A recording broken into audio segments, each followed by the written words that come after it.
Woo. What's up, everybody listening so far? Probably not going to get a lot of views, probably not going to get a lot of comments. But, hear ye, the Faulkner man cometh. I've noticed lately we have another issue with people in the comment section. I want you to come on up. Come on up. Tired of everybody hiding. Tired of everybody questioning. You question my damn Gray Faulkner initiative. Come on up. Don't make me go looking for you, we'll see. Because I'm gonna go start looking for motherfuckers. And I'm gonna start calling people out.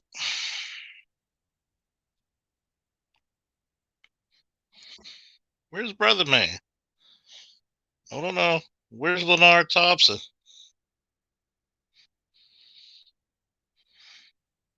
Where's Leonard Thompson?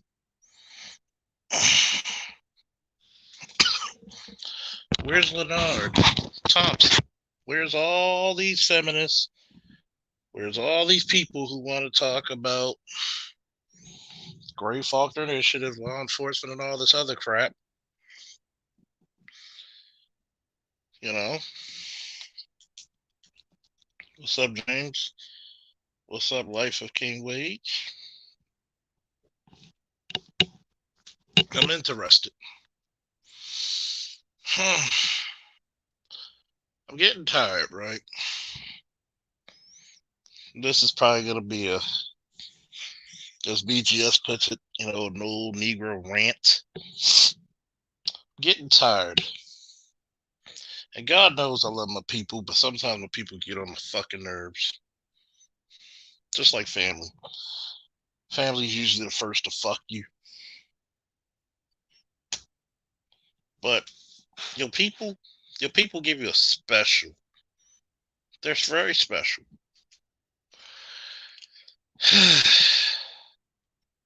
Lately, I've been getting people to say we need an initiative, we need a plan.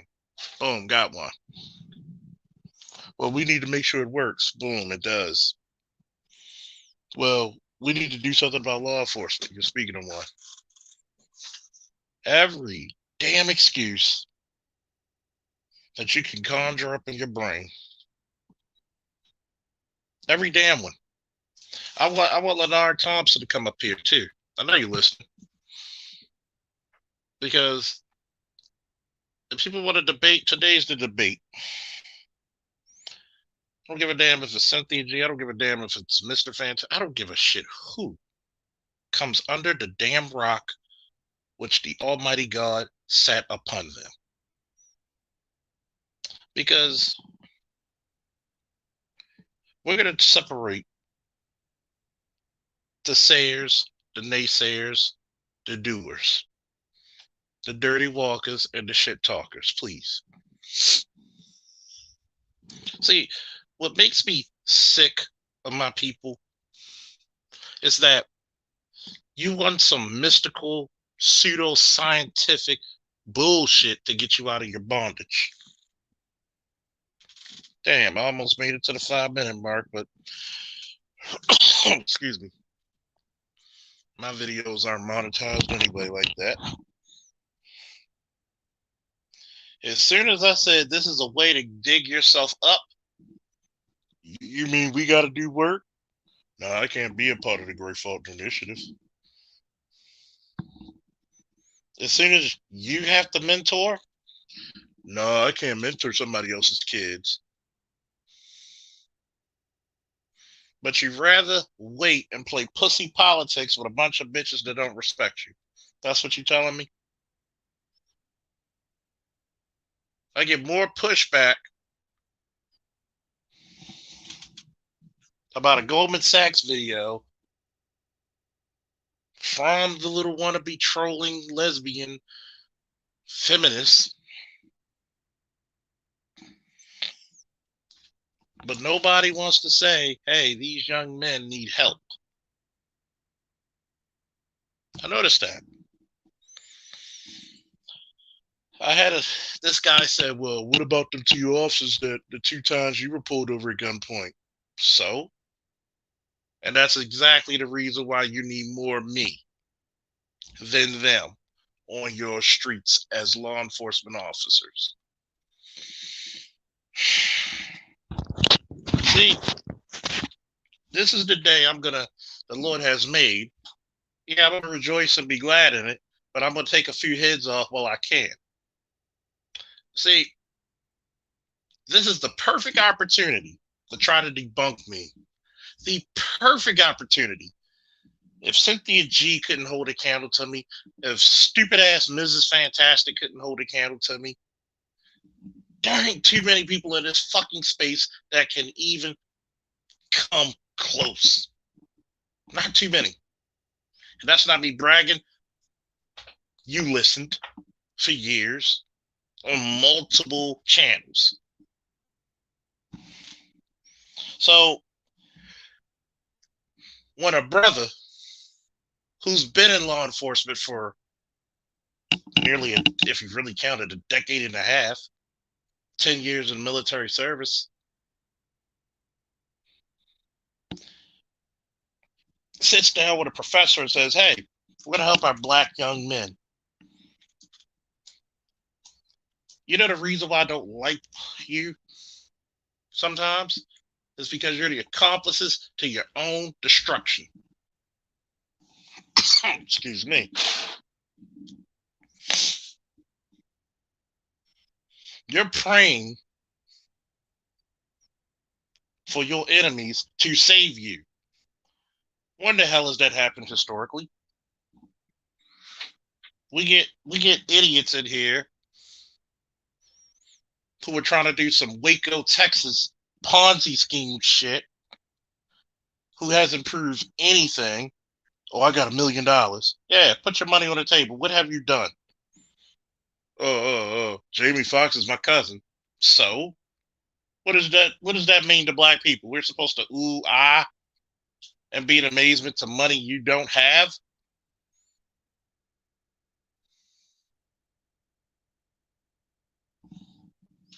See,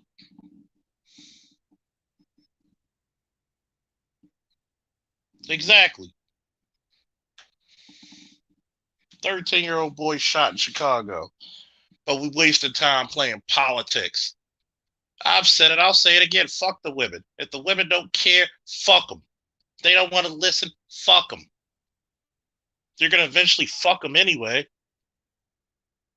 So they're a non-priority. A lot of us on here have sons. Some even grandsons. Some nephews, definitely cousins. Some neighbors. I don't want to hear any more of this, he's a good boy. I don't want to hear any more of this, the police overreacted. But we knew what the fuck officer said 6 years ago. In order to get police reform, black man, you must become the police.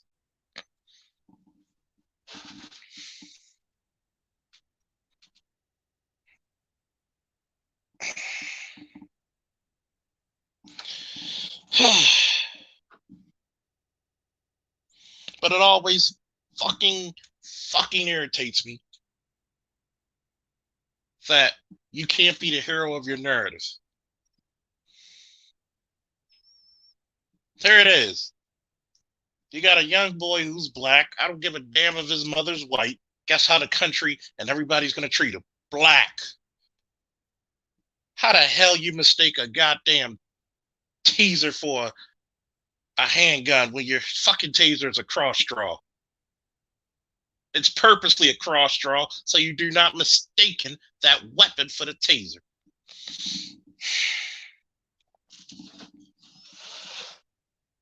But here it is. We got goddamn 2 biochemists. We got a PhD in philosophy. We got a PhD in cultural studies. We have a tenured, seasoned law enforcement professional. We have a few goddamn accountants. We have some computer programs, but you Negroes still want to challenge the experts in the field. because guilt, shame, and a need to be right. You know what? And I would say this to the master teacher. You know what? I love you, but I got to debunk the shit a little bit because it's not just the women anymore.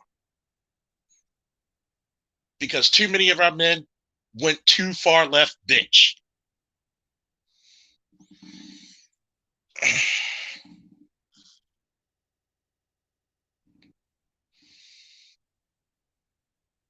Yeah, Pat Robinson, 700 Club, even said that was stupid. Stupid. How many times did I tell you in my profession, there's very rarely you can make a mistake. You can make a mistake on a report, but you can't make a mistake on a life. You are responsible for each and every round that comes out of that barrel. And I'm tired.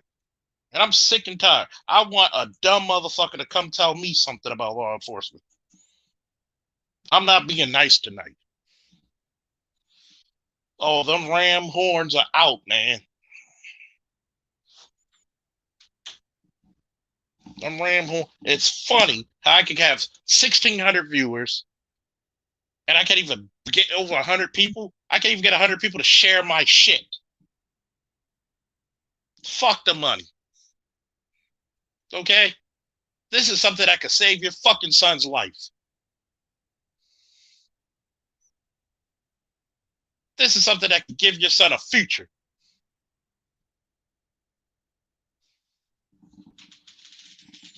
But we want to argue about non-select and select and all kinds of. I don't give a fuck.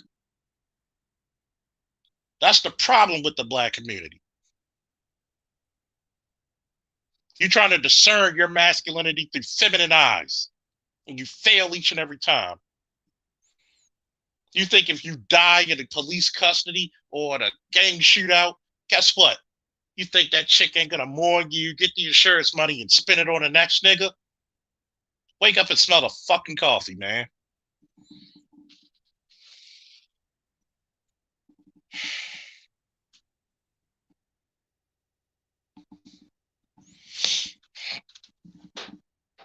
Got me with my damn allergies acting up right now. We could placate. But we get some people on my fucking chat trying to question me about the Gray Faulkner Initiative. But you the same niggas that'll pass by a teenage kid like Truth and treat him like a goddamn criminal instead of a goddamn young black man who's in college. You'll go past black men and you'll see them and you'll look down upon them.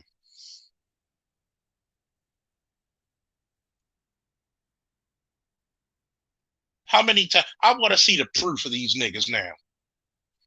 I want fucking Mr. Fantastic. I want Cynthia G. I want all you niggas. And whoever wants to come in my fucking comment section. Because if you don't bring your asses on these fucking panels that I host, I'm going to erase your comment. I'm not even going to bother reading your bullshit. I'm just going to erase you and block you.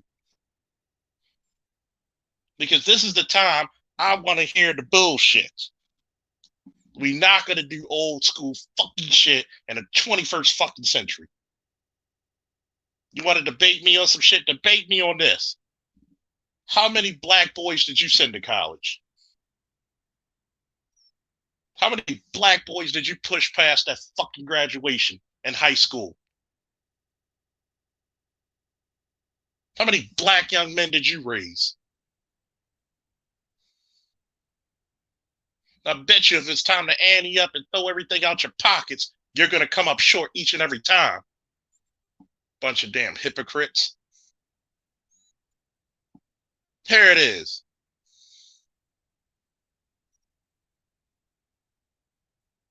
Y'all don't even want to take the burden of your fucking, of your country, of your community, of your people, and place it on your back to make sure your kids can get a decent education. You know why? Because you don't care. If it don't affect you now, you don't care. That's why you fail generationally.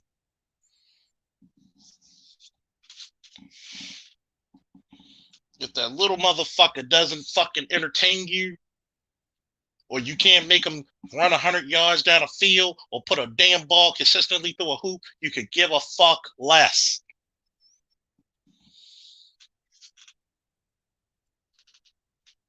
This is the shit that gets me upset. You got a bunch of motherfuckers who want to talk about law enforcement, but you won't get your scared asses and take these fucking jobs away from these fucking races. You fucking coward. You won't sit down and teach these kids how to be a fucking programmer like some of us are. You won't sit down and show these kids the ins and outs of the medical field like some of us are doing correctly today. Because of the black community, oh, that's too much time and too much work.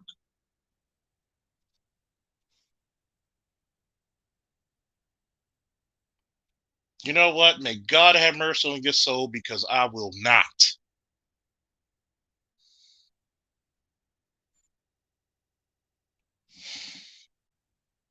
Nothing's more of a pathetic human being when he can't reach back to help his own man. Nothing sadder than in life than that.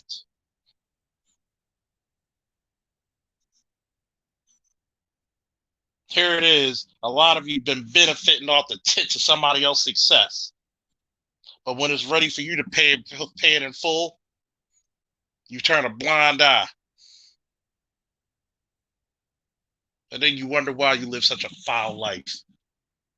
You wonder why you can't show your face in the community. There was a story in the Bible with the Apostle Paul.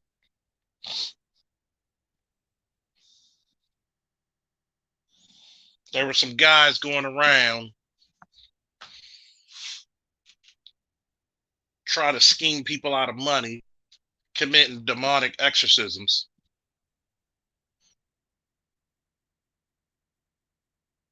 And they would see what Paul would do. They would see his performance.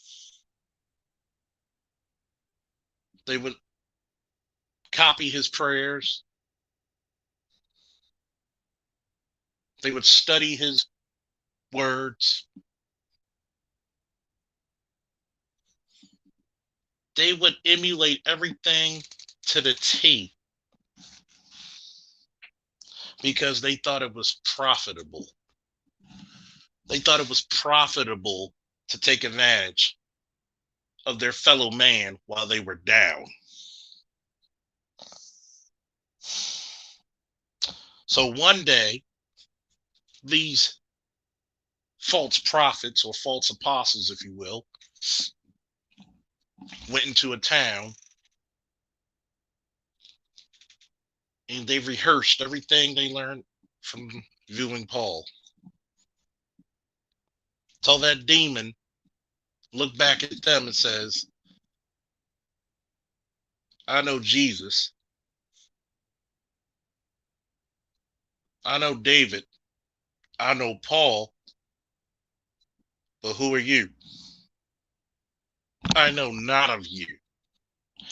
And that demon persisted and then consistently whooped each one of their asses systematically, physically, and drove them out of town until Paul had to come back into town and clean up their heresy.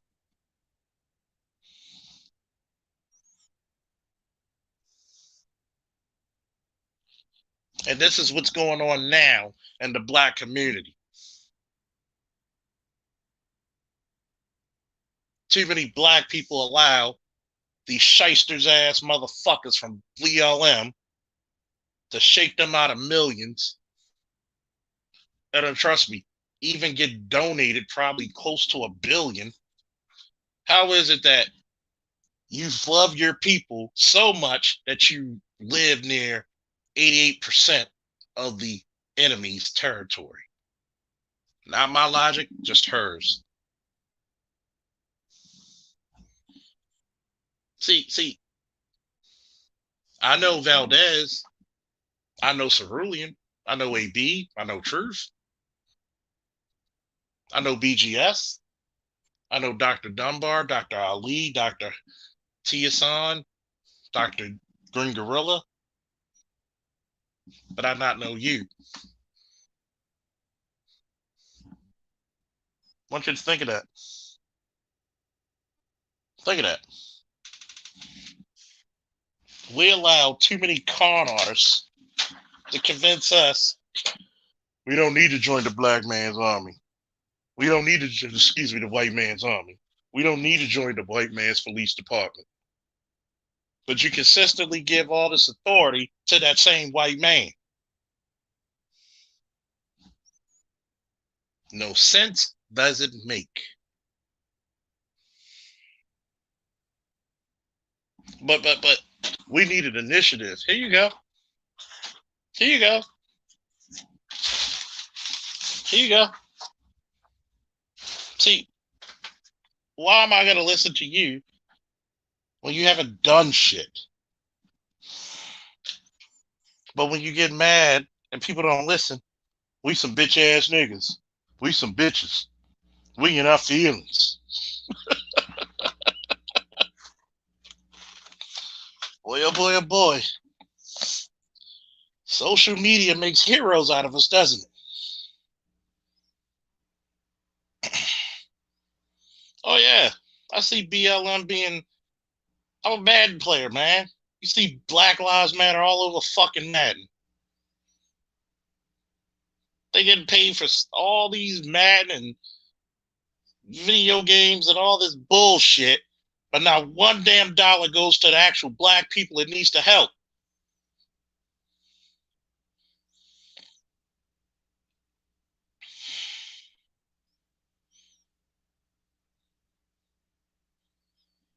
Right now, it's a perfect title to become Panthos Fury because I'm furious about this shit.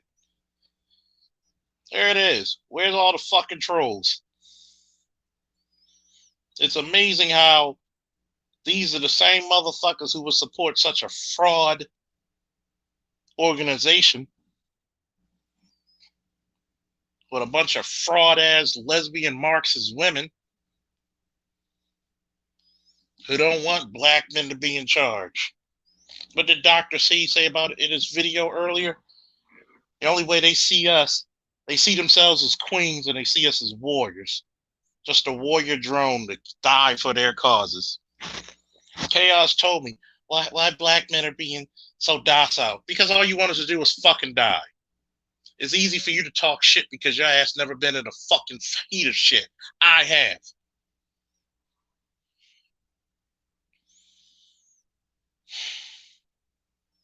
It's amazing, and I'll say this again, it's amazing how people in this fucking space will get their advice from people who have no idea what the fuck they speak on.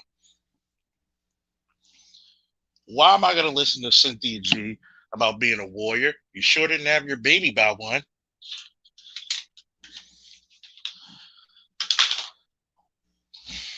Oh, I'm sorry. That's too personal, right? Fuck all that.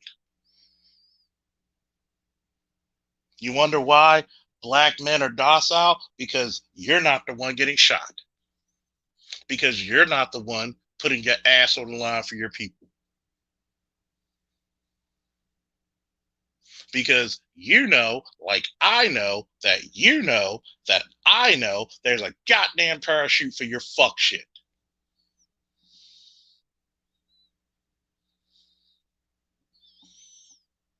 Black women want to complain, why can't the boys do better? Because you never taught them shit. You never thought about putting them in stable homes.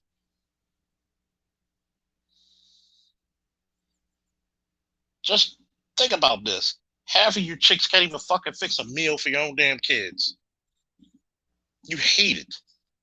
You think I should cook. Well, why can't the man do it? Why can't you fucking hold up to your fucking end of the bargain?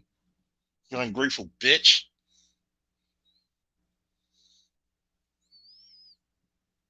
It's okay for the black man to die for his people.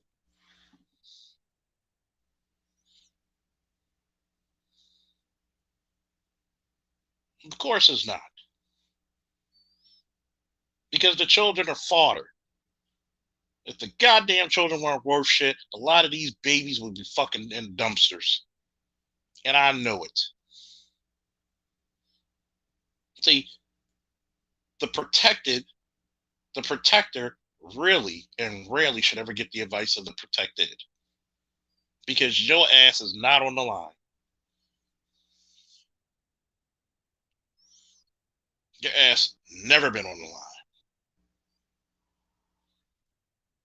And for all you guys who want to defend this bullshit, fuck you.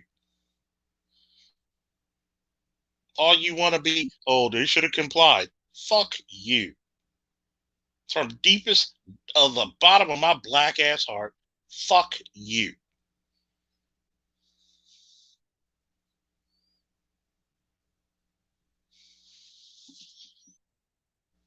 We got a goddamn Army lieutenant right there, an educated guy, because to be a commissioned officer, you need a 4-year degree. Treated like a goddamn common criminal. Being told he should be scared. Being demeaned. But he should comply, right? See, in the black community, shit doesn't stink till it's on your toilet. Okay?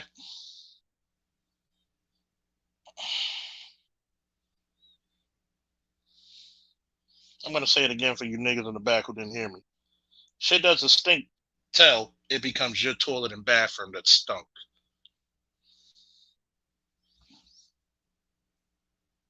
Half you niggas try to come up here and tell me, well, we need something to happen, something to change. Like, let's tell the truth about some of your kids, right?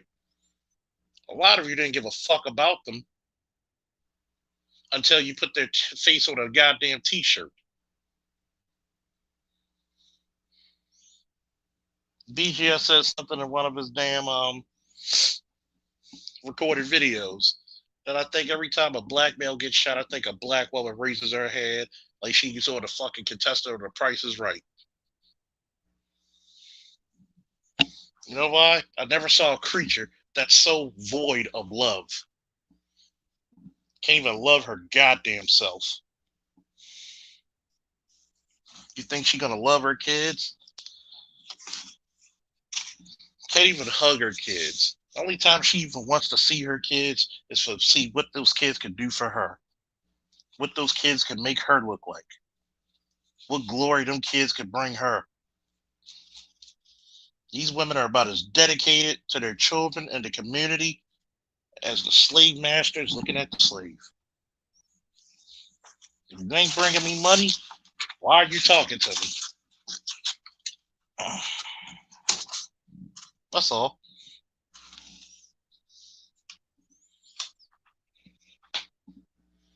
You're right. Programmed to be trifling. But you still got these trifling Negroes. Let's talk to these women. We got to work with the women. Why the fuck would I want to work with a seditious traitor? Give me a woman that's going to be on my fucking code. Stop trying to save a seditious traitor. A person who's openly defiant. Openly. I would give them more respect if they were closeted about their defiance. But these bitches are openly defiant. Willing to call you out.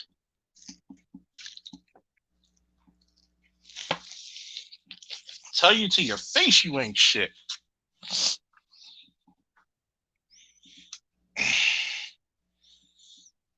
Little let's talk about reconciliation.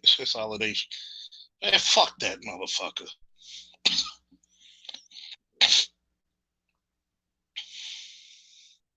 Fuck that motherfucker. See, once again, if you're a gay black man, you've already picked which side you on.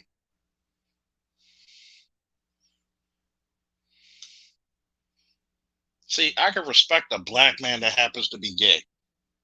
Okay? But when you call yourself a gay black man, I want you to look at the wordplay.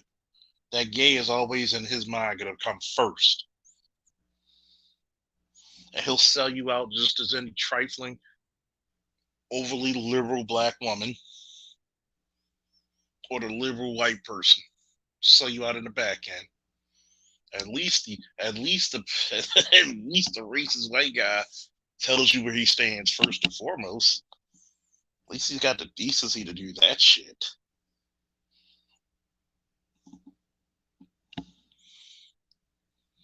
Oh, we need the reconciliation. We need all this. Man, fuck all that shit. And see, black man, this is where I gotta charge you. Everybody has become your sworn enemy and they're proud of it. It's up to us and only us to see the declaration of war and be prepared.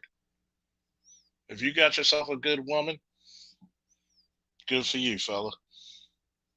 But if you don't, I'm going to tell you one thing. I'm going to tell you one damn good thing.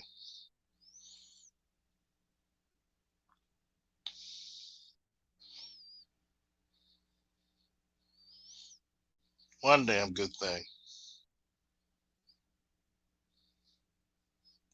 You better come out here. You better judge these motherfuckers accordingly. You better vet them like special operations training. Your shit should be more rigorous than the Navy SEALs. It should be more rigorous than Buds.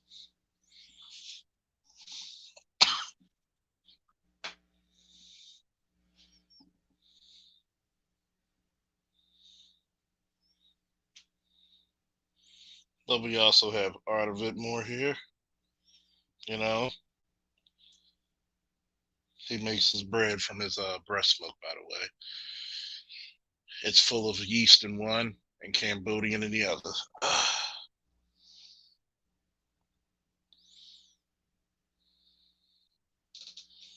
And yes, yes, Art of It more also likes a lot of sweet meat in his mouth. The saltier, the better. Like his Madden skills. But anyway,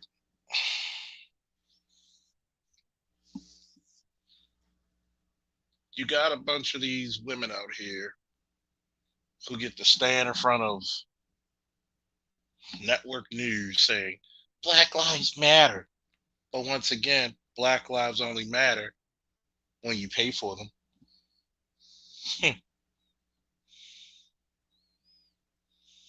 Black lives matter if it gets you some exposure.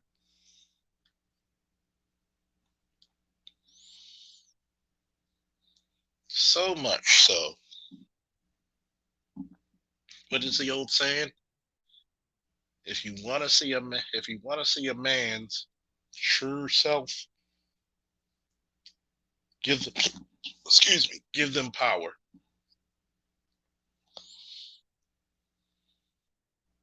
Give them power.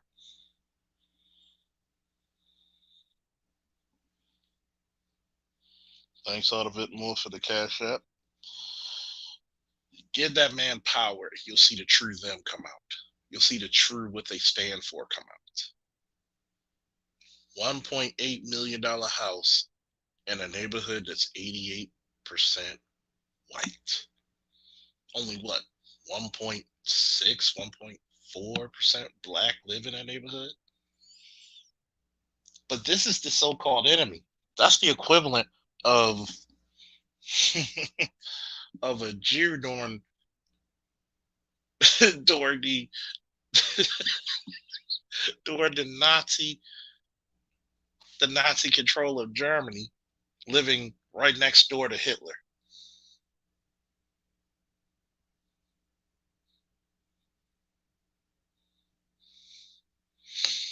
That's like the Cambodian government living right next to Pol Pot. See the insanity?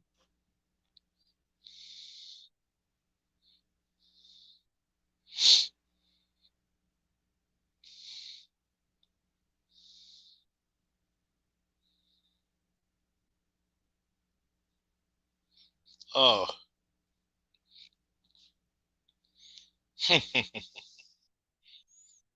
You know what I mean? If you really want me to talk about that, Daryl, give me a woo.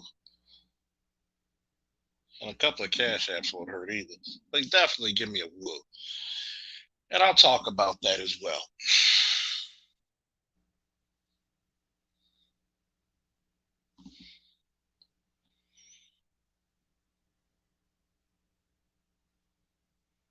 Because number one, I'm gonna wait till I get my woos, my likes, even a cash app or two, because I'm gonna go in about this because this is all gonna be all circular into this conversation we're having speaking right now.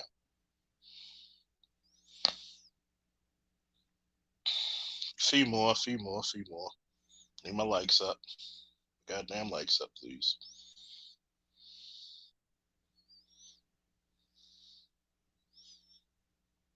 Everybody make sure you like it.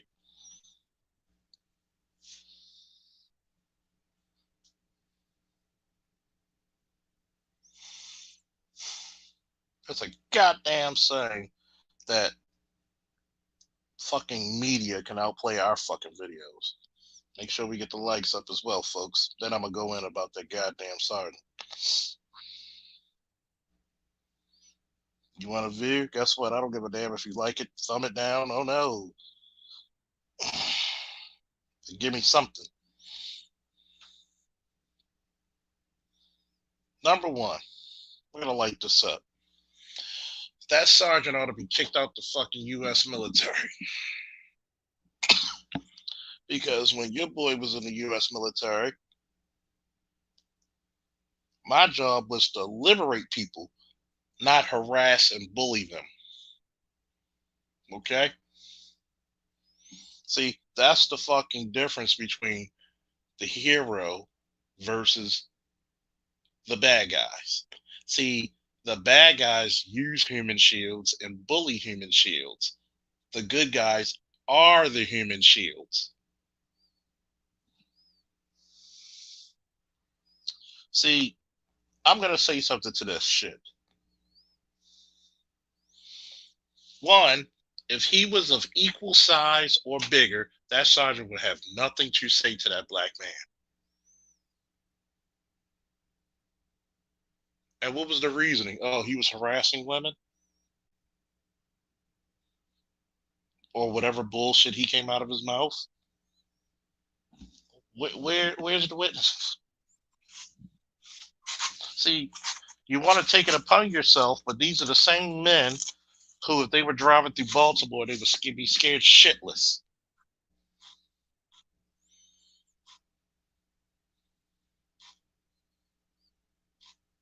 Because number one, I had to go confront people like this off duty who wanted to talk some shit.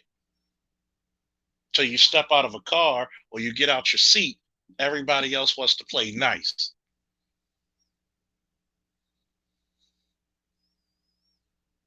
But if he was with multiple people or he was a bigger guy like himself, that's the absolute definition of being a fucking bully. And if he goes back on this station and the black fucking soldiers don't do shit, they're a bunch of fucking cowards too. See, a lot of people think I'm not going to call out fuckery. Oh, I'm going to call the fuck out of this shit. See, I don't just do warriors. I do warrior king shit. See, I'm not the motherfucker sitting on the throne giving out orders. I'm the motherfucker on a black horse with a goddamn sword and shield, taking heads the fuck off forward and foremost. You lead from the front. Supervisors lead from the back. You lead by fucking example. And what he did was an example as a goddamn bully. And them fucking soldiers, those black soldiers should whoop his ass as soon as he puts, or go straight to his fucking home and confront him. Because I'm pretty damn sure if he didn't think he had an advantage over that kid, And watch the news going to try to make it look like this guy was the worst fucking criminal since Charles Manson. Just watch it. But this fucking bully is not a representation of the United States Army and should be thrown the fuck out of it.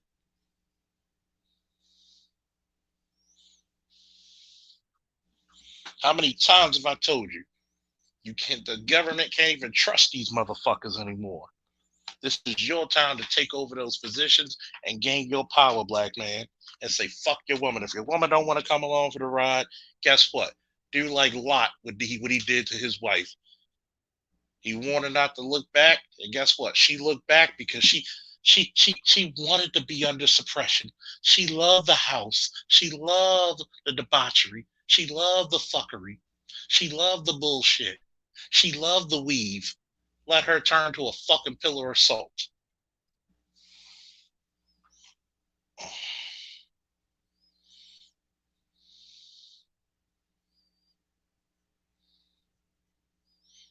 See, what's up, Tareen? See, black men, in order to you to fucking be great again, and I know you will, some of our women, we're gonna have to leave the fuck behind. And we're gonna have to go. And we're gonna have to take back our fucking neighborhoods. I'd be damned to live on any fucking block in America and have a motherfucker sell a fucking pack on anything. As my New York niggas would say, on God. I'd be damned to be free to step out of my fucking house. See, I live in the hood still. I don't live in the county. I live in the heart of the fucking city where I grew up and I was raised. Born and raised in this motherfucker. Aren't you afraid? Fuck no. I walked this motherfucker without a gun for 20 something years. You think I'm so afraid to do it now?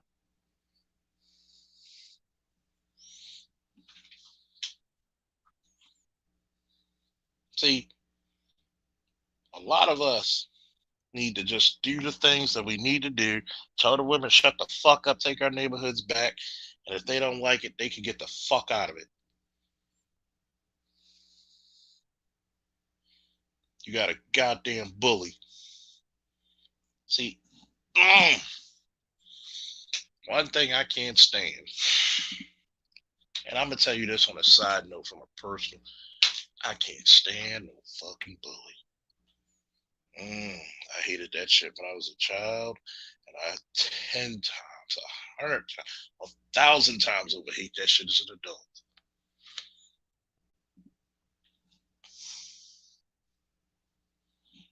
The only thing bullies need is a fucking punch across their goddamn nose and break their fucking jaws. I'm gonna tell you one thing: where the fuck he's stationed and them black fucking soldiers don't tune his ass up, I'm gonna look at them funny. I'll tell you one thing: I had to deal with a couple of wannabe bullies in the fucking army in basic training, and I told him, I said, dude, I'd kill you right now. You try me. And this is how you know a bully. He needs more people around him. He has to have the advantage. He can't shoot a fair one. Pussy nigga. Mm. But we still worried about select, non-select, right?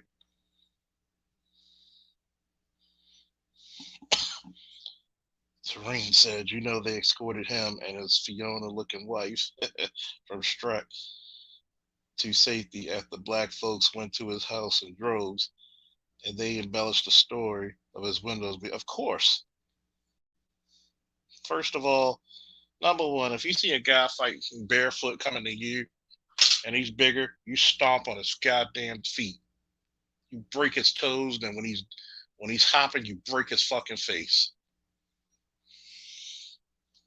Number one, black people ought to do that shit.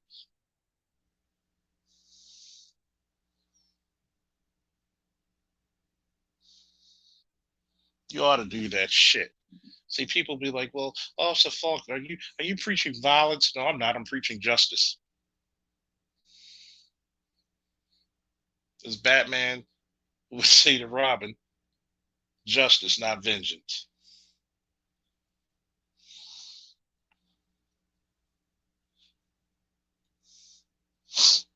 And see, now we're living under such a weak social system where you got people like Cynthia G. Well, the black man just handled things so docilely. Well, aren't you the same group of bitches that told your sons not to fight? I don't want you to go. You're the same group of bitches who would tell your children, I don't want you to go to war. You're gonna get killed. But you birth children into these fucking neighborhoods where it's 10 times more dangerous than a war zone. How many goddamn kids been lost in Baltimore, New York, Chicago, Detroit, Dade County, Miami, Richmond, Raleigh, LA, St. Louis, Houston, New Orleans? Shall I fucking go on? And there's nothing but fucking single mother driven shit. But y'all date these fucking drug dealers and you beget more drug dealers. What's up, Leon? But these the same motherfuckers that want to talk Black Lives Matter. Not unless it pays. And everybody's got a price apparently. Disgusting. Pure disgusting. Set your children up like sacrificial lambs to slaughter. How dare you? How fucking dare you?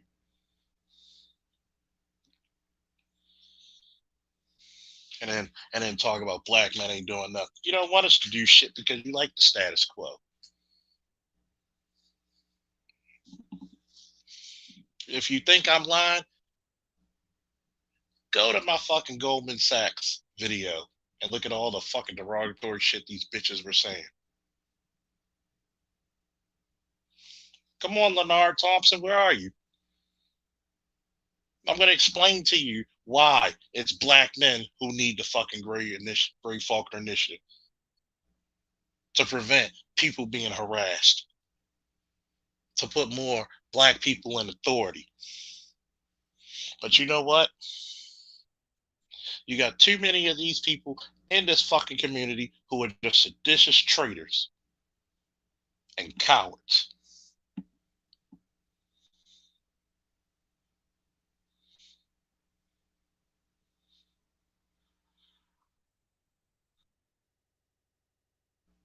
Oh, the StreamYard is open. I just didn't put the link down yet. Because I'm looking for somebody to really debate me on this shit. Why black men don't need to be in the military and police. I really want to hear the arguments for this shit today. I want you to come with your best bullshit.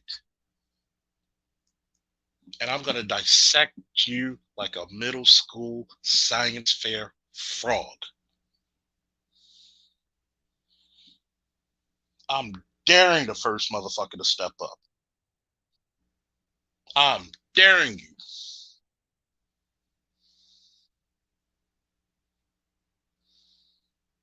Because I'm getting sick and tired of you sons of bitches out there who questioning people like me. But the whole damn time for 6 years, how many more people have been shot, accosted? But who needs a career more than a black man? You're still the most homeless. You're still the most uneducated, most incarcerated. Give me 10 to 15 years and I will change the stereotype from a black man being a Pookie and a Ray Ray to the black man being in a goddamn uniform in a position of power. Trust me on that shit. If I gotta fucking run this motherfucker like the Citadel,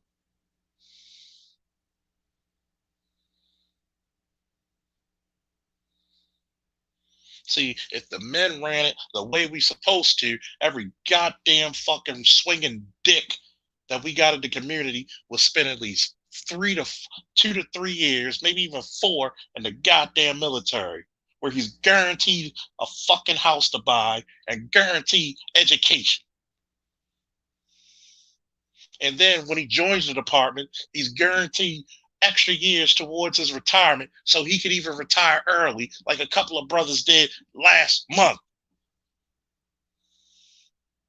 which I'm going to do in a few years. You want 25? Fuck you. I'm giving you 20, 3 extra years. I'll take my fucking 2-point hit. Okay, boom, I'm out.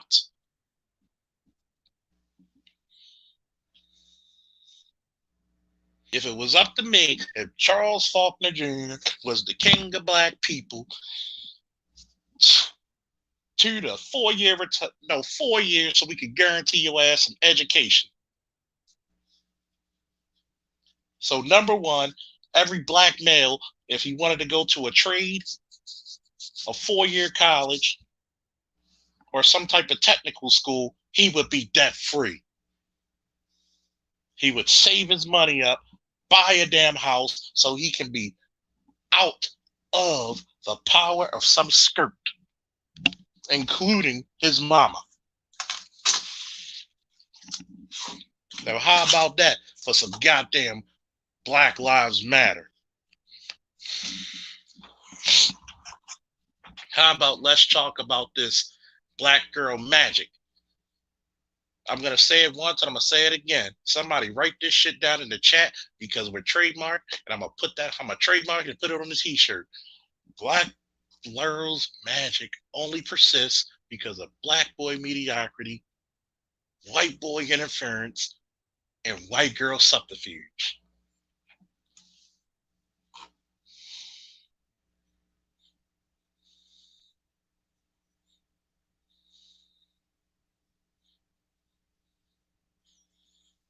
But yet, when you give a black boy his proper education, that's like giving Steve Rogers the goddamn super soldier serum.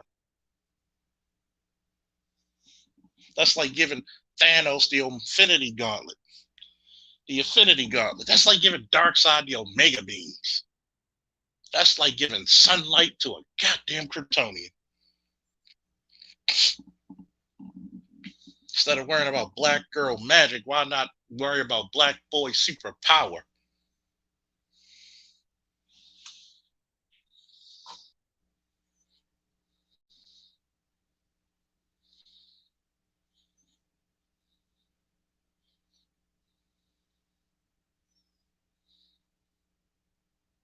That's what I want to hear. Let's hear about giving these black boys their superpowers back. Let's talk about how we could send them off into a goddamn, take them out of a fucking self-destructing community and put them out there in the world and let them get their own goddamn superpowers back.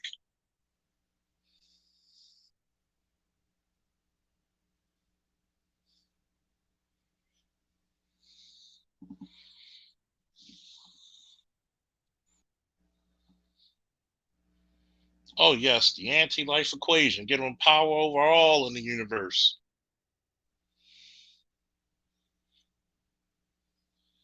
But guess what? What we want to talk about is Black Lives Matter giving another bitch money. And then she doesn't even have the fucking decency to move next to rich black people.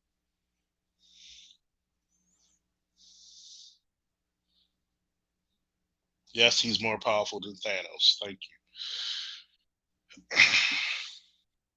Darkseid is literally a god.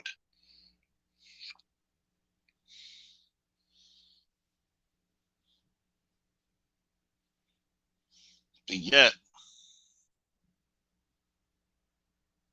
we can't even put faith in our own damn men. We got a bunch of women who've seen black men triumph under racism, scrutiny, fought wars to freedom, and still give these men their ass to kiss. If you think I'm gonna stay by and say shit, you a goddamn lie. See, the problem is this, ladies and gentlemen, and I'm gonna say it: black men are too good for your fucking seditious asses. Too damn good for you.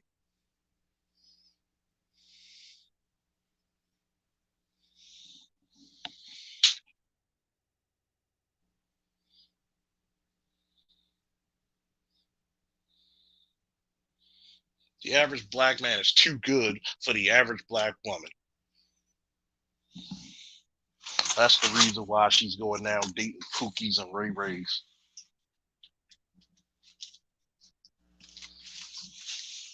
You are who you eat. So she's eating Pookie and Ray Ray's kids.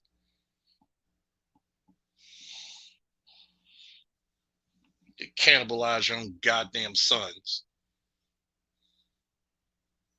You'll tell your daughter go get an education, but you'll tell your son to go get a job to help with bills around the house that you made. Such a fucking folly, man. What's up, Sir Anthony? I'm gonna just say this before anybody else jump on. I just want observing stuff to come on and see what this guy's about, if it is a guy.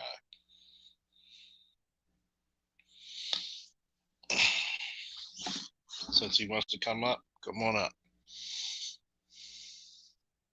Underrated, what's up? Long time no see. Stark Facts, what's up?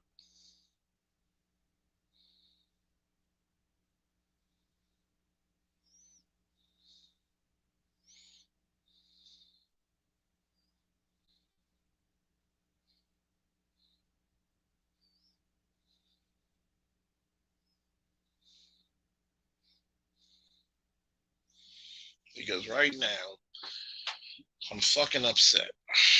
I want to see if there's anybody who want to challenge me on this law enforcement shit. I want to see if anybody. Oh yeah, I know the whole thing about grinding. I want to see what these people are gonna say because I notice I got a lot of pushback with the Gray. Here it is, the link right here. Gray Faulkner Initiative, black men being in positions of power like the police and military. Or we still gonna let white boys sucker us out of this shit?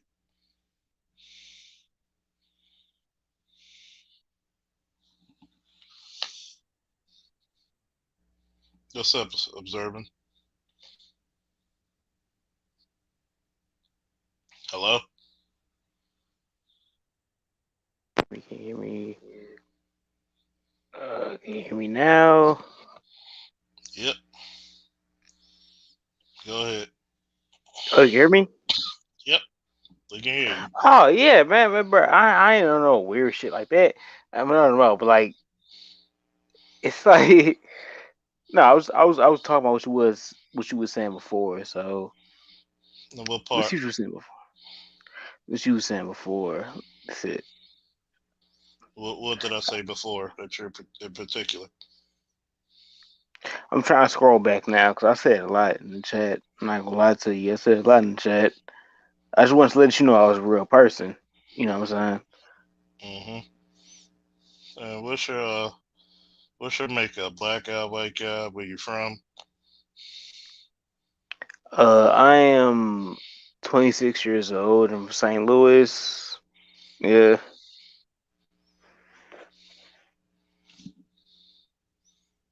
And your ethnicity, your race? I'm black. I'm a Black, light skinned black person. light skin, black. So, where did you agree or disagree on what I said? That's why I was trying to scroll up for. It's like when you finally dropped the link, I gotta figure out what my argument with you was about. Um, but you said when people say they want observers to join, yeah, I'll join. I'm not a disrespectful person. I'm not nothing like that. I could do it if I wanted to, but no, I'm not. I'm not like that. So You I'm said your trying to see. argument is the stream yard's open. That's the second thing you wrote.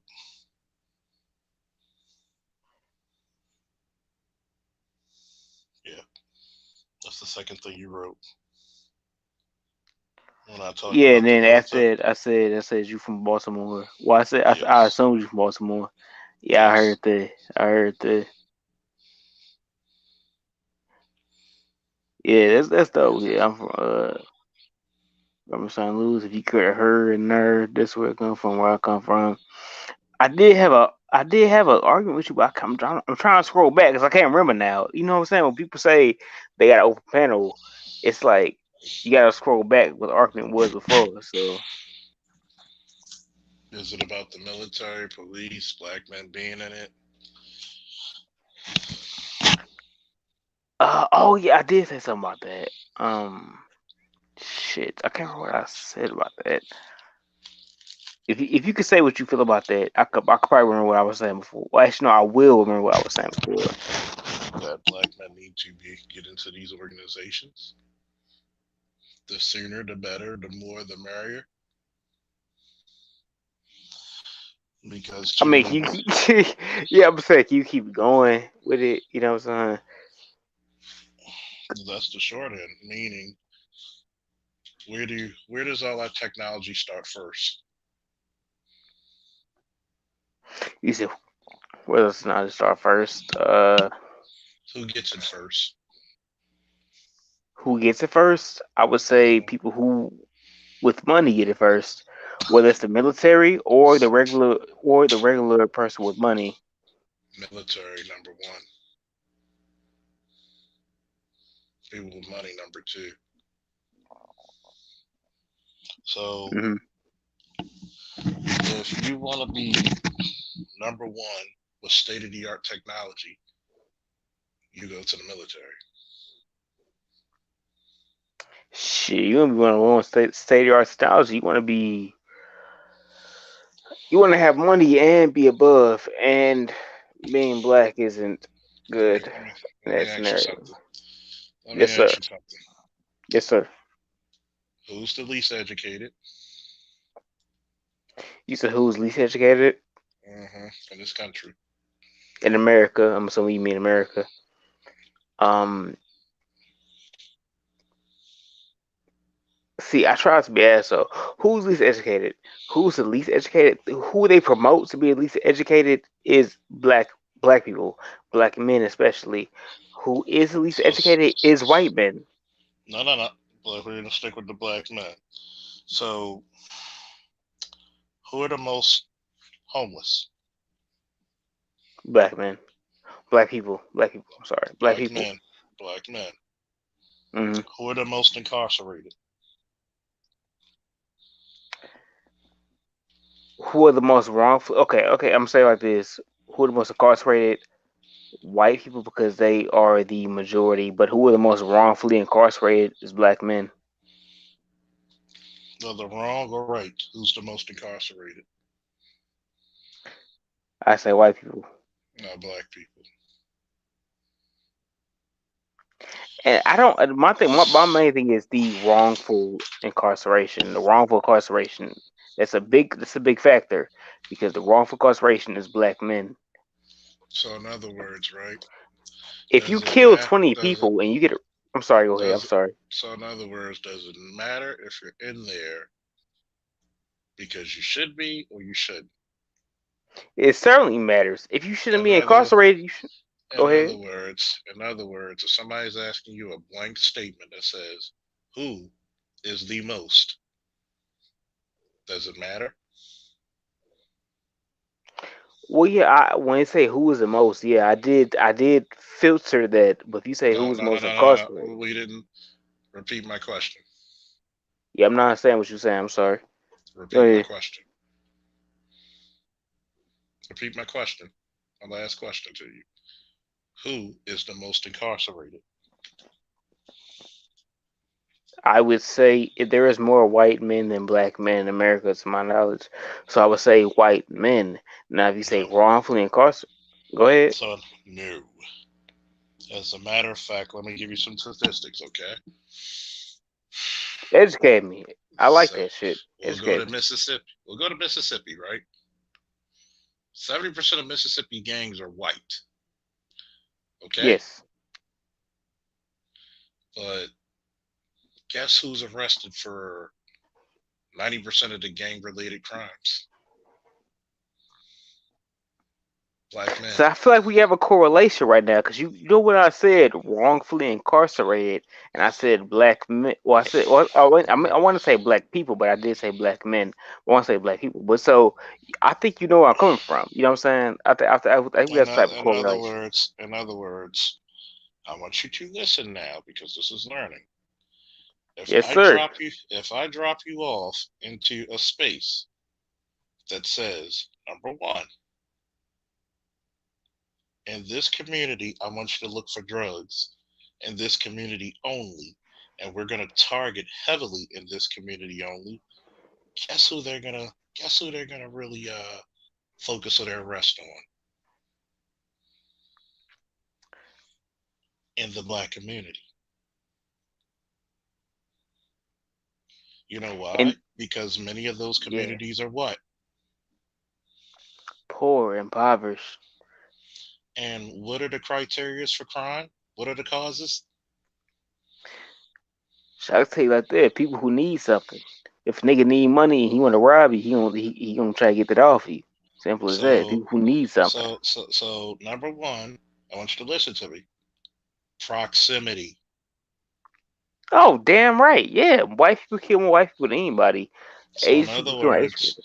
so in other Yeah, words, they're going to be more heavily targeted in whose community, black or white. they're more targeted in poor communities, and which happens to be black communities. So, what's the issue with black men joining the police and military? I don't have an issue with that. My issue is what the police seem like a gang. You know what I'm saying? That's my issue because No, if no, they no, got no, this, no, no, no, no, no, no. We're not going to go down a rabbit hole. What's okay, the issue yeah. with black men joining the police and military? I don't think. Well, when I imagine black men join the military, what's what I'm trying to say the way I do. Because when I imagine black men join the military, I would like to think of people who will want to help people doing that. What the issue is, I wouldn't join that shit because I feel like them motherfuckers not on my side. You know what I'm saying? I feel like they're not on my side. Simple as that. That's what I You feel. That's how I feel. you feel or you think? Because women feel, men think. Say it again.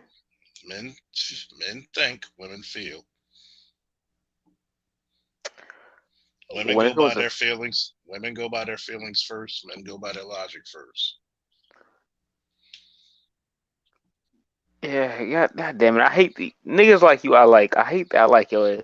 But niggas like you, I like. But no, cause I hate when people say that. I feel like that's black and white. So when you say feel, when you go through life experiences, you have a feeling. You can't predict the future, but if you go through a certain experience, the shit happens. So That's my why thing is, that's why men think and they come up with probability. no, they come with if Women I come. think In other words, are men supposed to be are men supposed to be led by their emotions or their logic? fuck no, you supposed to be led by your experiences. If a Are person you led? experiences So Mhm. your experiences are your what?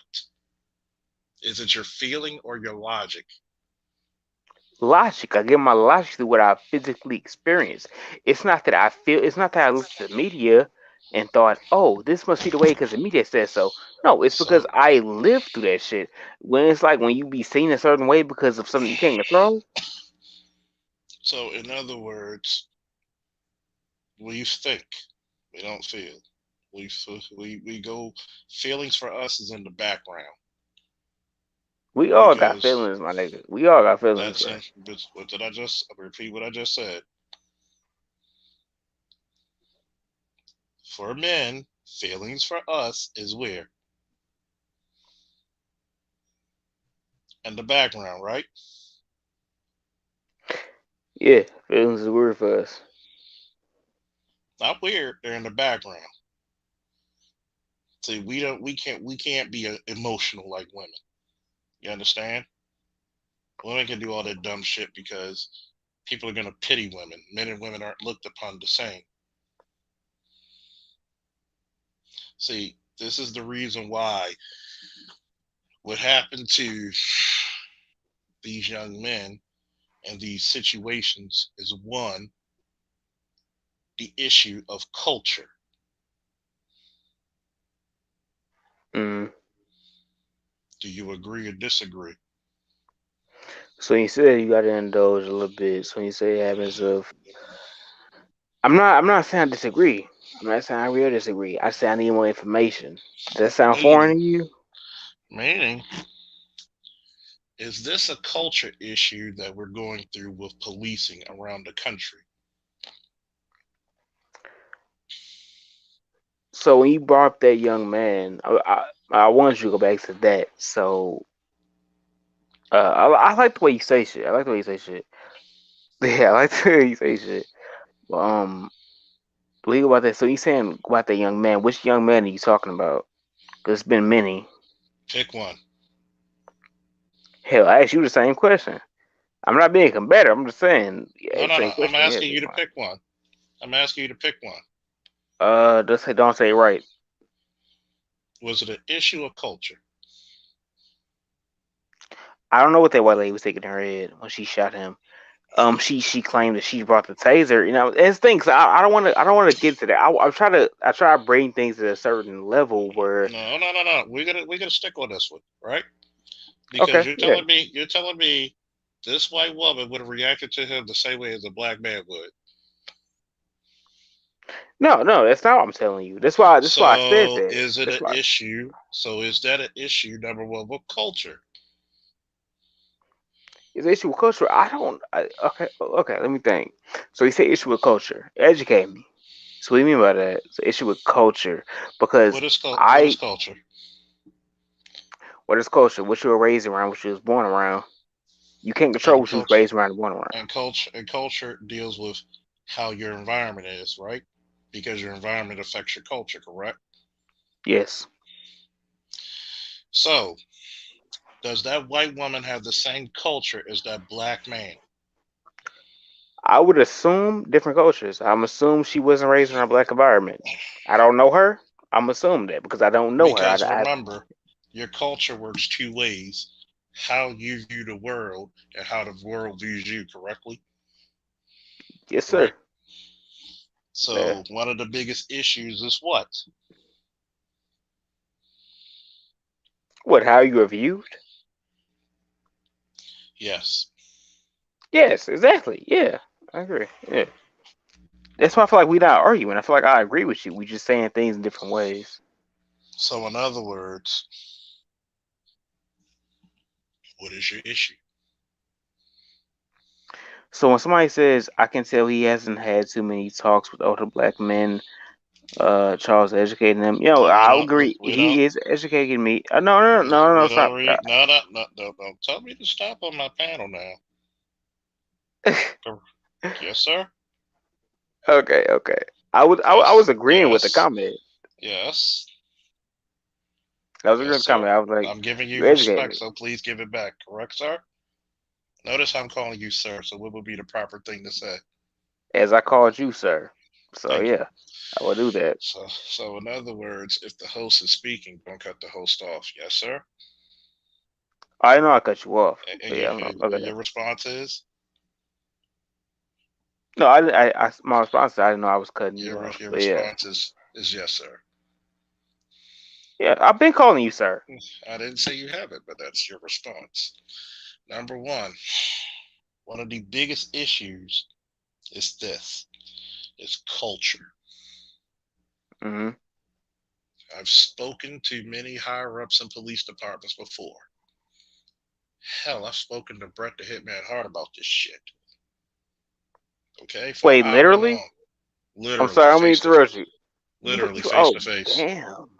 for a Okay, whole that's what's hour. up. For a whole hour. I'm a wrestling fan, so yeah. Even he said you need to get rid of a lot of these races in your police departments. Bret the I've Hitman spoken. Hurricanes. I'm sorry. I've spoke. I'm gonna shut my store. We'll get to that in a second. Number one, I've spoken to a sergeant who used to be in police recruiting. They used to put so many restrictions when it came to marijuana usage, where they would try to restrict somebody who was a one time and only marijuana user, and they Hmm. wouldn't get so many people in the department. So in other words, if you're a one and done marijuana smoker, because guess what? If you've been to college or you've been to high school, chances are you might have smoked marijuana, correct? Oh yeah, I speak for myself. I certainly have. So this is the issue. So if they create barriers, which they are barriers for having young black men, we can get to the females later, but we're talking about young black men Hmm. from becoming police officers. Guess where they got to go and look? They got to go to West Virginia, West Bumfuck, to try to recruit people. Upper Pennsylvania, where they never been around blacks. Puerto Rico, they literally sent all expenses paid recruiters to Puerto Rico to get officers. Hmm. So we're allowing people who are one, not from our community, two, have no experience dealing with black culture. What's up, workout with Wayne? T Bird. And notice, and Miss Star, what's up, Ricky? And we're getting all these cultural issues because we're putting up all these barriers for young black men to join and actually empathize instead of just sympathize, because sympathy is basically pity. Empathy is that you actually know how I feel. You see how the world views me because the world views you Hmm. exactly the same. Would you think that's one of the key major issues? So when you say empathize more than sympathize, and I mean, don't get me wrong. This one thing is, if I do answer a question where you now don't want me to, I'm gonna give you a response regardless. You know what I'm saying? So if I don't answer the way you want me to, it is what it is. People have different responses. So when you say, it's like for me, it's like this, right? People got their different experiences. So when you see a certain thing at your age, like I said my age, I'm 26, and I don't. I've been seeing this shit since I was fucking like 16, man. Like it's like I feel like I'm too old for this shit. It's like frustrating. You know what I'm saying? It's really frustrating. So I can only imagine what it feels like at your age. So it's really weird for the same thing to be happening to me, right? To How me, old it's do you weird for this. how old do you think I am? Uh, I'll say you between 35 or 40. I just turned 39. Let me So I ask you, was right. let me ask you something. What you do for a living? That I don't like sharing because a lot of people online will find out little information and do messed up things. But I do Just give work a for a vague living. just I do a work for a living. vague just do a vague umbrella term, I work for a living. I do physical work for a living, like construction or stuff like like that. construction, like construction or factory or things like that. Yes. So let me ask you something. Have you traveled outside the confines of, you said you're from St. Louis? Repeat that again, my bad. You said you're born and raised from where again? Okay, yeah, you said it right, St. Louis. Yeah, it broke up when you said that. Yeah, St. Louis. So Yeah, have you traveled from outside of St. Louis much, or how far have you traveled? not for work. But I have traveled outside of St. Louis. Yeah, I've been to Vegas. I've been to Florida. Um, I've traveled outside of St. Louis. But also not for work. No.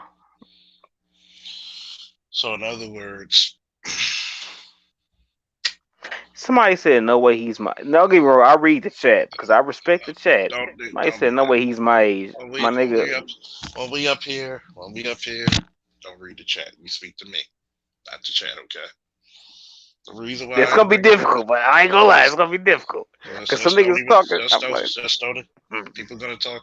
People talk shit to Yahweh and Jesus. Okay.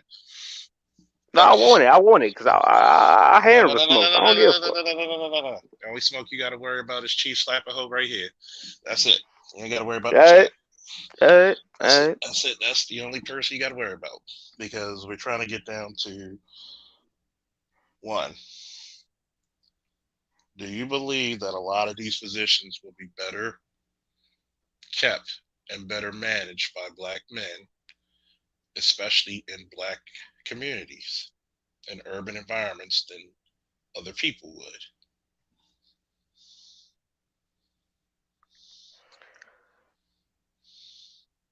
So instead of getting more elaborate, he's saying would you be In since other better? words, it goes back into the question asked before.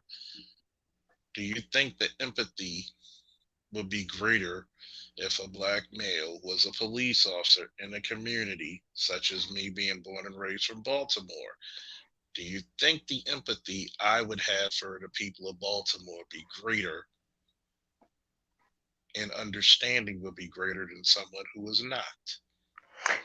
Yeah, if you were born in Baltimore and you become a police officer in Baltimore, I feel like you have more empathy for people that look like you, or people that's not even look like you. People that were born in the same situations like you. If they were from there, yes, I feel like you would have more empathy because you know what that's like. It's like I would have more empathy for people in St. Louis who they have. Cause I know what it's like not to have shit.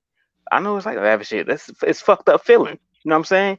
Your mind goes to fucked up ways. You know what I'm saying? Like, when you don't have a lot of money, your mind goes to fucked up ways. And I wish that I don't wish it on nobody. You know what So, I'm saying? in, so in other words, would you be able to speak to a kid much more clearly and much more directly to him than, let's say, a white female officer? Do I think I could communicate with them more clearly than a white female officer? Yes, sir. Yes, sir. I do certainly. So, in other words, you see the importance of having, and a matter of fact, we're not even going to get to that. When young children see police, firefighters, and military personnel walking around their neighborhood, what does that tell the young children? I can't speak for myself. When I was a kid, I felt uncomfortable around police. And this is me being honest. I felt uncomfortable around police when I was a kid. And when I seen a video of a kid who he was playing basketball, you know what I'm saying? He was just shooting hoops outside his house and a cop car came around, he hid. I felt like I would do the same thing at his age. You know what Uh, happens? You know what happens when little kids are between, what is it about, from age 0 to 12, when they see me in uniform, they come up and say hi and they ask me a bunch of questions. They're excited to see me. It's like, to them, in their eyes, I'm the closest thing they get to see to a superhero. oh, so you're a police Hey, officer? so would they actually Are you a see police officer? themselves? Yes, 14 years. I'm happy you are. You sound like you're very knowledgeable in it. I like that. I like that you are. But no, like you can't control what how like for example, like I said, when I was younger, I felt uncomfortable around police. And I'm not saying that I have, I had good interaction with police. I'm not saying I haven't had that, but So why did you feel uncomfortable with police? I was a kid. I don't know. I don't know what I've seen exactly, what made me feel that way. But you can't control, things that go around you as a child. So things like that, it stays with you as an adult. And I'm not like I was back then, but I still remember those things. I still remember like I felt like somebody was, getting abused for no reason, things like that. So, I'm not saying the police do that. I'm saying I'm older, so I'm more mature. I understand things now, but those certain, things that traumatize you, you can't just shake that shit Do off. you So it think? kind Do of you sticks think with it's? Do you think it's cultural? you. Is it cultural? Um, shit. Because when I meet up with children, they love me. Yeah, you sound like a nice dude. You sound like a nice dude, and I'm happy about that. Yeah, we need. Yeah, I like that. I like you doing that. They come Actually, at when you me from a said you was camp. a cop, I like that. Actually, Those kids don't know me from a can of paint. There's kids who will come out of nowhere and they'll hug my leg, and I'm like, what the hell? And their mother would say, "Oh, he loves police." Oh, so I pick him up and be like, "Hey, we love you too." I'd rather get hugs than a bunch of fuck the polices. Yeah, I'm very happy to hear that. That's very happy to So hear it. And I'm assuming if that you, you're a black man. well, I'm black as hell. Okay, you ain't say all that, but yeah, yeah, I assume that. Okay, yeah, but I'm I black like as hell hearing and that. love it. I love each quarter of my blackness. See, the issue is the only reason I'm not showing my real picture is because I'm representing Fairy right now. Because number one, I understand you're a little bit younger than me, Mm, and I can understand that your travel experiences are not as vast as mine. Not yet. I'm not mm. knocking you when I say that, but it shows. Yeah, I take no offense. I take no offense on that. And That's fair. this is the reason why it's a teaching moment.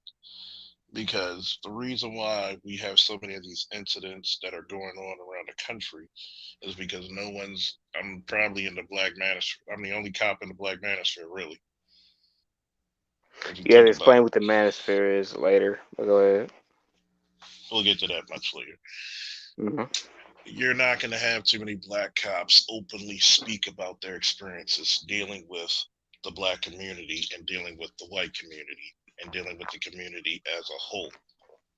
You're not going to have too many people talk about their experiences of being in in certain situations when it comes to other law enforcement officers. So what happens, what I found out going through my life and my experiences, the black community goes by a lot of he say, she say, and ignorance. Mm. Where the black community, ignorance is king and hearsay is the queen. Instead of asking, and we make assumptions and we live by those assumptions as they're factual. And we wonder why we go through these situations, such as this white chick trying to make an excuse. Well, I thought I pulled my taser.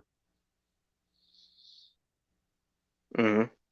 When instead of actually, if this guy was committing a crime and you had your taser, why not actually pull your taser? So speaking of that, okay, I know we talking about the same situation. Um, ain't that bullshit?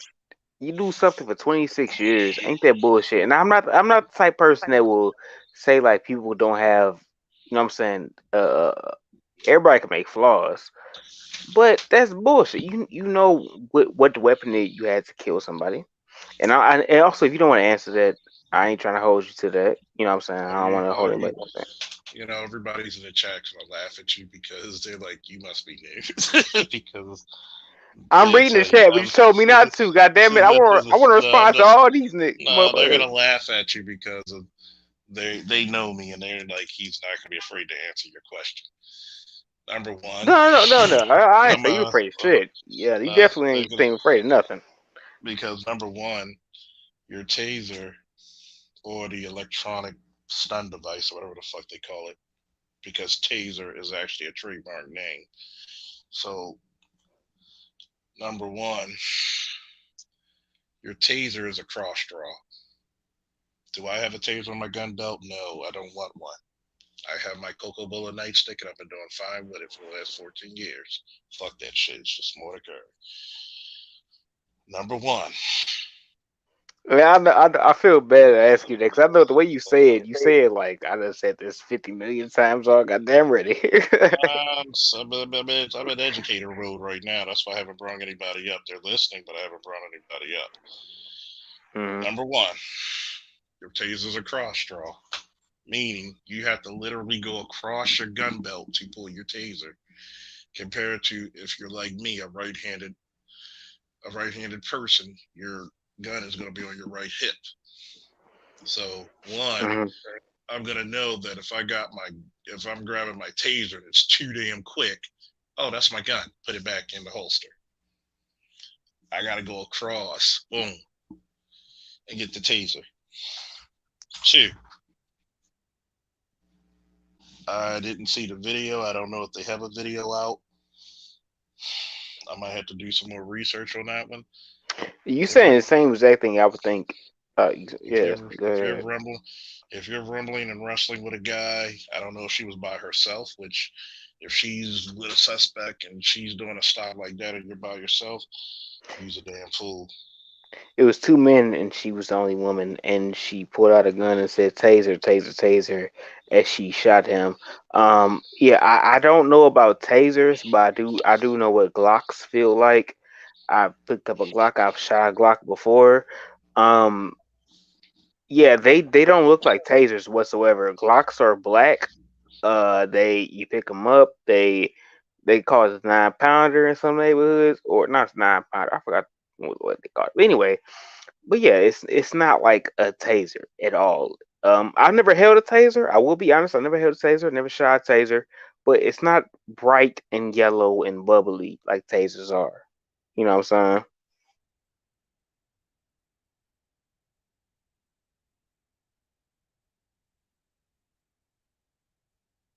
Can you hear me?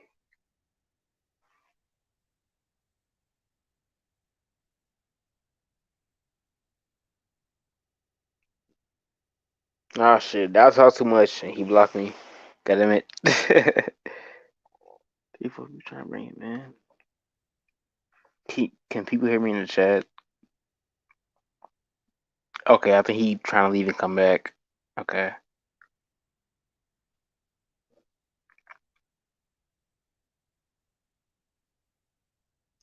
Yeah, man. Somebody said something in the chat like, "What the hell?" I was like, "What the fuck?" Somebody, I believe he's 26. He sounds like my older cousins. Yeah, I am 26. Um, yeah, like 26 is a baby, bro. If I was a baby, man,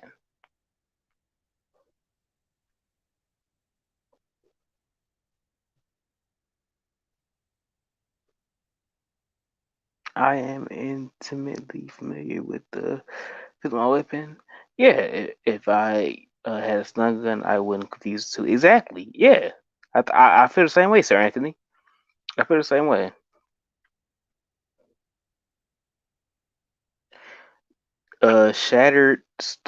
Star Game says the LA Police Department reported that between 2014 and 2018, the tasers were effective 56.6% of the time. Uh, or yeah, of the time ranging from 53 to 64%. Seattle police reported that in 15 of 49 incidents in 2018. I promise y'all I can read.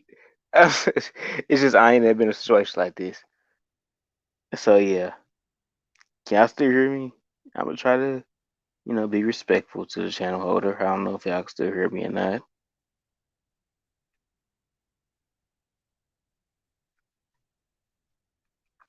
Stun guns are significantly lighter. Yes, yes, Ramza. Yes, stun guns are significantly. Welcome to the Manosphere. That stuff. There's a lot that you have to learn. I feel like y'all will gladly teach me that.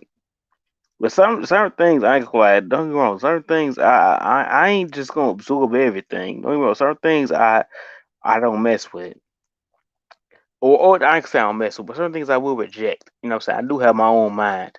Like I am like a person that hear. I love to hear people points, but I do kind of have my own mindset. Uh, it's not gonna do it better and listen to you better. Yes, some guys have a different feel. Pay no attention to the chat, young man. I can see you are learning. I can respect that. Thank you, Son Israel. Thank you, Son Israel. Son Israel, I think you just like me. We all have lots to learn. We don't know everything. Simple as that. We don't know everything. That's how it is. It's just life. Shit.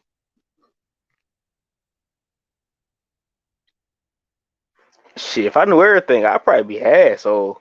I probably would be an asshole. if I didn't know everything. So yeah. But yeah, manosphere thing is interesting to me.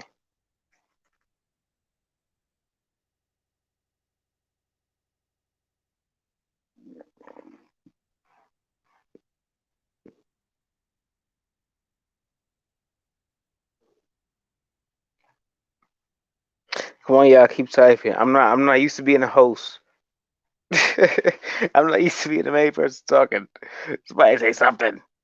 God damn it.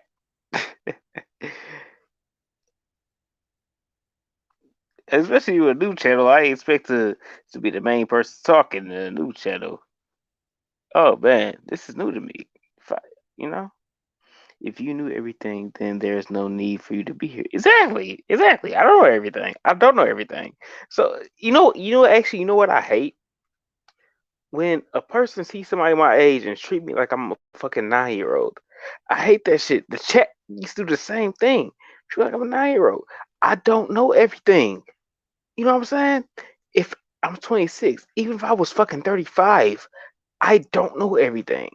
So don't act like I know what you know. Educate me. The best way to win an argument is to educate the other person to make them think like you do. That is the best way to win an argument. I'll repeat that. The best way to end the argument is to educate the other person. Okay? That's the best way to end an argument. Educate them. Simple as that. Does that not make sense to y'all? I'm looking at the chat now. Does that make sense to y'all? Reintroduce yourself. If I haven't, okay. My name is Observing Stuff. I'm a nice guy. I'm from St. Louis, Missouri. And I feel like you should, if the best way to win the argument is to make your opponent think the way you do. So you want to educate them. I'm the same age as.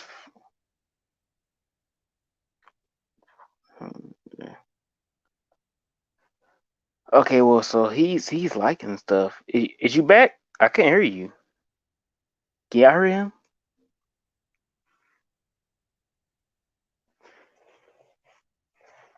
I ain't gonna be here for long. I ain't gonna lie to you. I got shit to do tomorrow. Oh, now I hear him. What's up?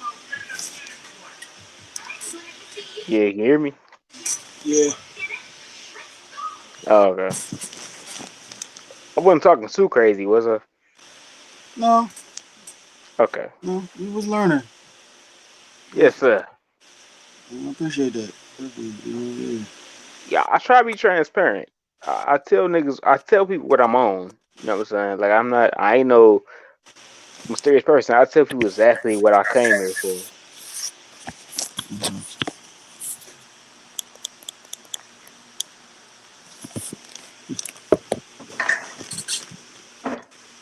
Charles must be doing something.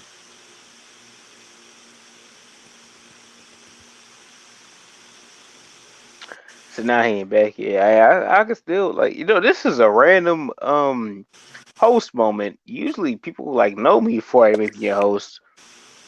I can still do it. Y'all can tell I ain't no fucked up person because yeah.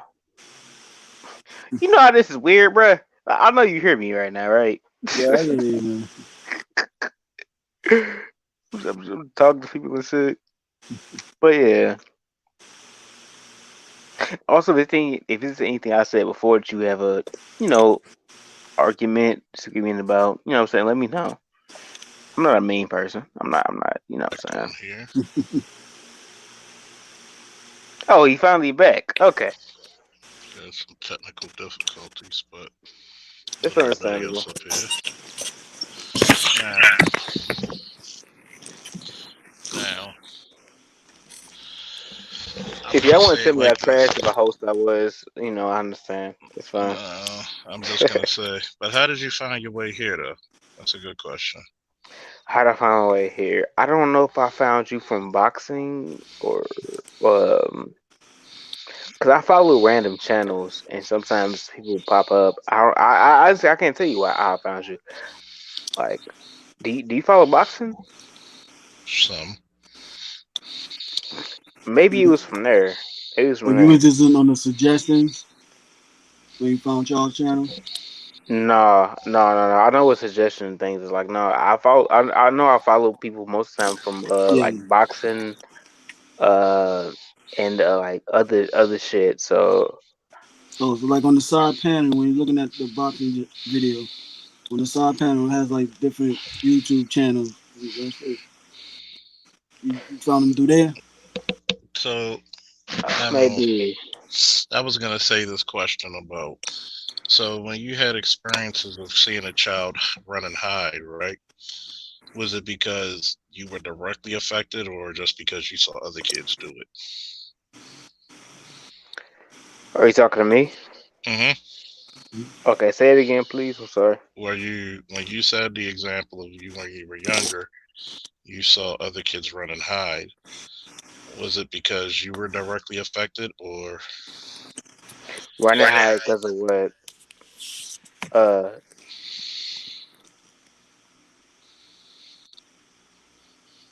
when it came to the interaction with police when you were younger? no, I did that. I didn't. Yeah, I did that. In other words, what caused that? What experience gave you that? Like, what happened?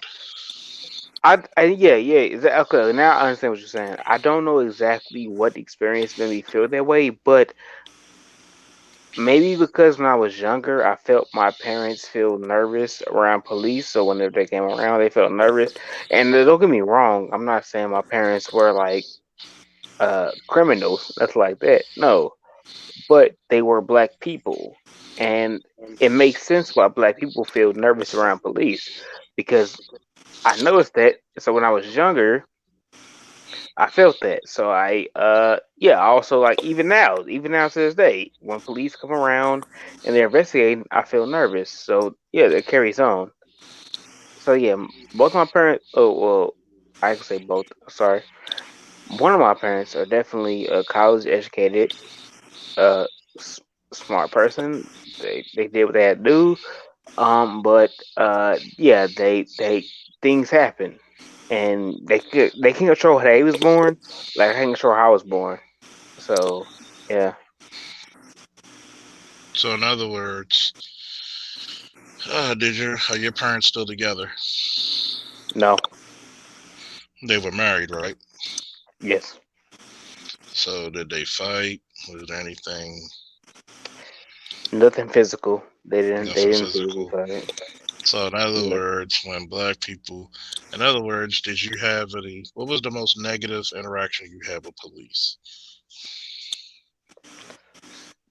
Damn, bro, you be getting that. I don't like see that's the thing. You know what thing about you? Like I don't. If you knew me for other channels, I don't tell a lot about myself. I don't like to do that shit because I don't like We, remembering things. we, shit, I'm a war vet. I don't like remembering things, but hey, the best thing to get over them is to remember them and not to make the same mistake twice, right? It's not a mistake if it happens when you have no control over it. Exactly. The mistake is to do it, is once you do it again, free will, right? No, you didn't hear me. I I know said what it's you not a said. I mistake. know what you said. It's, in other If you have words, no control over it, I that's not said a the truth. mistake. I want you to hear what I just said. The true Yes, sir. mistake would be to make the same move. That would truly be the first mistake, right? You Yeah, learn from your experiences, good, bad, and ugly, right? yeah, yeah. But it's different when you were a kid and you had no control over that. That's what I'm Hmm. saying. That's all. And Uh, in other words, did you could be vague? Did the police call you out your name? Did they put you in cuffs, No, I or did got put they? in. Oh no, don't. When I got put in cuffs, I'll be honest. I was an adult, but I was in a situation where I didn't do what they thought I did, and yeah, I was put in cuffs, and that's why I'm like I don't have a felony on my record. So Yeah, because I didn't do that shit. in other words, because you were detained and not arrested. Yeah, wrong place, wrong time. So in can other I ask a words, question, Charles? go ahead. Appreciate you for having me on to the show, man. Appreciate the panel, man. I like the topic. Observing stuff. I just want to chime in on somebody said earlier and just ask you what Yes, what sir. was what was the first time before that time you were saying where you was old and they pinned some some BS on you or whatever when you were a child where you got that bad feeling about okay cops. You said that it was the basketball video you watched, which you were saying that the man went and hid from the police, right? Okay, no, the basketball video was me as an adult seeing it, and I seen a child hide. But no, yeah, go ahead. I'm sorry. Yeah, Uh, go ahead. I just wanted to chime in. Maybe this will help, maybe it won't, but you'll be short. Just basically, I was young when my father was driving me down the New Jersey Turnpike. You guys on the east know where it's at.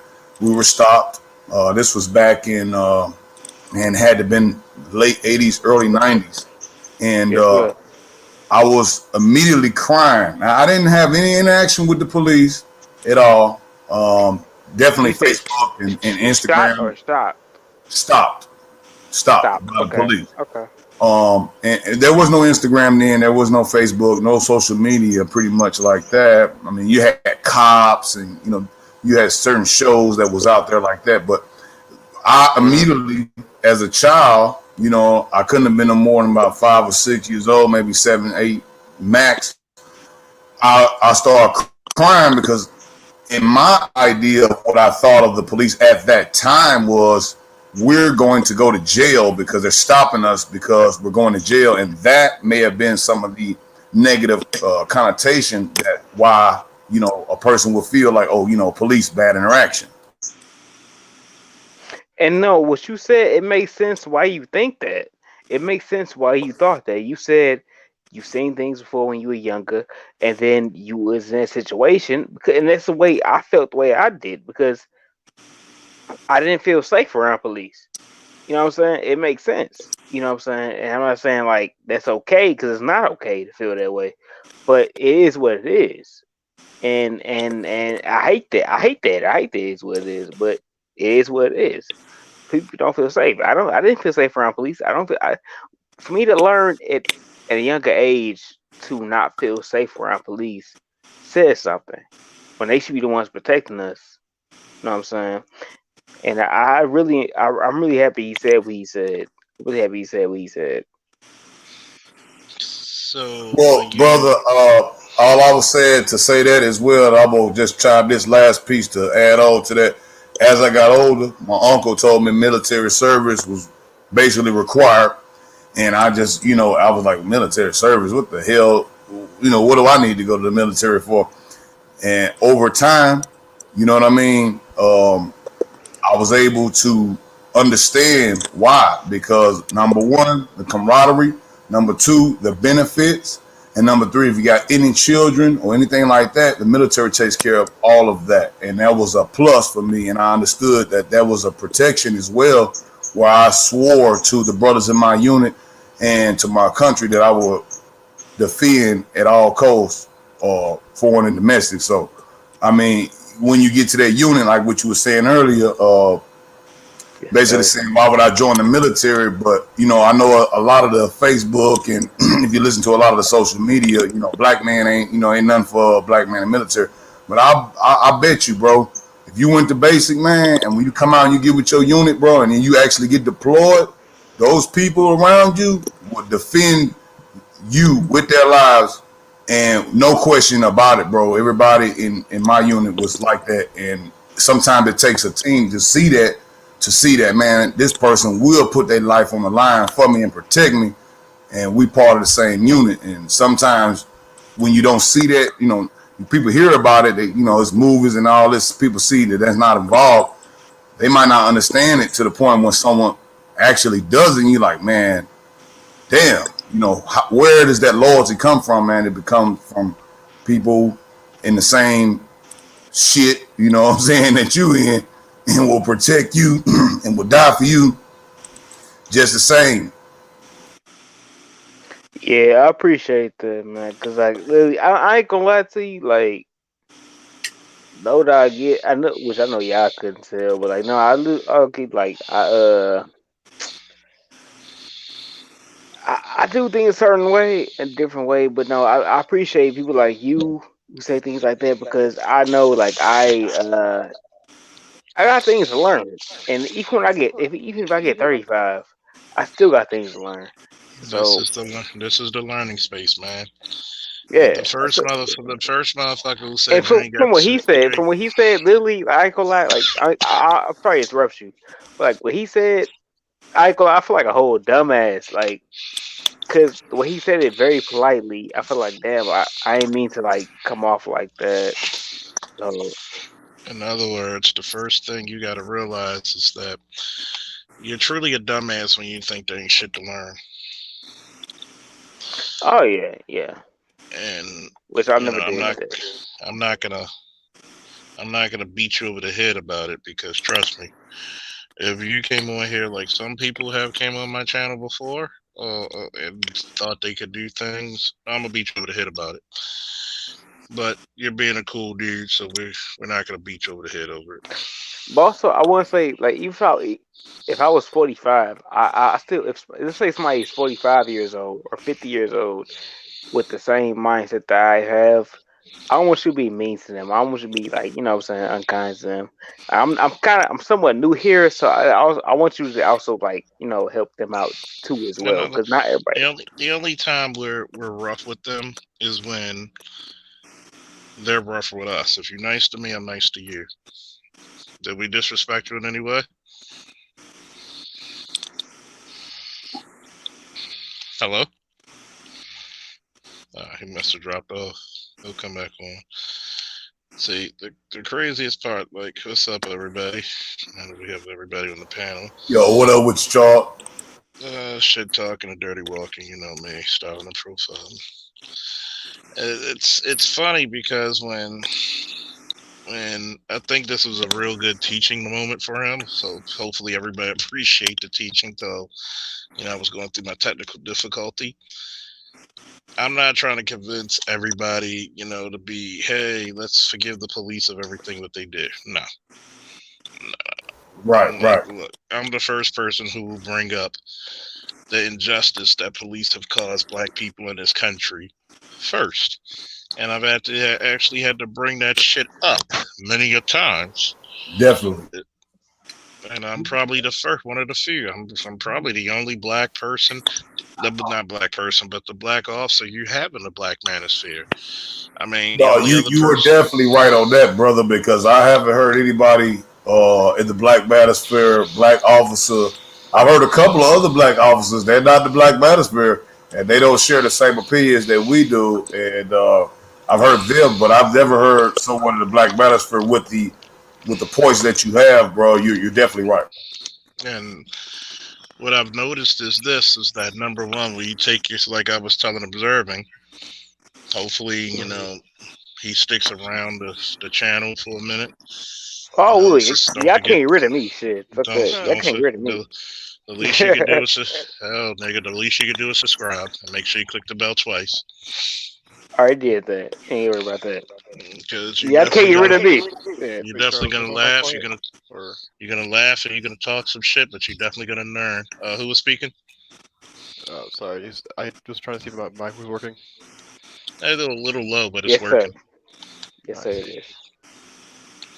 Little low, but it's working. But it's pissed me off because a lot of times people come in my comment section saying things, and when I give a chance to give them to the panel and speak about it, I'm like, look, say your piece.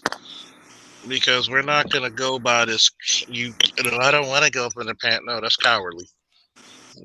Man or woman, I'm gonna treat you fair, and I'm. You know what I hate? What's that? I had something in the chat that I was going to say, but I completely forgot that. I completely forgot.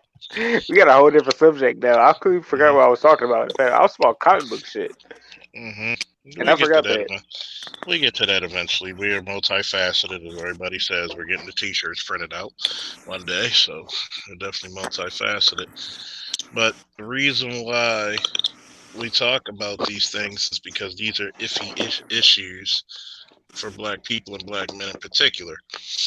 And damn right, a lot of people do not have do not have the time nor the resources to talk to someone one-on-one who's literally a specialist in the field. And we pride ourselves off of being multifaceted due to the fact that we know that one way isn't the perfect way, but it is a way. So I'm not here to say all these police, like the lady, she was dead wrong. Like, no, you're responsible. You've been a cop too goddamn long. And you're getting into a situation where you pulled your service weapon instead of a taser. Now, Yeah.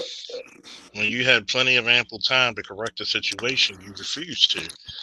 And then on top of that, if you have the guys near you, do you really want to tase the guy while other people are holding him? No.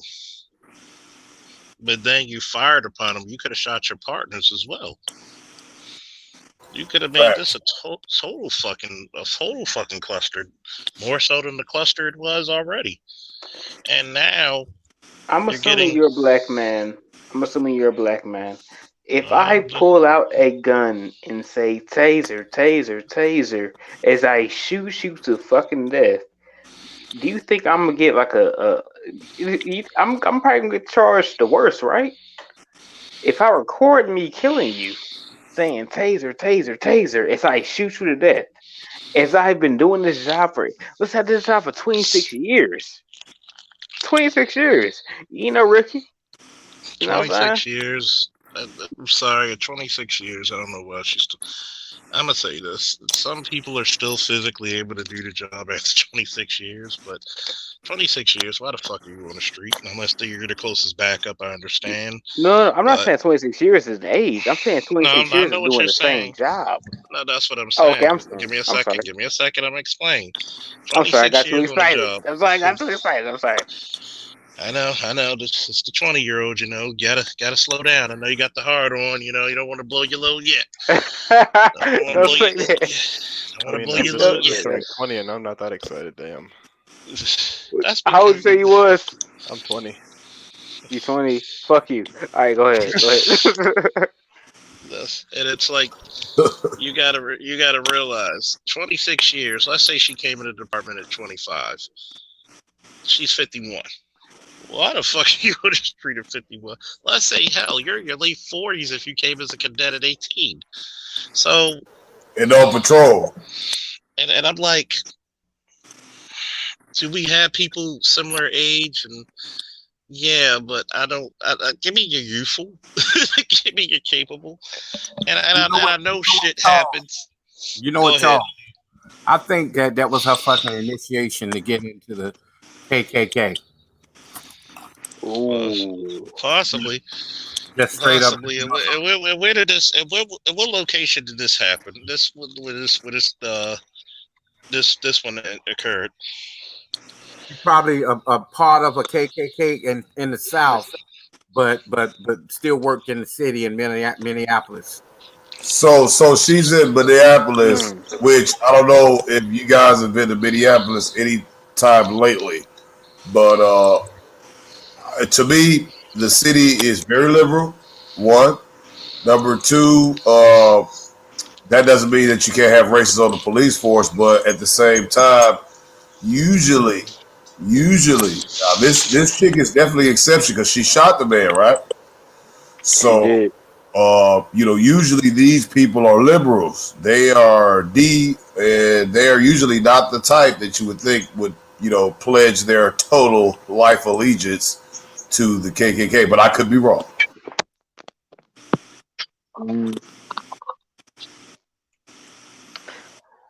I was saying, Luke. I also want to comment on something that Observing said when Charles asked him, do you think we were disrespecting you? If you're going to be in this space, what you got to realize, man, there's always somebody who's not going to be like Charles Faulkner, who's not going to be like Kwafi Nino, who's not going to be like Mill. You got some people that are very opinionated and will go in on you, and sometimes for no reason. Probably, at times that they feel you weak and they can speak to you any kind of way. Oh no, But I want that. Oh, you talking to me? People feel yeah, like I'm yeah, weak, or no, not you, bro. I'm just speaking in oh, general. okay, I can tell you're not weak by, even though you have a monotone. You're not weak. You're very smart. I can hear that. And you talk up. And yes you ain't sir, gonna just take anything. You don't sound like you're a follower. You know, like yes me. I sir. don't dunk myself into anything. I See, dwell. I'm not allowed to think like that. Like I'm not allowed to feel like that. So yeah, Yeah, but yeah. I don't dwell. I dwell in the spaces, but I'm gonna go with what's right. You know, more of what's right. We all have opinions, but it don't mean that our opinions are law. Mhm. Even the things we talk about and how we think about things are just not the same.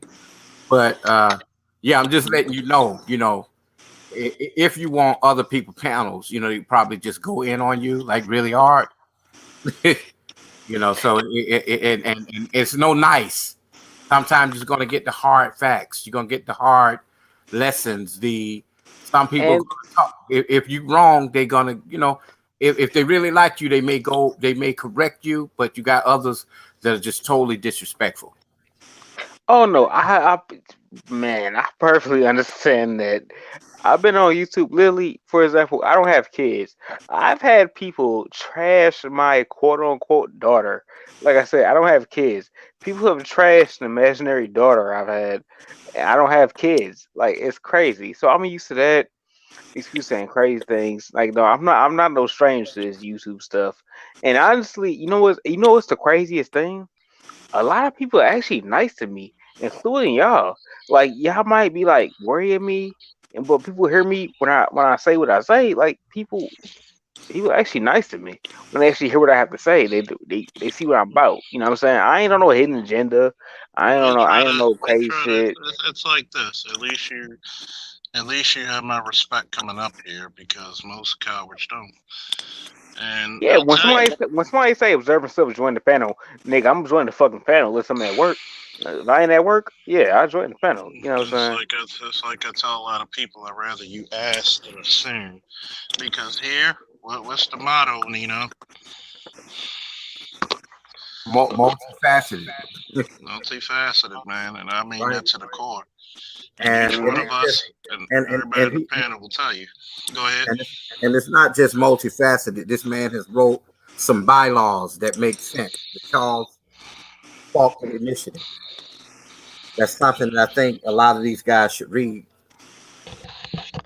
That's You know, myself, the Gray Faulkner Initiative, myself, Professor Cerulean Gray, and myself have teamed up to write the initiative for young black boys to put us in a position of power in 10 years, 15 at the most.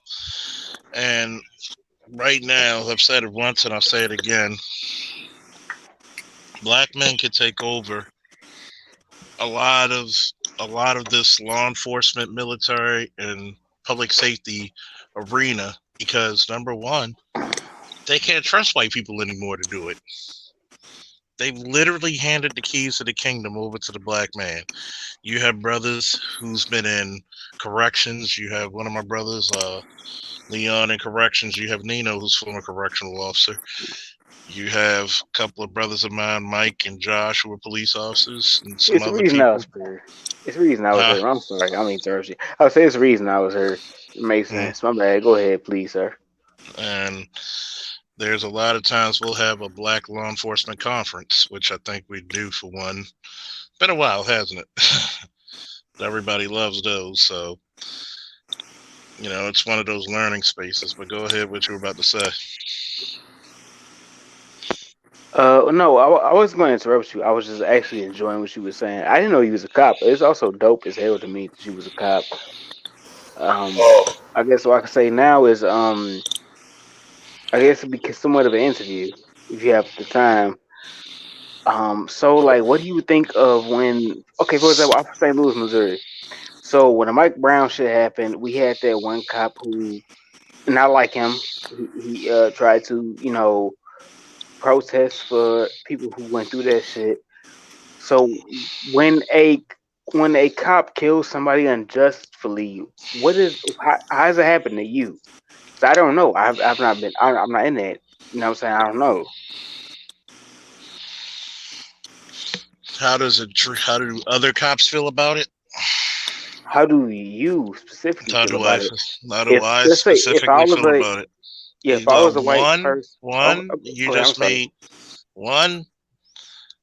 I'm gonna be like, yo, that's a fucked up situation. And then 2, Mhm. you just made my job that much more dangerous. It makes And sense. I would imagine exactly what I and imagine. Yeah, it's like you a human. you're gonna be human a long time before and after this career. And what happens is that some cops forget the humanity. They get jaded. I went to with a friend of mine. I went to a pro-black meeting, and it was this one guy. I actually knew him prior to the meeting too. And he said, "But Mhm. my father's a correctional officer of so many years, and he just hates people. That's because he hates his job and he hates somewhat of himself. See, if you're not here to actually help people, then get the hell out of it." Hell, yeah, that makes sense. You know what? I remember. Go ahead, sir. Yeah. I'm sorry, but listen, and that's all the way around, Charles. You're right about that because you got some lazy motherfuckers that get in the game and they don't understand that this is a serious job Mm-hmm. versus just I can get the job. You got others who are there to destroy, and I mean seriously destroy, have an agenda, and they're sleepers on the job. And sleepers would be people who are just like people who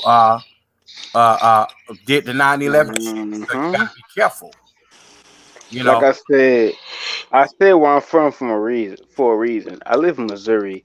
KKK is crazy here. That's why when motherfuckers from KKK died, when people from KKK died, people rejoiced about that shit. Hopefully they can burn in hell. And I ain't that type of person. I'm a very nice person. I'm pretty people very nice. Will not be a type person. But I'm pretty sure. If a KKK dies, I'm pretty sure even the Pope will even do a two-step to that. So, but go ahead.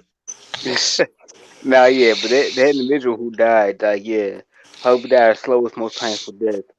But no, if you join a job, you know what I'm saying, it is what it is. Kind of like my grandfather who was in the army told me he well he also has issues, but he also told me like he's like if you join Fight for America, make sure you know what you're doing.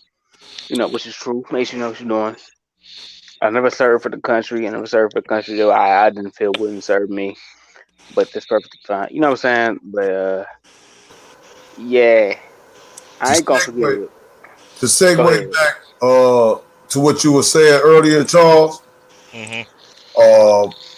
To segue back into that, man, for the young brother observing, what Yes, I'm sir. thinking is that what Charles was saying is what he was saying is, do you think if we had more young brothers like you and evidently everyone on this panel who, let's just say 50% of them join the force and would think like you and uphold their duty and not shoot people with their taser accidentally because they already know, how to deal with people on our culture level, would that Mm-hmm. eventually over the 10 years of what my man's saying with the plan, would that help out in some of these problems that we seem to be having with these racist cops and, like you say, the KKK and all of that type of level?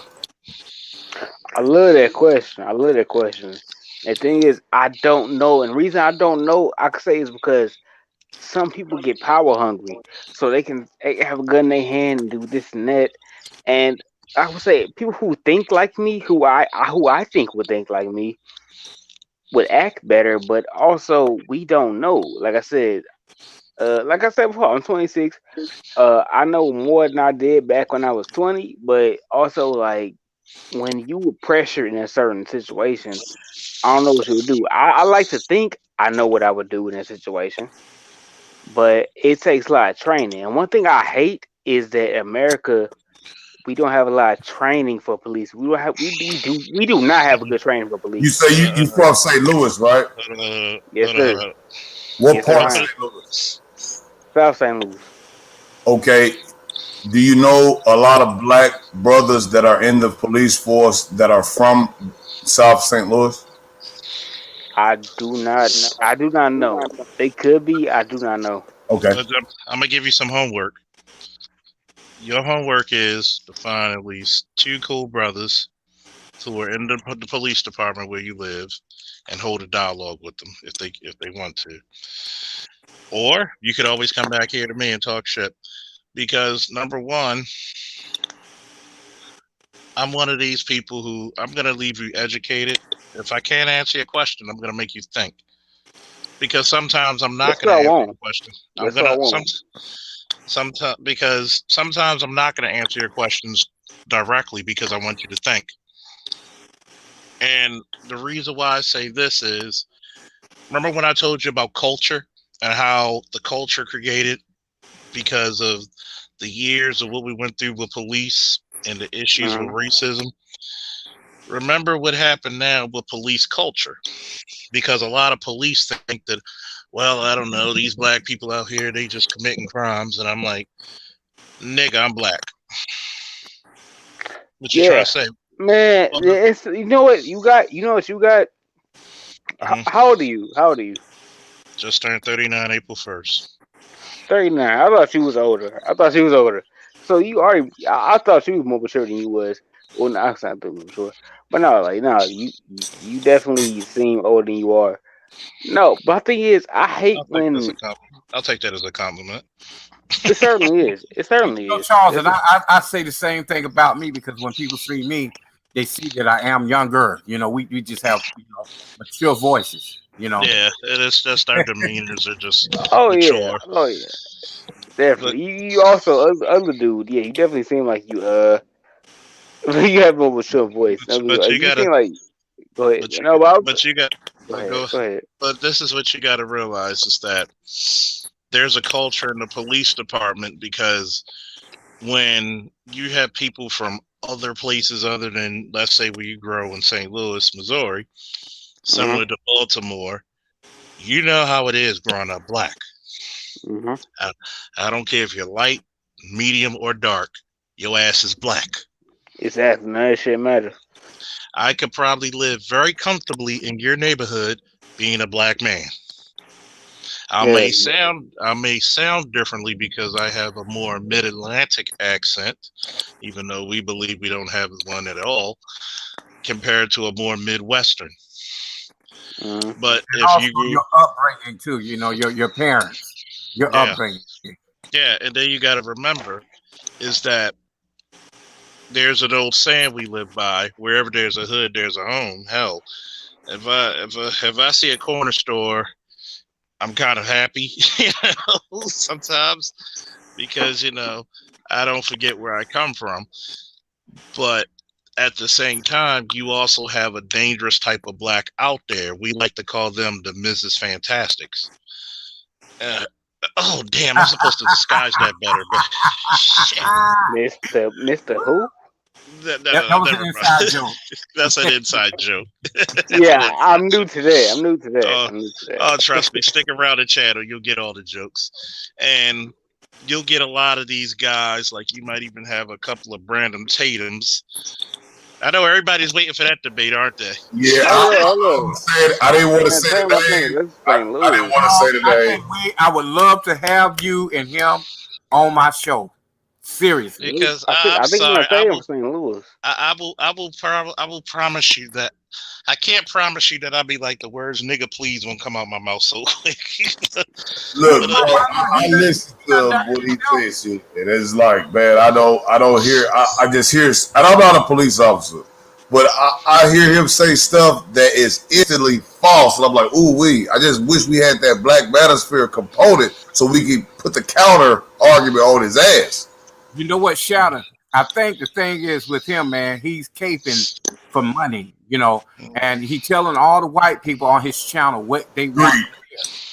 He wants those butter biscuits. He wants those butter biscuits like nobody else, man. See, this is the beautiful thing of why you have to support your interests. The reason why you need to support your interests, because look what happens. You get the, I'm not those type of Negroes over there type of shit.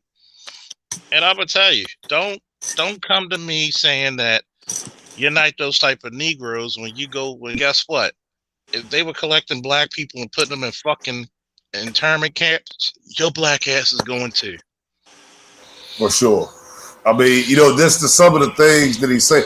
I can see his spiel and I can see his stick, but at the same time, I saw how they took his channel down once before. That ought to let him know that he wasn't a part of the Super Butter Biscuit crew, that he had to tone down, and then he got more Butter Biscuity after that. Let me tell you something, man. I have friends all over that appear to be completely down with the culture of black, from black mixed men, from Mexican cats. That Y'all heard me? I'm sorry. Yeah, I'm you sorry. good. Y'all heard me? Yeah, Latino, Okay. Latino Stream me cats. or some bullshit. I'm sorry. I'm gonna be quiet now. It can be. But go ahead, Nino. Yeah, Latino cats. And you know who been the most closest to black that I have been cool with? The motherfucking Arabs and the I agree, 1,000%. Yeah, because they get it. They get it. You know what I'm saying? Even though I know that they stick with their own, they get it about us. They don't fuck with us on that level of trying to be racist and trying to, fight us and kill us and bomb us. You know what I'm saying? I've seen that, brother, and to just chime in on that, I agree, and I also would say there is a racist component there as well. Usually, it's the ones that are so up above them, and they just come over from their country. They not racist like the ones that's in the medium management. They cool, but that big time owner, he's with the shit.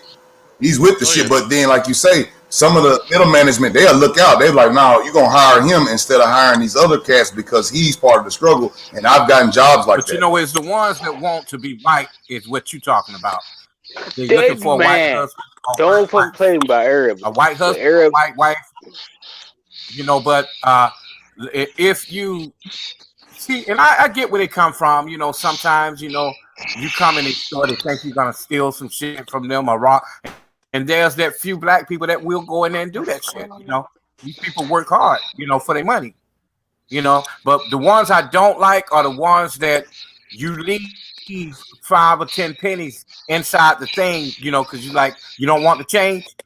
And you go back and it's like you 2 cents short, they're not gonna give it to you. They're that want to be white. Yeah, and they will call the cops, and they will get behind the bulletproof glass and make the threats. And then when the cops kill you, they back to Operation 1. Fuck America. If I'm lying, I'm dying. I swear to God, if I'm lying, I'm dying. And 5K, it's America. Who are you, 5K? Hold on, I'm observing. Okay, I'm sorry. Go ahead. And who are you, 5K? Hello, Mr. Charles. How you doing? I'm known as sometimes as KEs and Snake Man. I'm just around the manosphere to absorb knowledge. Okay. Yes, he's a very good. Boy, your accent sound fake as shit. No, don't do that, brother. Don't do that. Don't disrespect him. He's legit. Okay, as long as somebody knows. As long as somebody knows him, because I don't want to be one of those people get hemmed up with no genitalia on my program. It's like, they're like a porn bomb. So you ain't no porn bombing ass dude. No, very smart, very legit, and got a lot of good things to say. Cool. So he's always, anybody like that is always welcome to my panel. But you must endure my accent because I'm not a native English speaker. Well, I gotta say, Negro, I'm Baltimorean. You can endure mine. You said Baltimorean. Well, you can actually understand Baltimoreans. We may use words in different contexts. Yeah, I'm from St. Louisianian. Yeah, that's some other shit. But go ahead. Hey, 5K, you want to get into something? Oh no, I just wanted to say when it comes to this racist stuff. First of all, I want to apologize when I have some Nigerians are playing the coon game because we love money, but we don't really mean it. So I want to ask him a question. Am I allowed to ask him a question? You can. Yes. Yeah. So why do you feel like you are offended? And you might have said it already, but I'm just asking just so you can clarify yourself. Hmm. I might said that too fast, but I can repeat it. In other words, he was talking about the coonery that comes up in his culture, just like it comes up in Black American culture. Yes, I want him You're to. I want him right to about it because explain I'm that. Nigerian too, so I get it. Yeah. I'm Nigerian Yeah. too, so I. I just want to say we don't believe it. We do it for the money. Mm. I didn't hear what he said. He Right. Hey man, Exactly. you gotta let them talk You- so you can hear. you gotta- Mute your mic while you talk. You got to mute Mute your your mic mic. a little bit. I just said we do it for the money. It's not that we believe in it. Okay. And that's even on the job, Charles. Like I'm most, trying to. Okay, I'm mute myself. Okay. Okay. even on the job, in the medical field, a lot of Nigerian people will look at Americans and say, "You people." They won't consider themselves as black when they don't want to associate themselves as black on the job. You know, when other black people, act out. That's just Did with I mute anybody. myself? That's very true, brother. That's very true. I And agree with him. I agree with him. Sorry. yeah, I think that not only what you're saying is true. I've seen some of it myself, and I'm around a lot of international people, man. And we had a Nigerian brother come in and rent one of our spaces, and he didn't know who I was at first. He just looked at me, just probably as I was regular American black, and he treated me as such, whatever that may mean to you. But I work for some real solid Vietnamese types, right? And I'm gonna just say that, and I'm pretty much really cool with them. Let's say we real cool. And she said, "Yeah, have you met our new tenant? He's Nigerian, this and that." And I said, "No, I've seen him, but I haven't officially met him, through let him know I'm official over here. He just saw me as some random guy." And at the end of the day, basically, he treated me before he knew who I was. Once he knew I was like middle management with the Vietnamese, the let's just say the interactions got different. And I didn't take it against him because I feel like it's maybe a cultural thing for him. I mean, he just came here. I mean, I know how he probably views American blacks, and then until he learned, okay, this guy's, in with the owners and the Vietnamese. Okay, now it's okay to respect him as an equal, but versus the other way around, it was a little fight back. But I'm cool with him, and I think it's cool. I mean, I'm still I do work for him, and he's a good guy. I actually like him, man. Once he got to learn who I was, but I did sense some of that, man. And I didn't take it directly as racism. 5K. I think I took it more as a cultural thing, like Charles was saying, like it's culture. You got to understand a person's culture, what they know, what they don't know, and who they've been exposed to as well. Yeah, but he know the difference. I've been through that too. I just want you to know I've been through that too. I just want to explain. First of all, we know what game is played in America. We know how the society works. We know what to do. So we get the information. We know, okay, white people in the society is a little bit ingrained in the culture. Don't like the black Americans. So we play the coon game. Basically, I got you. So is this is this one of the things about batting for the winning team? Yeah, I know. I want to say a bunch of shit. I'm gonna set myself up. It's betting on the one with the money. Yep, the winning team. Yeah. Correct. Yep, the winning team. Because it's one thing I've noticed is that when you have brothers come over from the continent, it's funny because they forget that the reason why they can come over here is because we fought for them to come over here. And I think I know a lot of Black Americans feel jaded because it's like, okay, why can't you help us start our businesses? But we got you here to start your foot up.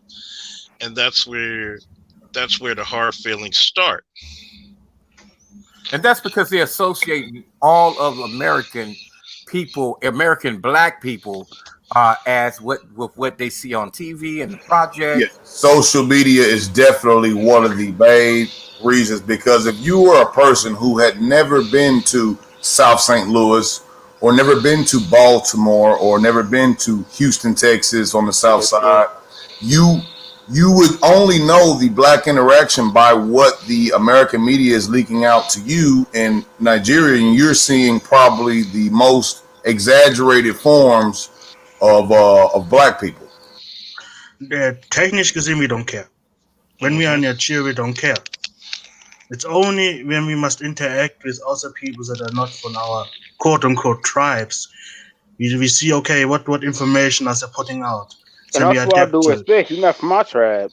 You know what I'm saying? Like, where I'm from, you're not from where I'm from. You know what I'm saying? Like, this is a respectful thing. Like, you don't know where I've been through that shit. I mean, it's the same way as like being from different cities. Like, you know, if you came speaking with the same accent you got, we'd be like, wait a minute, you're not from here. It's like, well, Charles, I've had so many of them to tell me, you guys are American. You have no idea how things what we have. America not a small place. Yeah, I'm part Nigerian. You know, that's my fault for keeping interrupting you. Hold on, Preserving. Let me finish.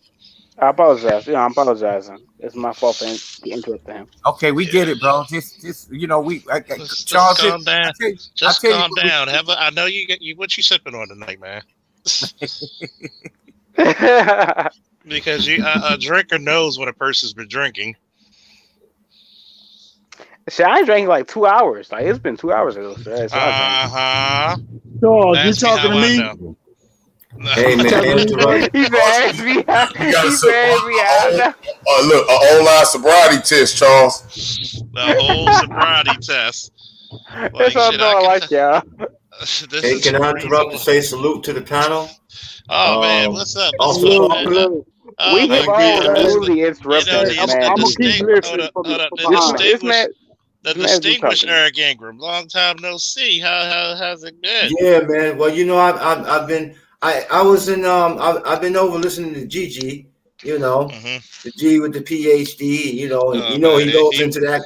He goes into academics about you know, philosophy, politics, and all that type of thing. So I listen to him because he's been killing. Yeah, because I want to be hip to things, you know, and I mean, some things, you know, I understand what he's saying, but then, you know, when he breaks it down, you know, then I get a deeper understanding of it, you know. And we had a nice panel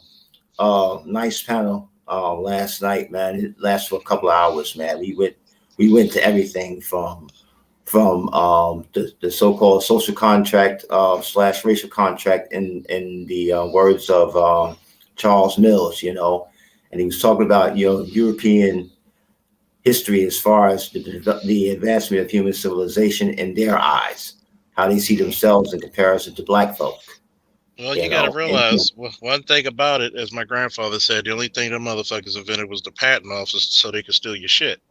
Yeah. You know, so what you been drinking? Because obviously, the African nigga, I ain't gonna lie, you got boring. I don't know. I mean, African nigga, if you come back, I want to hear what name's 5K. But we know you've been simply, so you gotta calm down. Yeah. See, you gotta realize I know when I'm dealing with younger guys. Too. I know, like earlier, but you gotta notice. You ever heard the saying of the two bulls? What you're doing is running. You gotta walk now. Yeah. Don't worry, you're gonna be heard. Don't worry, you're gonna be heard. So how it is? How much good music you've been listening to, or you've been harboring over there? Well, you want to change subject? I got to change subject. These are good music. I like a lot of music. Stop it. No, because we y'all gonna talking get this talking.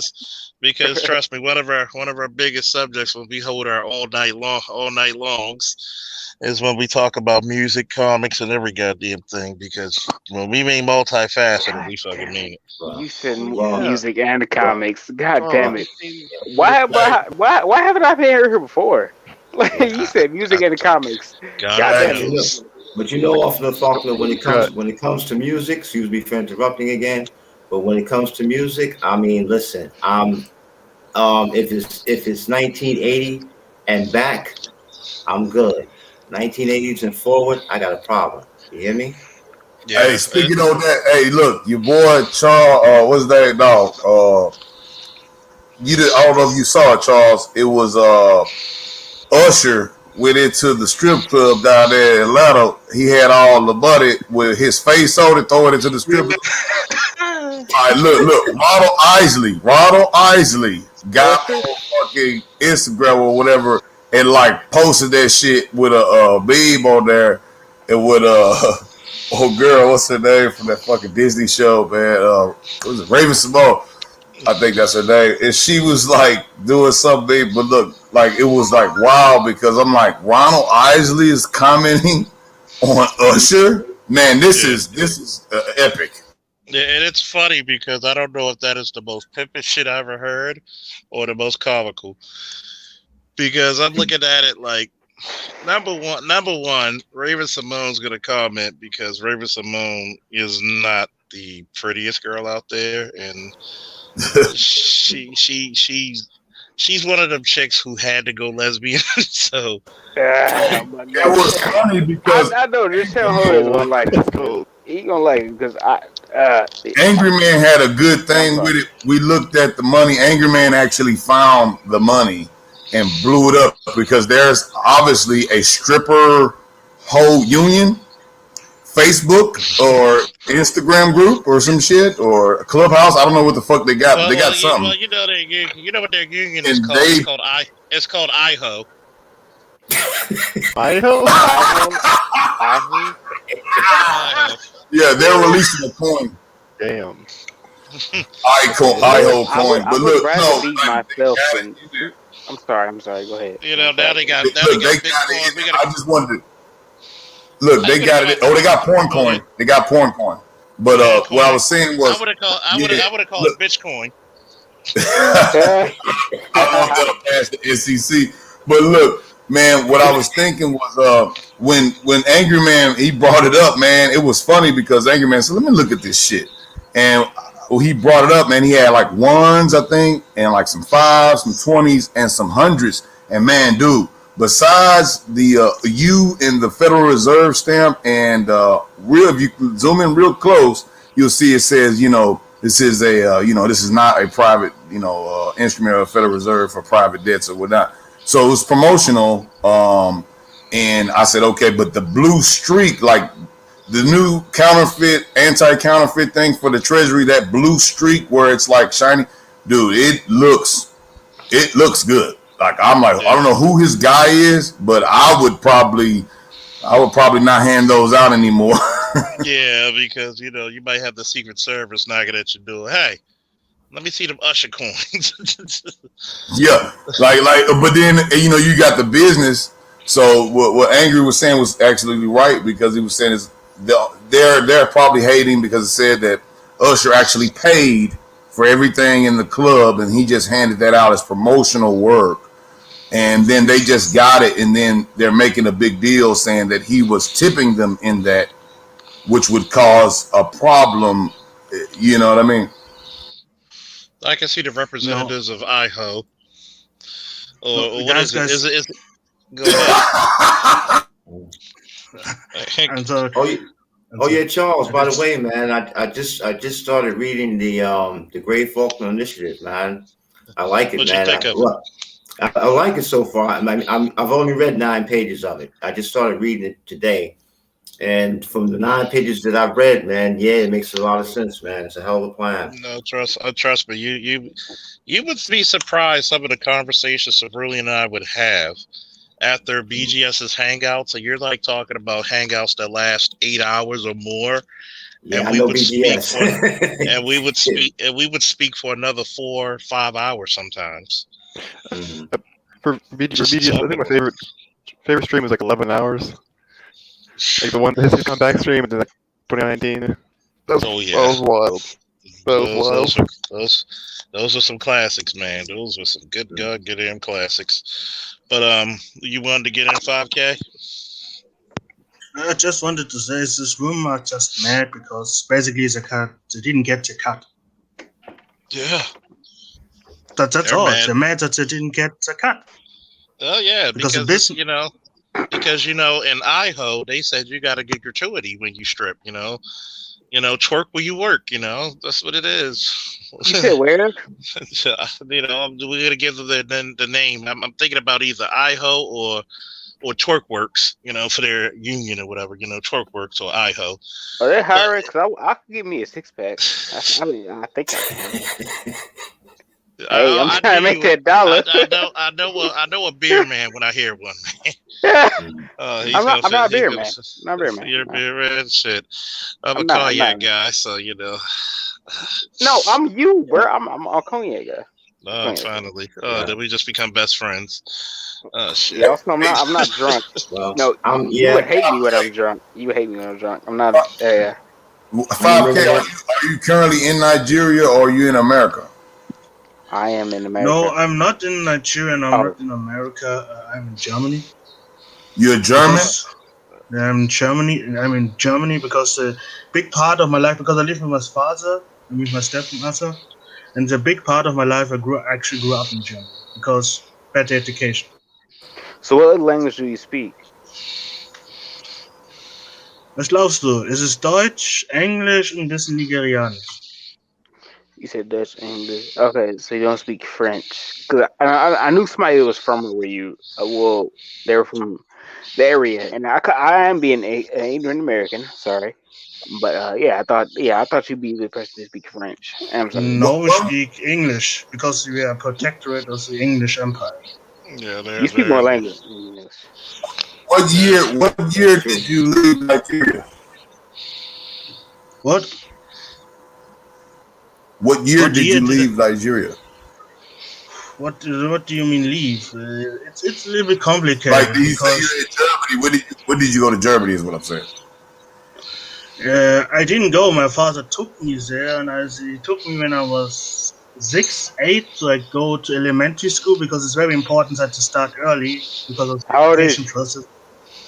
And then are there a lot of Chinese people in Nigeria? The reason I asked is because I was trying to see how the Chinese treat people in Nigeria, because I'm a victim as well of seeing things on the internet, not ever going to the place, but hearing things from people who may be from there and seeing the social media and the media.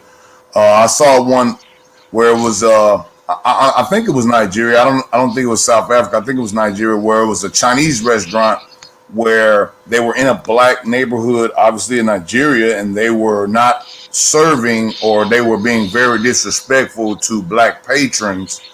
And I was just trying to think, is that something that happens in Nigeria? Yeah, it happens, but the difference is, first of all, Chinese are there because money, and they're flooding the market with their products. But when it comes to social status, basically social interaction is actually very normal. And yes, you get sometimes the Chinese who comes with their thinking in, but they will learn very fast that when you are in Africa, African rules are there. Not that Chinese rule, not that European rule, African rule. So they must adapt or they die. It's sad, man.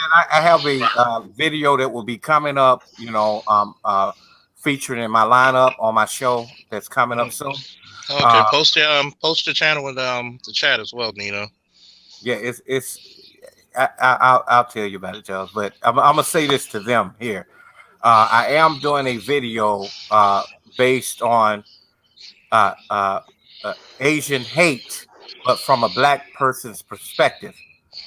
You know, from a black perspective, because the thing is things that we're talking about here, those things happen right out here in San Francisco. You know, you have black people that will patronize the Asian people's businesses, and they don't treat them good at all. They disrespect them. You know, I thought it was just a thing when I first moved back out here back in 2011 when I was just here visiting. I had given the shuttle driver who was Asian a $10 bill, you know, just for a tip for getting my bags. And he took the money, didn't say thank you, and drove off. You know, one thing I don't understand. But let me say this. Let the man talk. Go ahead. I want you to keep going with this. I want you to keep going. Okay, hold up. But what he did was when the white people came, I mean the whitest of the white, Lily White, he treated them like he was a slave to them, you know, and with much respect told them no, they didn't have to give him a tip, you know, and all that. It was wow. Yeah. I knew you was gonna say that. I want to slap the fuck out of the motherfuckers like that. Lily, you stupid motherfucker. Nobody give a fuck about you. Lily, this is America. Capitalism, man. Assimilation to capitalism. This is America. I don't give a fuck if the whites or the white. Don't nobody give a fuck about you. I don't give a fuck if the whites or the white. Nobody give a fuck about you. Hold on. One at a time. I ain't gonna be like that, bro, because I do have Asian friends, but it should not have taken all the shit that's happening now for them to realize that this is the shit that we've been saying for years. You know, they're not exempt. You know, it's not the white people, it's everybody who want to be fucking white. That's the problem out here. And it's crazy. Yes. And it's crazy because they try to put black people, black men in particular, as the face of Asian hate.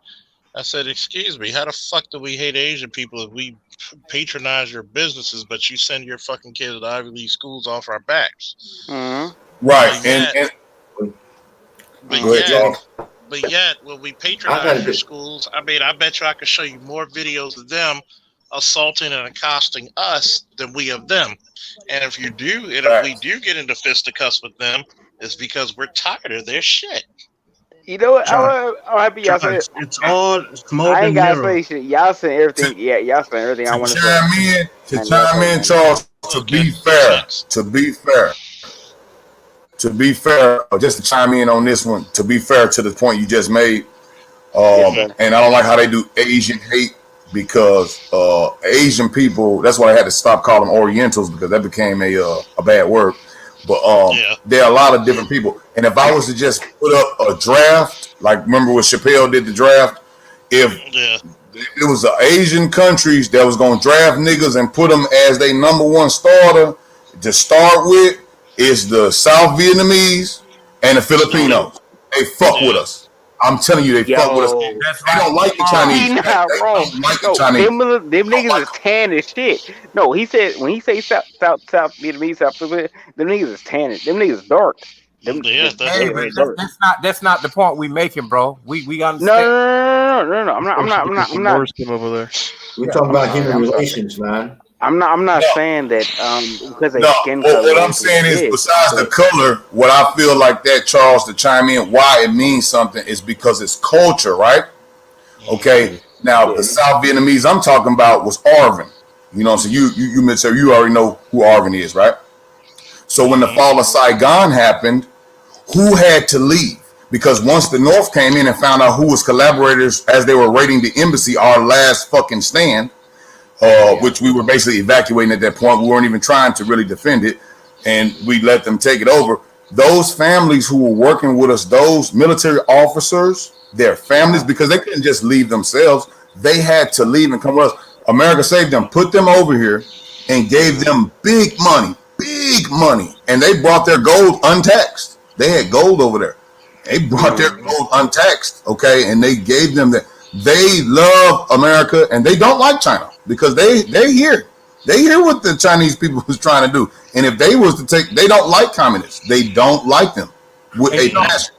And you know, there are so many of them in different categories, just like you said.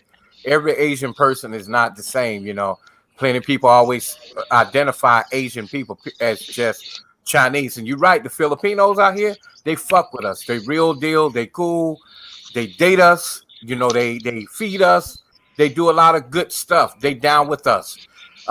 It may be because they're discriminated by the super pale and light Chinese and other Asian people. Yes. And you know Can I what? say And something? Can I say something? some of those older Vietnamese people to just go ahead and throw the counter argument to that as well. Nino, I was Okay. going to say that they're the dark ones. But take the race out of it. Some of the older, like I would go right down the street. Now I work for some big time people. I don't say their name. Like I said, once I say their name, it's funny, man. But look, like I don't know who, I'm just saying. I'll go down the street and I know a little, you know what I'm saying, Chinese, a little, you know, Vietnamese, you know what I'm saying. So I just, you know, welcome, ni hao mao, you know what I'm saying. And then the younger Vietnamese girl, she's pretty cool with that. And damn, he knows a little bit of Chinese. Okay. Oh, thank you, you know, for my purchase. But the old man, okay, like Charles was saying, you get 2 cents off, like he was talking about with the Arabian type deal. This some bitch was just like that, bro. And he was like, I think I was just getting $5 for like to put in my lawnmower or some shit and mix my gas.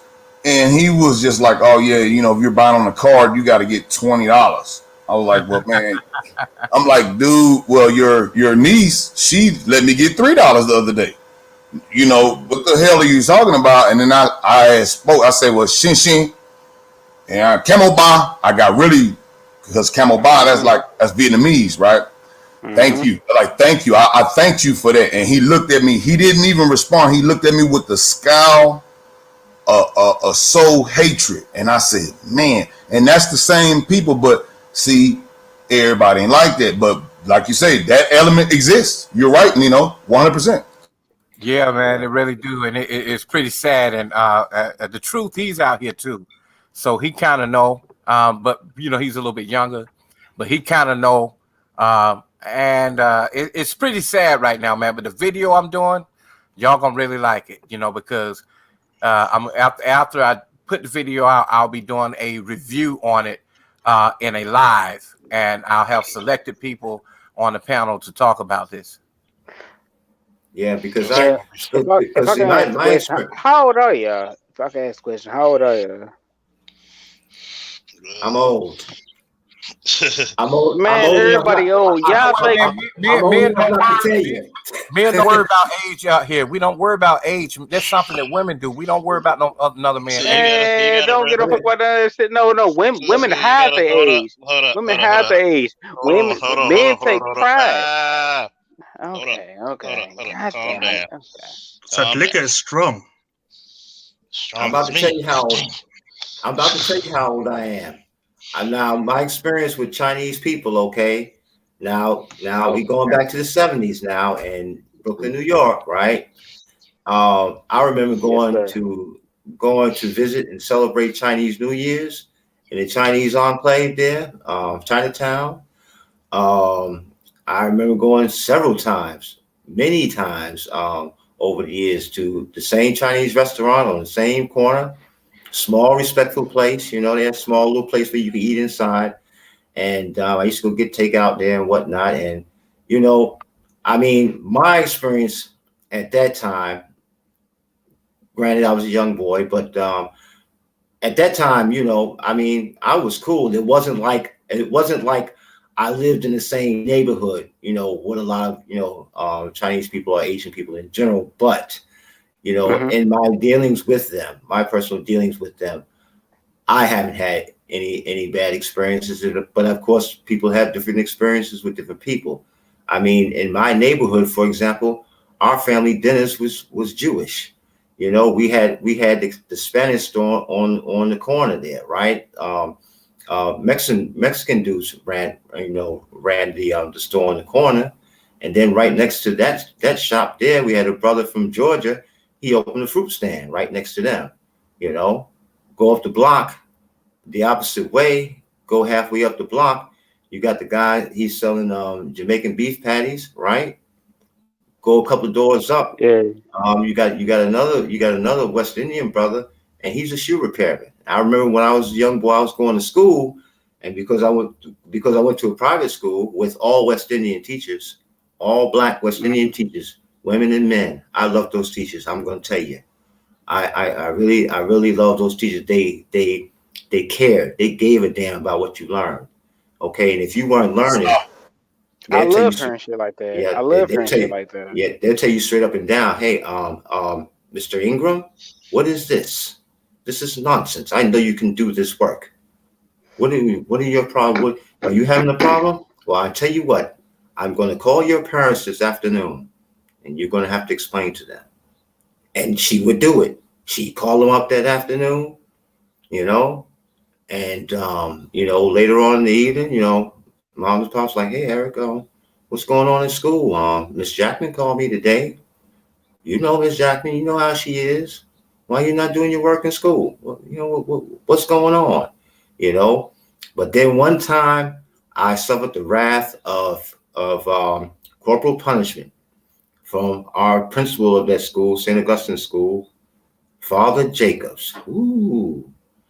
Father Jacobs saw me and one of my classmates, right? We were doing what boys do. When the teachers come on, like you're bored off for a second. Now you're clear. Now we can hear you. I was play fighting with one of my classmates, and Father Jacobs saw us. He looked through the door because like a storefront school situation. And anyway, he looked in the door. And you know how somebody, when they take their finger and it's like, come here, like that? He did that. We knew it was on then.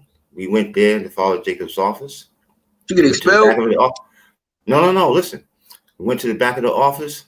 Father Jacob had this leather strap. An old leather strap, but wasn't worn though. This is hard leather. And he told my buddy, my classmate, he said, all right, bend over. Boy bent over, 10 lashes. Ow! Ow! Ow! When he got done, when old boy got done getting his 10 lashes, he was crying. His body was trembling from the inside out. I said, oh shit, I knew it was coming. But at the same time, I said, I can't let old boy show me up. I ain't gonna cry no matter what. Man, when Father Jacobs got done with me, my ass was on fire. You hear me? It was painful to sit down. That's how it was in 1970s America. St. Augustine Episcopalian School. They were no joke. You hear me? That's how it was when I went to. That's how it was when I went to private school. Where's you at the South? Punishment. Even though I'm No, older, I was in New York. You got to think my generation's. My generation is the last generation to have corporal punishment in schools officially because they had paddles. And yeah, they had paddles, dog, for sure. Like what? I don't know what your graduation date was, bro, but mine was in the 2000s, and I can assure you, public school in Mississippi was. I graduated in 2000. You said, how old is y'all? Well, to give you an example, I'm 39, just of April 1st. My father, if you actually think about it, since we're talking about Asian culture, my father got his first degree black belt in Shorin Karate in Baltimore under Raleigh Hawkins. If I was your father and somebody whooped your ass, I'd beat the dog shit out of them. I'm dead. Put it to you this way. God. Let me put it to you this way. God Hold up. See, remember when I told you about blowing your load? You just skied all over the. You barely touched it. I'm like 5K. He drunk, man. Yeah. What? Skied it all over the girl. But you skied it all over the girl. You didn't even get in yet. But you gotta calm down. See, there's a reason. There's a reason why, as a father, you would, if you were a father, you know why you wouldn't say that? You would actually be thanking that man because he did something out of love. Because discipline, without love, is abuse. And that's the number Now, one one thing. thing you are right about. I'm not a father. I don't have any kids. The Yeah. skeeting thing. I don't know what the fuck you talking about that. But In other words, yeah, I'm you not. blowing your load instead of waiting and understanding why we laugh about that time is because during that time, being a man meant shit. Being a young man meant shit because you were much was expected out of you because your black ass was going to lead a family, if not a community. Who knows? Your ass could have been the mayor of the motherfucker. We can't let you run wild because guess what? We expect much of you. See, this is the reason why we are anti-feminism and anti-gynocentric here. We're pro-family. See, you got a lot of brothers in this space. I'm not arguing your shit. I like that. I like that. No. I like that. I'm saying I like that. See what I mean about the ski? You doing that again, man? You gotta slow down. You ski. I like that. I'm saying. Can I not show appreciation? You after I finish talking, please. Okay, I understand that. Okay. See, and see, what you gotta understand is that, like, I can tell you're excited, but you're not used to being around older men. Like, I disagree with it. I'm sorry. No, I'm muting myself. I'm muting my damn on a regular, on a regular basis, because the reason why let me tell you why. Because older men will correct you. Correct. And older men will tell you you got to wait your turn, because there's certain things as a man only men can say you're the man. Meaning, when you go through a rite of passage, meaning you go through something to the equivalent of graduating college, boot camp, or some shit like that. You've gone through some shit with a woman.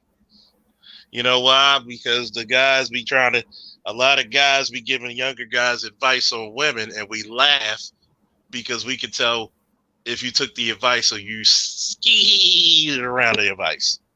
Because you'd be like, wow. Because shit like this does not happen openly in the black community unless you're in the goddamn barbershop. There's times where my wrestlers thank me for telling them about women, and they avoided it. But we had a couple of them who had kids, and a 30 to 45-minute conversation, they walked into a courtroom and left with full custody of their daughter. Okay? See, so that I understand. So go ahead. Okay. But now check this out. Now, I don't know if you all have the same familiar experience, but I know when I lived in Brooklyn, New York, 720 St. Mark's Avenue was the address. It's privately owned, red brick and mortar, built building. This place was kept immaculate by the superintendents and also by the landlord. So he gave a damn about the maintenance of this building. I knew let me reiterate, I knew all my neighbors. I knew all the kids. I knew all their families. I went to visit them. On Halloween, my mom had brown bags full of treats for all the kids. You understand what I'm saying? I mean, I can go to anybody's crib and I knew who, Mr. Wiley, Miss Beulah, Mr. Johnson, or I knew Jean-Pierre and his family from France, man,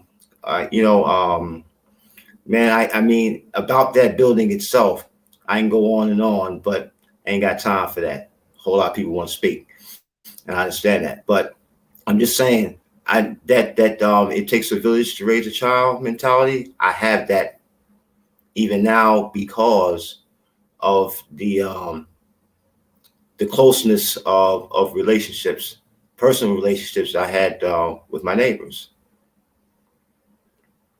And that's something that you never forget. And when you become a parent, and depending on the neighborhood you live in, you transmit that to them. So you know what the sense of community is about. I agree. I think the best parable that I can give you, brother, what Charles was saying to you, observing, just to give you a different parable on it, man, metaphor. It's a true story. My stepfather told me, he said, I'm going to give you a truck. I'm a young motherfucker. I'm like, hell yeah, I want a truck. So I grabbed the truck, yeah. But it's a stick shift. You know how to drive a stick? I'm like, yeah, I know how to drive a stick. Now, Did you actually know how to do that? hell no, I thought I did, but I thought I did. I thought I did. So I know how to change it into first, maybe second, but those clutch changes I really didn't know. And as we're driving, I'm in first, boom, I'm in second, I'm on the highway, I'm in third, but I'm grinding the hell out the clutch. Yeah. He's like, hey man, I'm finna tell you a way where you can do this, where you don't have to be playing with these brakes. You can downshift. He trying to tell me how to downshift. Now I know how to shift up, but I don't understand the mechanics of downshifting. And I'm like, man, I already know how to do this, man. Let me do this shit. I'm over talking OG. And he said, nigga, you know what's wrong with you young motherfuckers? Excuse my French, man. He said, that's exactly what he said. He said, man, look, you might know 90% of what I'm finna tell you right now. Somebody already told to you. But man, I'm finna give you another 10%. If you let me talk, I'm gonna give you the 10% that them other niggas ain't told you that might break it out. You be a goddamn NASCAR driver if you learn this. But you know, you ain't gonna never let me get there, because now I'm gonna say, you young snapper, well, guess what, nigga? Fuck the truck, you know, and that's the parable of, well, I ain't even gonna tell you. So that motherfucker finna drop a gem on you, but you over talked it. So now he may A, forget it and say fuck it, or he may B, say, well, he ain't gonna listen, so you might lose the knowledge if you over talk it. I'm gonna give you a good example. When I coach my wrestlers, man. One of my wrestlers was like talking. So I was like, okay, show me the move. It's either show me the moves. Well, I was listening. I said, I'm looking right at you, kid. It's either do two things. You could do 10 wall push-ups. Matter of fact, since you were talking, it was pretty rude. 25 wall push-ups. Your legs straight up in the air and touch your nose, the tip of your nose, and go back up. Or you could tell you said you were listening to me, and you can perform this move 5 times, and each time you fail, you owe me 25 each. You know which one he chose? The wall. He chose the first one because he knew I had him. And it's funny because, see, people don't understand this. Like when I talk about my father, he had his first degree black belt with Riley Hawkins in the Avengers. As a matter of fact, you ever seen like the short, pudgy black guy and be standing in between Bruce Lee and Chuck Norris? That's my father's first master. Yeah, I seen that picture. So my father actually met Bruce Lee and Chuck Norris. And he actually saw Bruce Lee get his ass kicked by a tall, skinny brother who was 6'2". But that's no. See, I hate that you say. See, they like about you. I don't even know you. You say so many things in such a short period of time, and it's not that I'm trying to interrupt you. It's that you say so many interesting things. It's like I'm like, what? Like, first of all, you said wrestlers. I'm like, wait, what? How do you think I get women? But anyway. It's put it to you this way. People ask me, how good were you? Well, I won a championship my first year, and I won a bronze medal in Germany in freestyle. You be the guess. But it's funny. Shit, I wish I had the sponsorships they got now, because I probably would be going to a couple of Olympics by now. But that's neither here nor there. And see, that's what I want to say earlier. This nigga, well, I say nigga, I'm saying in a mean way. This nigga can't say nothing better than me ask him questions. Or you just said a bunch of things in a short period of time. If I ask you questions, that's just natural. God damn it. I know.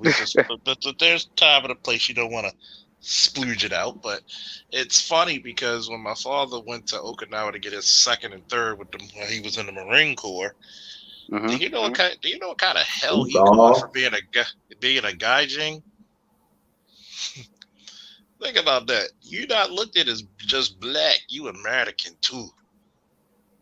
Yeah, that's that double Yep, And then indeed. when they had their Kumatang full contact tournaments, see, people don't understand this. When they have the Kumatang tournaments, the real that Kumatang Kumatang. tournaments, is when you can't punch to the head, but you can kick to the head.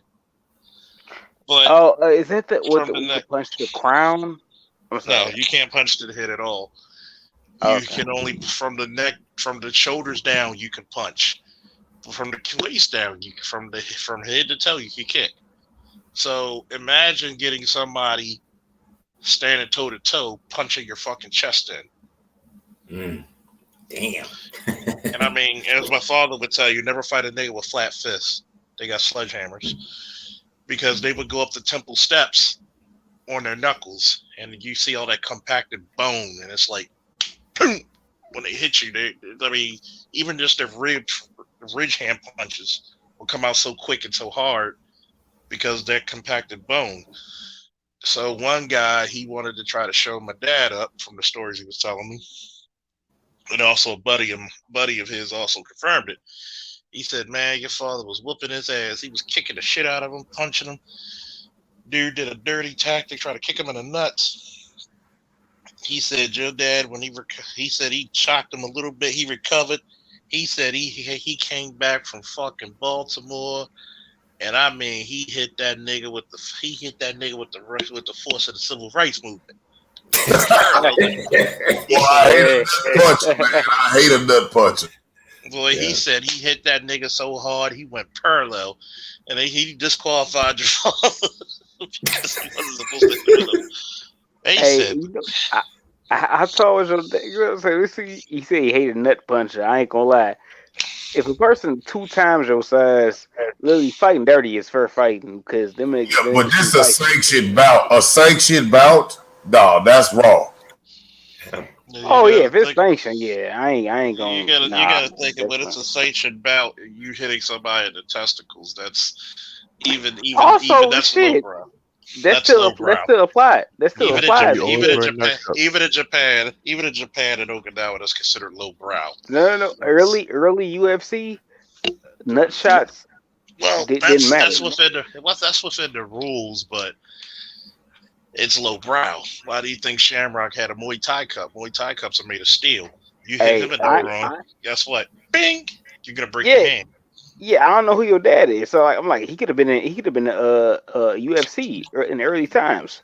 Nut shots didn't matter. My dad's smaller than me. He's a brown skinned guy smaller than me. Exactly. Where was the last 100 UFCs that somebody won with a nut punch? I mean, no. Look at the early UFC. Early UFC, somebody punched in the nuts. The last UFC, intentional nut punch. Let me clear it up. Yes. Well, the last UFC with an intentional nut punch that I can think of was Keith Hackney versus what is it? John Singh, I think his name, or whatever little short Asian dude.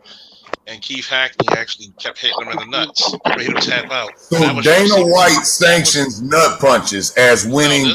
This is actually UFC 4. This is way before Dana White. Okay, yeah. Zuffa bought it. This is actually before Zuffa and Dana White. Even though it's been many years ago before that. It's been almost 30 years since somebody won from an intentional nut shot. So even in fucking full contact fighting, nut shots are lowbrow. So y'all hear me now? No, back then UFC, nut shots that was fully fucking legal. I don't know what the fuck it is. They were legal, but a nigga elbowed a nigga in the balls. I'm sorry, that happened. But it's happened, but it's not considered the peak technique. If you get you talk about with that big old white boy, what his name was, Sludge Hammer or whatever, when he was taking shots to the nuts. He didn't. I don't. That mother, you know who he was, man. The big white boy who was beating everybody up in UFC before they let the real black dude. Oh yeah. He wasn't. He actually. He wasn't big. He actually hit niggas in the nuts bigger than him. He was. I mean, he was that's big. That's not a sanction. If you was a trained Gracie fighter, and Nut Punch was not on their list of approved moves, your dojo would get on your ass. Yeah. Well, yeah, It Gracie would- different. Gracie literally changed the way MMA is. Yeah. Gracie. It's funny because I'm about to have a basketball questions. When I If you was say training with basketball, you probably lost me. I ain't gonna lie to you. Don't know. I'm not a real big basketball fan, but when I actually Me neither. went to a training seminar and trained with Dan Severn, he would laugh about Gracie, and he said, what's funny about Gracie, they'll teach you all these techniques that are, for the average person, are too complex to remember. He said, I can show you the same goddamn techniques and I'll clean up making money all over, teach you the same techniques but simpler. Like, he would show you how to do a key lock, right, or Americana, and not just do a regular Americana. You would put your forearm inside of a person's eye socket or on their cheek. Damn. He I said, mean, you can't do that. You can't do it in MMA. oh, you can do it, man. You can do that. They got I know. I said MMA. You can't do that. You can do it, MMA. Kind of That's like wrist illegal. lock. That's illegal. That's illegal. It's like That's wrist a double. lock. Like That's a double with- wrist lock. yeah, It's yeah. a- Well, kind of like with The what the fuck Kimura this is shit called. If you were a catch wrestler, you would call the Kimura a reverse double wrist lock. The shit that Steven Seagal claimed that he know, which he don't fucking know, so they can't fight. So, It's a thing called like a wrist lock. Steven Seagal's a legit Aikido. They trust me. They will see. You say people in my- legit, Steven Seagal. I in don't other believe it. words, I don't believe it. if he's, let me put it to you this way: everybody who's taken a martial art, Mhm. if you're not a legit martial artist, if you're not a legit boxer or wrestler or kickboxer, somebody knows somebody to say you're legit. I'm gonna give you a good story. One of the dudes, Dre, he's a YouTuber as well. He comes over sometimes as well. Dre, if I was a bullshitter, Dre could have called me out. You know why? Because Dre wrestled for Dunbar in Baltimore, and I wrestled for Lake Clifton in Baltimore. And guess what? Dre and I actually wrestled in the championship round and had hella good fun doing it too. So if I was bullshitting and not as good as I said I was, or not who I say I am, Dre could have annexed me out, couldn't he? Yeah, yeah. For what you told me, like honestly, Steven Seagal full of shit. Which But is no, what we let me all tell you know. what. Let me put it to you What this we way: all he's know. legit. He's a legit I don't master think of he's full of Aikido. shit. If He's I a thought you legit- was shit, I would have said that. He's a legit master of Aikido. It's just that is Aikido doing all the shit that you see in the movies. Yeah, 'cause it's not real. No, it's if you're waiting for your opponent to do everything, that's not a good way to start. I mean, because you don't know if your guy's gonna be a good counter fighter. Because if I give you my wrist or punch and I'm setting you up with another technique, because a lot of times with Aikido, you're gonna need strikes to set people up. I don't care what nobody say. Even my wrestling coach said, even the karate man uses hands to set up his kicks. So a lot of stuff is not gonna go that fluid because everybody knows about technique. Your first plan is probably gonna be shit anyway, so you might as well come up with a plan B and C. So what? One plan is no plan. Yep. Yeah, like that's how I feel with Aikido. Like, and I took a couple classes of that, like very small classes. But I feel like, let's say, if I feel like something's gonna happen, right? I can, if you're not expecting it, I can definitely, turn your wrist and sprain that. I could definitely do that if you're not expecting it. I'm not saying it's guaranteed it's gonna happen, but I definitely know how to do that. I know how to where to put my thumb at and twist it. I'm not saying it's a big fight explanation. I mean, not explanation. I'm not saying it's a big fight. So let's just say in a perfect world, But I will let's say say- you are a cop. Right? Let's say I you're a cop guarantee I and could you beat Steve were Seagal ass. to have a look. Let's say you were a cop and you do all of this badass kung fu. And you had your gun and you had your nightstick like Charles Day, or maybe you had a taser or a bag light. I got hit across the head with a bag light a couple times. The buck was hurt. And let's say, where would you go you got a guy that's going for something we don't know. He didn't already attack you, or he's getting ready to attack you. What do you want to use? Hapkido, First of all, UFC gun? What you gonna use? I like that question because first of all, you said if I know kung fu, aikido, if I know everything in the world and it don't work, shit, I don't know what the fuck I'm gonna do after that. Well, First of all, second of all, no, can I answer the question? Second of all, I don't know all that. So second of all, I don't know all that. I'm not a superhero. Shit, I don't know all that shit. But no, like yeah. If that happens, shit, I don't know what I would do. I would act the best way I know possible, and I don't know what I would do. You know, it's funny that you say that. Knives and blades. It's not Oh very good. shit! I carry a lot of blades on me. Some you see, some you don't. But it's funny because Hapkido is useless. Hapkido. Yeah. Now Hapkido is very It's a different- interesting. That's a big difference because that's Korean art. That's probably one of the first actually hybrid arts. I mean, it's crazy because when you go through the whole Aikijitsu family, you know, the longer the lineage goes, the more watered down it becomes. And that's for any art style, not to shit on, you know, other art styles. I like Brazilian Jiu-Jitsu, but it has a time and a place. I prefer when I'm in a gun belt to keep my fighting on standing. If I'm on the ground fighting, let's be sure I'm ripping, tearing, and breaking something to get the fuck back on my feet. I'm not there to, you know, celebrate my perfect jiu-jitsu. No, I'm getting the fuck back up. So, in my heart of hearts, what they should teach at the academy, from my professional opinion, I think they ought to teach basic boxing, basic wrestling, basic ground fighting to get your ass back up. And Right. and when you put yourself in these predicaments, it's always situational awareness. Look, I'm not afraid to take a brick to your ass, okay?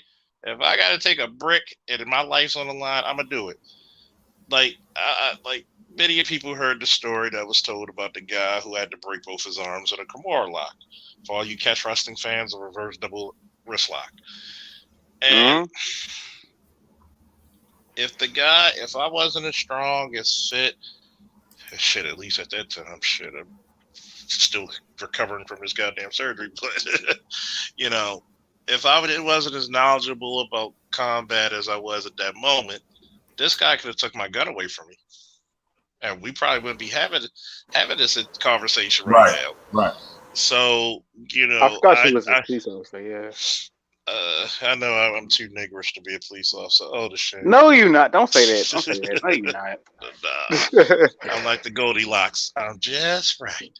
But it's funny because when we look at these conversations being had, if you looked at my early career and the level of criminality I had to fucking face, you think some of the shit these people were doing, police brutality? Well, I didn't have to shoot anybody, thank God. I almost came close a couple of times, but there are times when I had to drill people. Like, I mean, you got one cop on the ground and you on top of him? Yes, I had to jump up and tiger knee this nigga in his floating ribs. He swung at me. I hit him with a couple of uppercuts and a couple of knees to the face. Shout out to Anderson Silva. And he I'm sure you would hit know, with 619 if you had to. You know, he tried to wrestle me to the ground, which was a big mistake, especially since I'm the bigger, stronger guy. Hell no. And I get on top of him, mount him, and I start, you know, as my homeboy's brother would say, you know, you give him you buff his shoes. You know, when you punch the dude and look like you buffing his shoes, and you know, you keep hitting this motherfucker until he surrenders. And once he gives up, you know, hey, or we can get you under control. Hey, it's over. I'm not going to get an extra hit in because now that's excessive. But it's not reasonable force at that point. Exactly. I assume you heard about the book Verbal Judo. You heard about that? I'm a master of it. I got my 10th degree black belt last night. No. I said verbal judo. That's what I'm talking about. I know what you said. Verbal. Okay, I like that. Okay. I was making sure. Okay. Yeah, because I think that because I am 26, but I heard about that when I was 18, and that really kind of changed my life because I'm not a big dude, but just because I remember the person in the story, right? He said he took down a big dude, dude way bigger than him, and his police captain was like disappointed, like, why'd you do that? You know what I'm saying? Like he was like, you know what I'm saying? Because he like overpowered the dude way bigger than him, and he thought he was way proud of himself.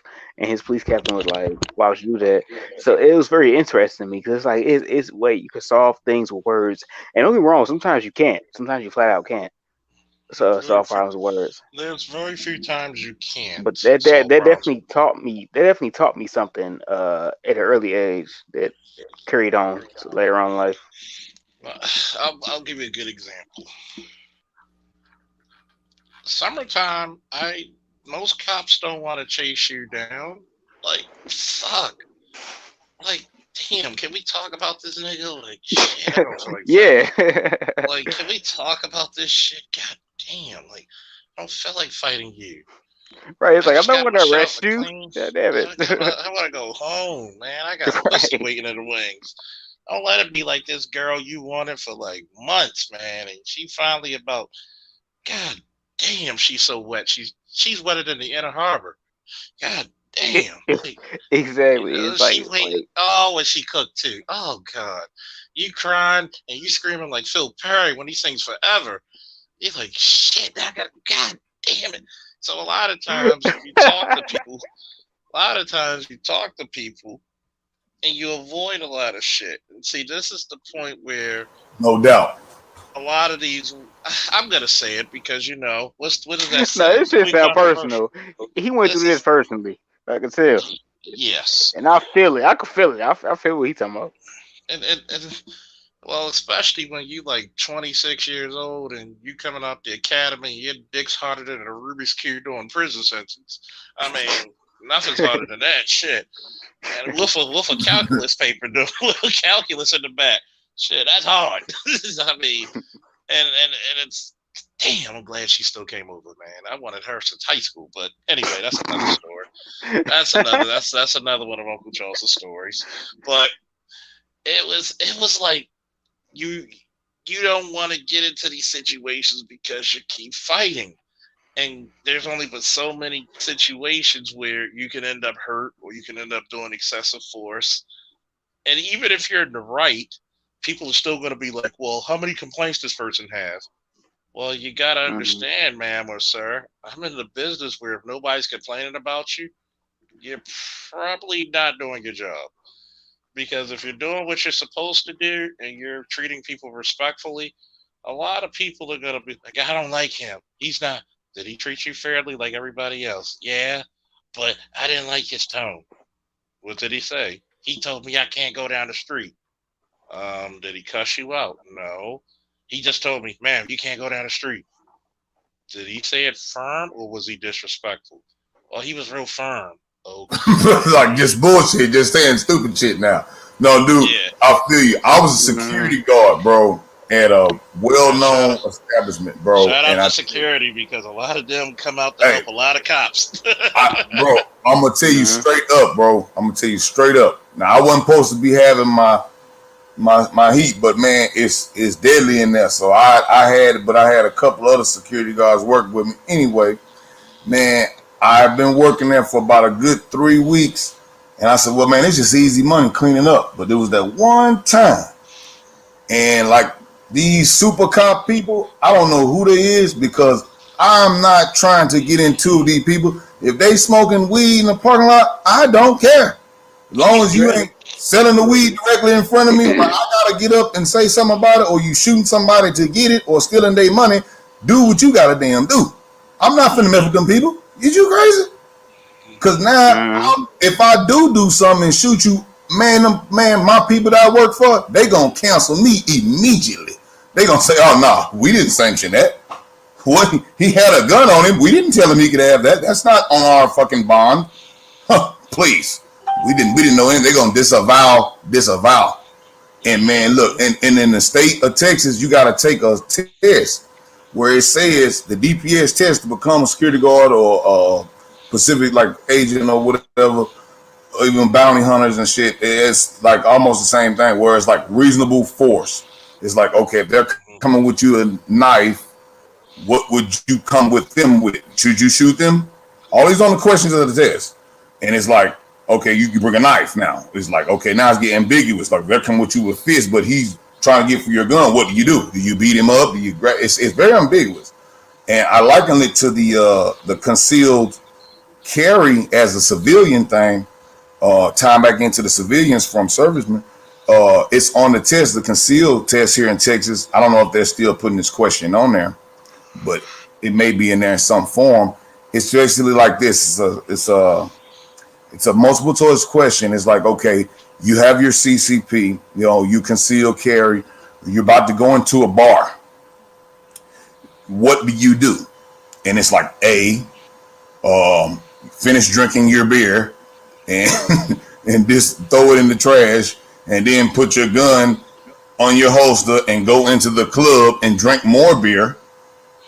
A, and then it's like B, don't drink any beer, just go into the bar, but keep your pistol on you because you might need it just in case you get into it with people at the bar.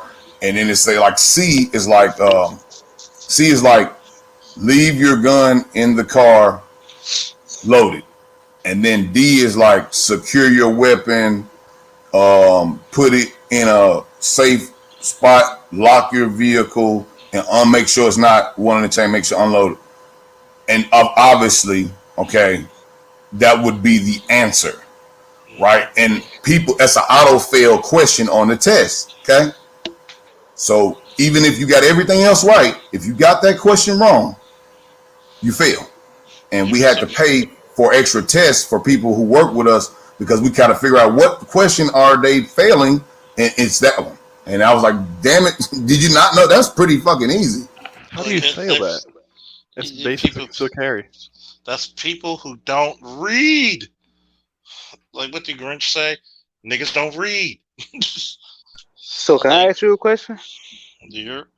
The police officer, can I ask you? So what? How do you feel about the Darcy Wright killing him?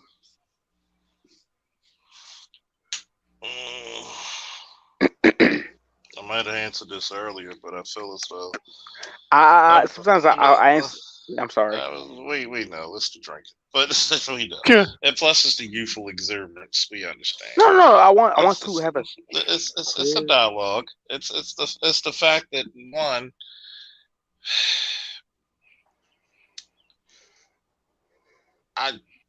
I gotta see footage, or I gotta read the thing to see what type of. So if there was two male cops, and her, and she's yelling taser, taser, taser, pulling out her gun. Number one, this is what happens when you have a failure to. I'll say this: when you fail to train to fail. How many times have you taken the taser out? You took the batteries out. How many times have people practice pulling the taser versus pulling their gun? Some people when you're in a fight or flight situation, which he was in, because all the adrenaline. Also, blame it on the weed. Blame it on the weed. It's legal. Blame it on the weed. I ain't drinking like. Probably that too. But probably that too. But anybody who's been in the service or armed security, been a boxer, wrestler, somewhere where you could get the shit knocked out of you or thrown out of you, and your senses just go whoop. Your eyesight becomes very narrow. Your adrenaline starts pumping. The only thing you're worrying about is either fighting or flying.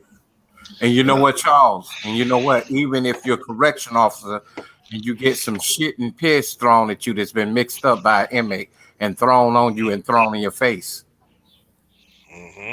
Oh yeah, that will set you off. Either you're gonna run or you're gonna fight. Like open up this goddamn door.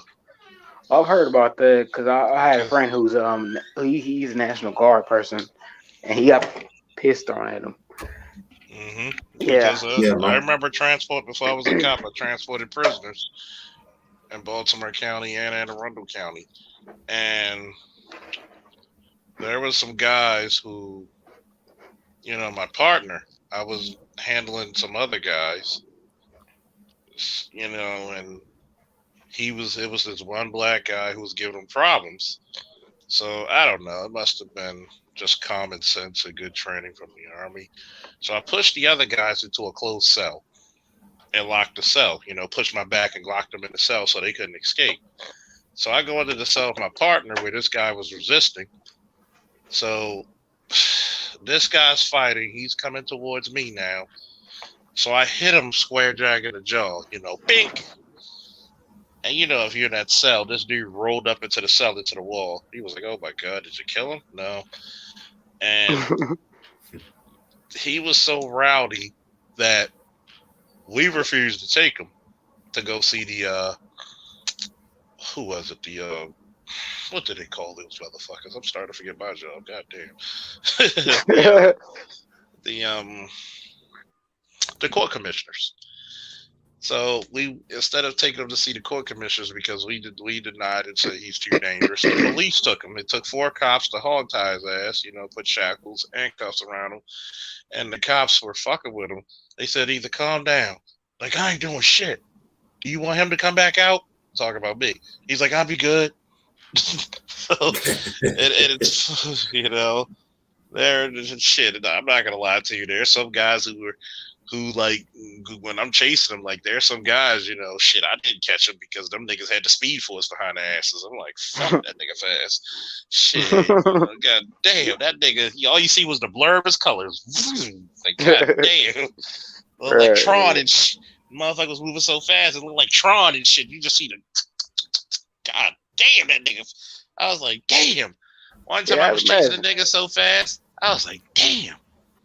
That nigga would be awesome at the Olympics. Shit. So it's like I can't catch that. Hey, look, speaking of Charles, it's a kid that I seen on Houston News. Long time no see, Miss Gigi. How you doing, Gap? Go ahead. I gotta send you that video, man. It was a dude in Houston. I think he shot up this dude. He was doing a video. He was in a Rolls Royce somewhere off of Westheimer, like by the Galleria. And the dude who got shot up and his old lady returned fire out the Rolls Royce or whatever. And I don't think she hit nothing though, but I think she put like 8 or 9 out. I gotta get the story back.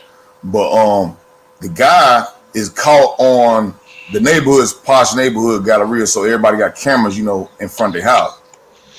So you get the video like square on with this guy. And the average video is 30 frames a second. I don't think it was 60 frames. I think it was like 29.97. And he was running so fast, even though it was in 1080p, you could not see anything but a blur through like so many frames. It wasn't 60. Damn, that dude fast as hell.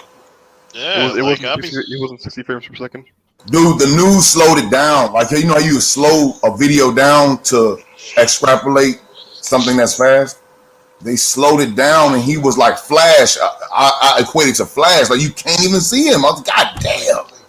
Like, damn. Like, yo, somebody broke into our house. I saw, was his name Barry Allen? God damn. Like, that nigga, like, shit, there's motherfuckers you be driving a patrol car. Man, I like to see his video and Michael Johnson's video neck and neck, because this motherfucker was like in 2 frames, and I know it's like 30 frames a second. Like, he's like he wasn't even there. I'm like, damn. Yeah. I think either you're gonna be a really good colonel or a really good Olympian. God damn, there's no middle ground. And I feel bad for them people because I feel like they might be overreacting, but they could definitely run. They could definitely run. That chick fired off them rounds out that gun, and that flight kicked in on his ass, and he got on down. Obviously, I think she almost emptied the clip. They was doing the video. I gotta look at the news thing again, but when that shots ran out, obviously she returned fire or whatever she did. I think the dude might have got killed. I think it was a murder. I think they actually killed the boy and robbed the hell out of him and some more shit. And the bitch survived, but she didn't hit the other dude. I'm like, damn, bitch, you got my gun. You didn't hit the nigga. Ah, damn, you should have took it to the ring. I tell you, man. I tell you, man. Like a lot of people. I thought Miss Gigi was mad at me. I ain't seen her in so long, but people busy. But, what the hell made you want to be a police officer? I was in the army for 10 years. What the hell made you want to join the army? No, I'm asking, but I'm a look like I got paid. I got paid to blow up shit, shoot shit, and mess around with pretty military women. Yeah, Man, And I observing. get paid. And I got paid to do it. But go ahead. I'll say, to be fair, only reason I'm really high energy right now is because I only got 5 hours of sleep and I'm doing a night shift. So Can you say it slower? Can you say it Yeah. slower, sir? I only got 5 hours of sleep and I'm doing a night shift. Oh, you Okay. poor soul. Make that money. You right, Eric. Make the money. Make it that money. Make the money. Make it that money. Make the money. That's 5 that- hours of that's sleep, that- and I that's didn't that- even know. I didn't even that's know that you. old- Jay Sean Man, take on the your ass to grind, sleep. man. Take your ass to That's sleep. that's that I old wish. school Baltimore club and house music right there, boy. Oh man, it's Mhm. it's funny because when you in these type of professions where you're in public safety, even my mother who's been a crossing guard for 30 years, you can Yeah. imagine some of the crazy shit she had to do. Like there's some shit that she probably could have got medals for, like literally grabbing kids from being hit by car chases from the criminals and from the police. Like for a little 5-foot lady, you never think she could move that goddamn fast. When you see her just snatch a kid out, Oh no, and small people can move fast. it's Small like, people can move fast. yeah, I mean, shit, look like a bowling ball. Yeah. And it's like she's working in storms and kids are like, she got to grab kids across the street. She literally had to take a crowbar out the fucking, some guy tried to like kidnap a kid and she had to take a crowbar out the trunk, defend the kid and shit. Like, that's like, Ma, you think about retiring now? She was like, no, I'm good for now. I was like, I don't want to have to kill somebody. Okay. Don't want to Yeah, have to kill that's what I somebody. be like. I'm like, it's me. I feel like y'all crazy. To want to be a police officer, like y'all Yeah, you crazy. gotta be crazy because you're fighting your body's natural instinct to run from danger. Yeah. Okay. I'm Yeah, glad you're it's feeling fight- better, Miss CG. I'm natural kind of instinct. healing from surgery myself.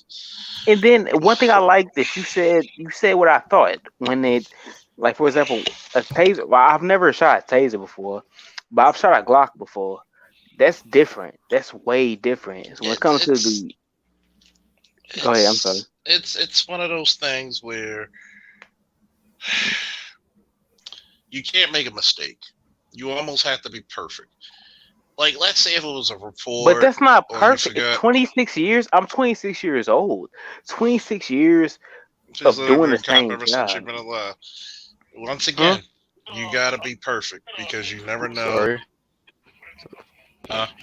You never know when. You never know when the one thing you do will cost you the rest of your life. Oh, indeed. Think about it. Yeah, and was it worth it though? But was it fucking worth it? So if you pulled me over, Let so if you pulled me over, so Let if you him pulled me get over- away. Fuck it. I don't fucking care. Let him get away. Fuck it. Sometimes, if you pulled me it's over- better to let the person get. Like if we're in a car chase, even though we don't chase cars, quote unquote, we follow tactically.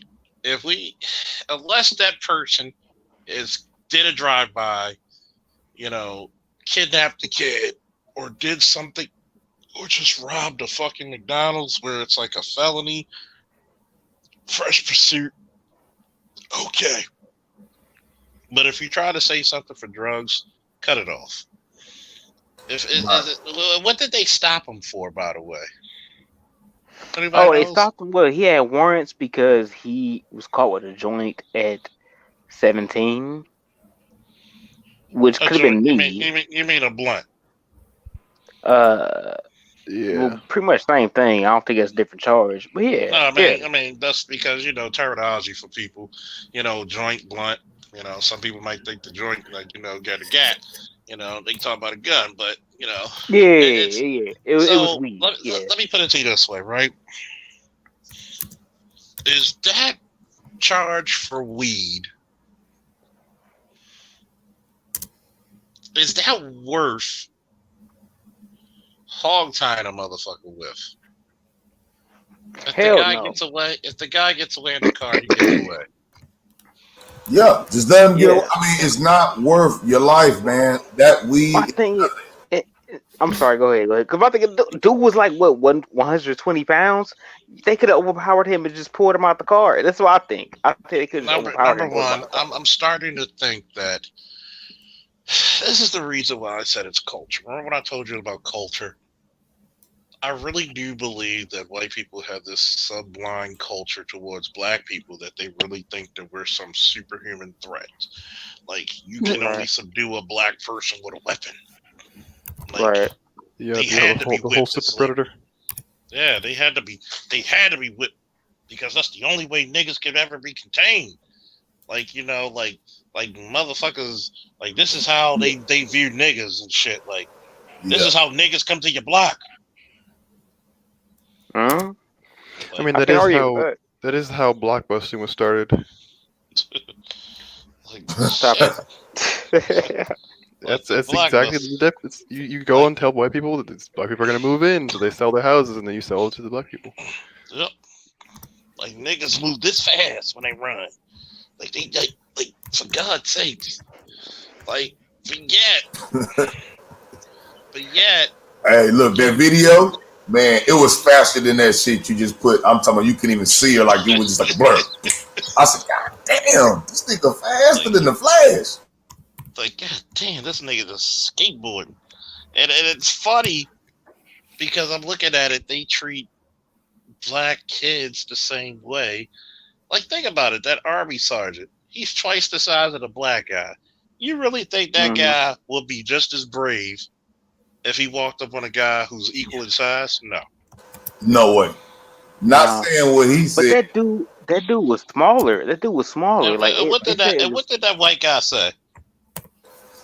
The black guy was worse because he was saying when the man got out the car, he said, man, I'm scared, man. You know, I ain't, you know, what's up? He said, yeah, you should be scared. And that's what they fired him for because it's like the man already scared to get out the car. And I was talking about, that was man. a lieutenant. I'm talking about the white guy who was supposed to be a sergeant in the army bullying the black guy on the street. You talking about the lieutenant? No, not the lieutenant. It was a sergeant, a white sergeant. I'm talking about the white guy, big white guy from the army. He bullying a black guy on the street. Like in front of his house or some shit. I know you're talking about. He's about to do it in the neighborhood. I didn't see that video. I saw it pop up. I never watched. I didn't see it. So like, I like you because you don't sound like you a bitch ass nigga. Because I would have told you if you was. If I felt like you a bitch ass nigga, I would have told you that. Oh, but no, me, there's no bitch in my blood. It's one I've been in thing. too many. And I don't think you like that either. But it's fucked up because like I think like I hate to say like you one of the good ones because it sounds like weird. And you're right, hey Sean. He would have never walked up on me. Aries, man. That explains quite a bit about this, man. I mean, I'm just wrapping up the Aries series, man. I'm crunching everything, you know, because my dad was an Aries. Actually, I found out, you know how motherfuckers, you know, you don't ask a dude his birthday and shit. You know, that's kind of like, you know, kind of clout. Like, you know, it's like some feminine shit kind of when you growing up in high school and shit, you don't ask motherfuckers their birthday and shit. So, I found out one of my high school wrestling buddies was actually an Aries, one of my best friends, college homies. You know what BGS say about Aries? If you ever get trapped in a foxhole or you're in a dark alley back to back, motherfucker, you want to be fighting next to is an Aries. They don't cause the God of War for nothing. I think we kind of like that shit. I think. I mean, all that shit you was asking, I think was observing stuff. That's right. Pretty much, Aries go right to the fucking the danger, man. They be, I don't know what it is, but they be like, fuck, like, just, I don't know. It's kind of like that way when I'm backing people up on a call. They be like, yeah, we got the call that he might be in the house. He might be armed and dangerous. So don't threaten me with a good time. Let's go. Shit. Yeah, like we're kind of armed and dangerous too. As I talked to him, like I couldn't get mad at this man if I wanted to. I couldn't get mad at him if I wanted to, because he's a human being, just like other police officers situations, human beings. My thing is with them, with the for example, with the when she did the fucking when she shot that dude, right, with the Dante dude, when she shot him, it's like, first of all, I know what a Glock feel like. I know goddamn well if I pull a Glock or a taser, I haven't pulled it. I have no experience with a taser, It's but I between. know it's not the same as a Glock. That's different. You know what I'm saying? But she was in such a mode where that fight or flight kicked in, and Man, fuck that. I'm 26 telling you, years. I'm sorry. Go I'm ahead. telling you, this is what happens. Okay, you got two types of cops. Well, three. You actually maybe 4.5. You got the cop who doesn't really do too much. He just gets there just to collect a check, maybe some overtime. You got the cop who starts shit but wait till other people to back he or she up. You got the cop who's, tactically and technically sound. He's really not trying to start no ways, but he'll start shit, but he will finish it. Then you got the guys who, for the most part, it's like your wiser class. Like, they still young enough. They wise enough to know what they're doing, and still young enough to do it. What she should have done, if it's a fight and he's unarmed, you get in the goddamn fight. Yeah. You don't pull your goddamn taser, because guess what? You tase him while we fucking yoking him up. Guess what? You gonna tase us all. Hey, Yeah, like, what did I add? that's why I bring up how. What did I Go mention ahead. last year? What did I mention last year about the Street Fighter badge? Remember the Street Fighter badge when I was talking about that?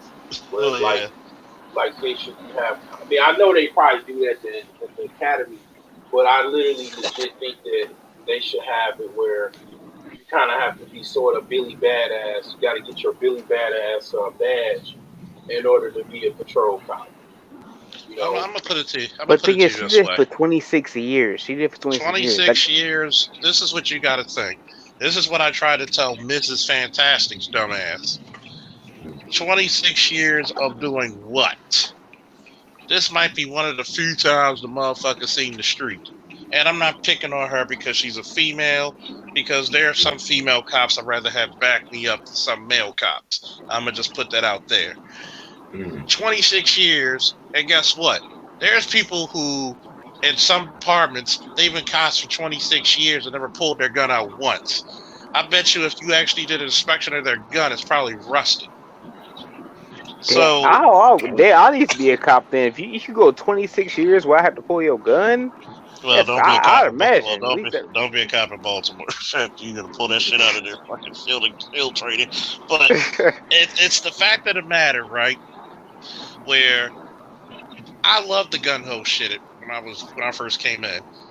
But there's a time and a place. There's sometimes I had to talk to kids and be like, yo, it's okay to go gun ho, but make sure you gun ho and right. If you chase the guy, make sure he's dirty.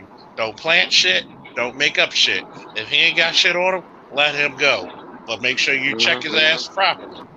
You do things to a fucking professional standard. And being a pro also means when you're wrong. Yeah, like I've seen a video of it was a black cop who he had to kill somebody because they did pull a gun on him and he shot them and he sounded like he's about to cry. But yeah, because anybody he had to do what he had to do. You know what I'm saying? Because anybody with a fucking soul doesn't want to go through that shit. Because guess what? You gotta live through that. And people think it's so glamorous. No, you gotta live with that shit. Yeah, you don't want to have to kill this person, man, and then you trying to be right, wrong. Ain't no right, wrong. I had to shoot you.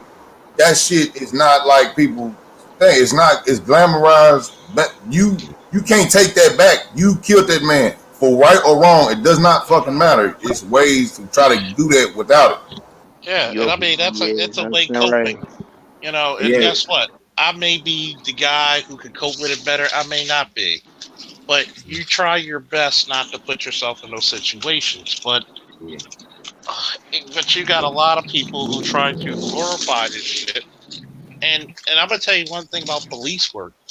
Police work is like a mechanic. It's ugly. A lot of people don't know shit about it, like mechanical work. But all you want to do is when you get your fucking car back, you want your car to fucking work. Most of us only rudimentally know what our cars can do. But when you have to go through the fucking inner workings of a vehicle, you don't come back clean. Have you ever seen a mechanic who fixes a car from engine to fucking post come out clean? No. It's the same thing with a cop. It's the same thing with a cop. I'm not saying they're dirty, meaning doing illegal shit. I mean, there's sometimes you're going to be in the knees grinding in dirt. You're going to be in somebody's fucking alley trying to catch a guy on a fucking warrant. There's sometimes you might have to fight a guy in some swampy ass water. There's sometimes you got to drag a motherfucker out. Sometimes motherfuckers might sick their dogs on you. Sometimes their girlfriends might pull knives and guns on you. There's some seedy, grimy fucking shit. Sometimes you may arrest a kid and his goddamn father's a judge. Sometimes you might have to whoop that kid's ass and his father's still a judge. Sometimes that judge will call your fucking sergeant or the lieutenant and thank you for whooping his kid's ass. That has happened. But it's grimy, seedy work. And when you really look at it like that, most people just want to call the police to make their problems go away. They don't care how the fucking system works. Please help me because this shit is above my pay grade. But go ahead, I'm observing. Yeah, I feel bad for cops. I remember I was seeing one video of a cop. It was a dude. Okay, somebody called the police on one dude. This cop, I could tell he was used to the area. He came there, and I'm happy you said that. He came there and whooped dude's ass. Literally, it was almost like a father type situation. He whooped dude's ass. He didn't arrest him. He whooped his ass, and that was it. And then the dude calmed his ass down. Everybody in the situation is probably in their 30s or 40s. Like, also, the person that was the problem, he definitely was too old to be doing what the fuck he was doing.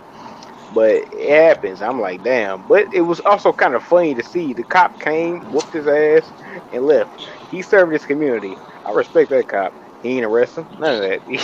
and that's how, and believe it or not, that's how it used to be. The last remnants of that shit was when I first joined. Where, well, you know what? Go ahead. No, I was just saying. And you know, I'm chiming in what you're talking about. You know, when you're on the grind. Am I? Mm-hmm. Oh, you fine now? Mm-hmm. Yeah, we hear you now. Hear me now? If you can. Am I barking again? You're good now. Yes. Okay. Now I said it reminds me of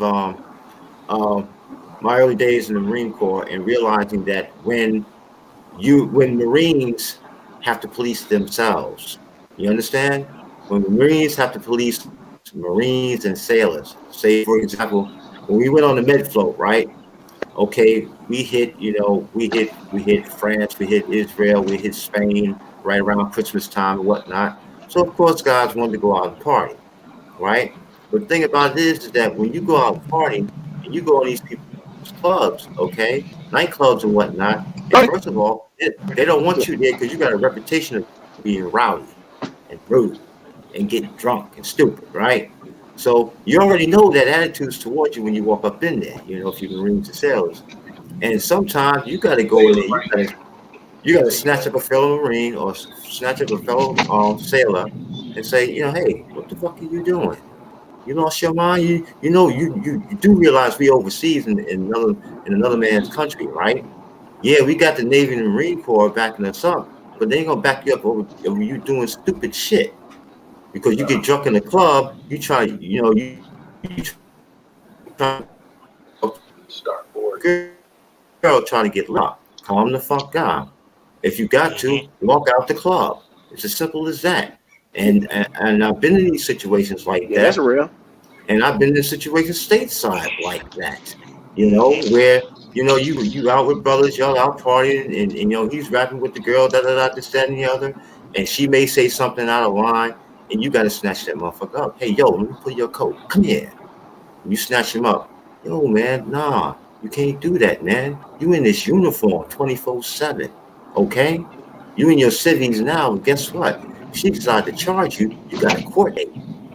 Okay, you got to answer to her now.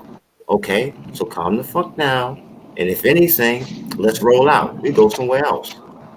So it's a parallel thing. It's military, but it's us policing our own community, rather than the civilian community that you're policing, in your official professional duty. And that's how policing is, for the most part. It should be. Because the reason why not every incident is, oh, he's a dirty cop. Yeah, there's some guys who are young, dumb, full of cum. Sometimes you got to grab them and be like, yo, I'm not going to embarrass him in front of anybody publicly, but I'll speak to him, yo, don't do that again. Yeah, he's right. And there's because you got to check them and correct them before it becomes something worse. Just you speaking to him and acknowledging that, just may correct the situation right there. And it's like, and Sean is the MVP for this one. And it's like, Sean, to being a nurse practitioner. Guess what? There's some shit about being a nurse I don't want to know. She's got to look at blood. She's got to look at some point in her career.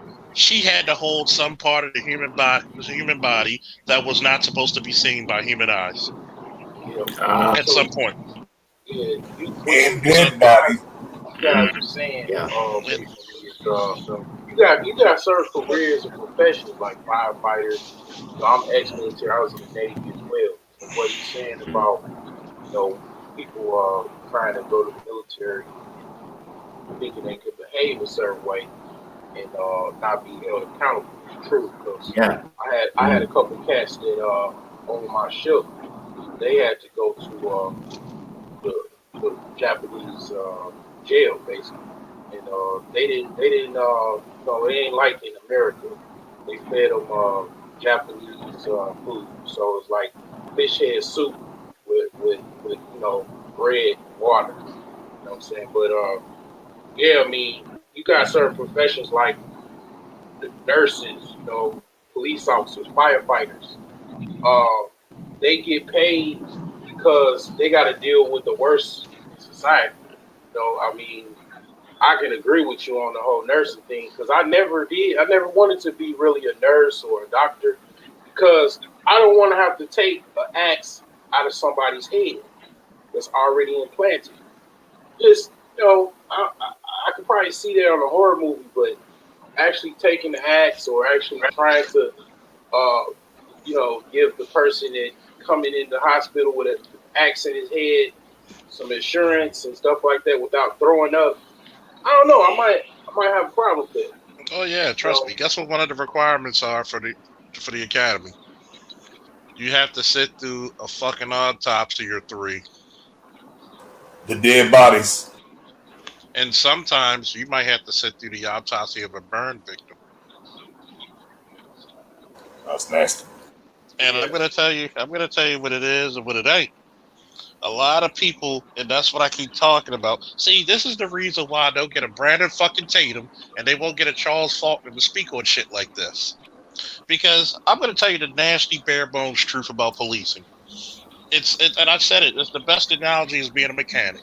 You don't give a fuck how your car goes. You just want the problem to be solved. You don't give a fuck. You call the police, you expect us to do it. Guess what? What if your baby daddy got a fucking couple of warrants? Or he might got a warrant from out of town because he murdered somebody, and then we got to fight this guy. But you've been okay living with a murder this whole time. But then he pulls a gun or a weapon on us. Unfortunately, we had to eliminate the threat, or, as they say, neutralize the threat. PC culture. Now, instead of saying, oh, the police came, instead of admitting that she called the fucking police, oh, the police came in and killed my baby daddy. You know why? Because she's trying to get paid. Think about it. Even with the originating call usually from there. Even with Mr. What is it? Cassandra, the one with the concealed carry permit. So I can't pronounce his last name. Philindo Castile. Castile, thank you, Castile. Yeah. You know what Yeah. disturbed me about that case? Castile. You know what really disturbed me? And I mean, it shook me to my fucking core. And there's very few shit to this day shakes me. Mhm. She got I on could probably guess. She got on fucking Facebook Live or Instagram Live while he's still gurgling. And I'm like, My gosh. Yeah, that's That's attention whores. We call them attention whores. and I'm like, if I'm with a female that fucks with me, she's not getting. First thing she's trying to do is stop me from bleeding out. Charles, stay with me. Charles, stay with me. She gets on live because she knows she's gonna be getting all this sympathy, attention, and possibly money. But Charles, that's just because he's another nigga at the end of the day. He's a tool to her. A tool. And if you look at the beginning of the video, I say that she beefed the situation up a little bit more than she should have as well. I just think she just didn't think that through. At the end of the day, a lot of them don't really process their thoughts. Do they ever think it through? Hey, look, have you ever had a person in your car? Have you ever had a person in your car when you get stopped by the police, they want to talk crazy? Hold on, one at a time. They say we're gonna get we're gonna get Shatterstar, then we're gonna get Broke Genius, and then AL. Hey, what I was just saying, man, quick thing. I was saying, have you ever had a person, you know what I'm saying, when the police pull you over in your car, they start talking shit to the police in the car. I'm like, hey, man, what is you doing? Like, I'm going to take this ticket. I know I was speeding. Shut up. Like, don't get me killed. Motherfucker, you is bullshit. You get the hell out of my car. I'm not affiliated with him. Hey, man, go. And it's the same person every time. Police finna leave. Fuck y'all. I'm like, why is you yelling at these people?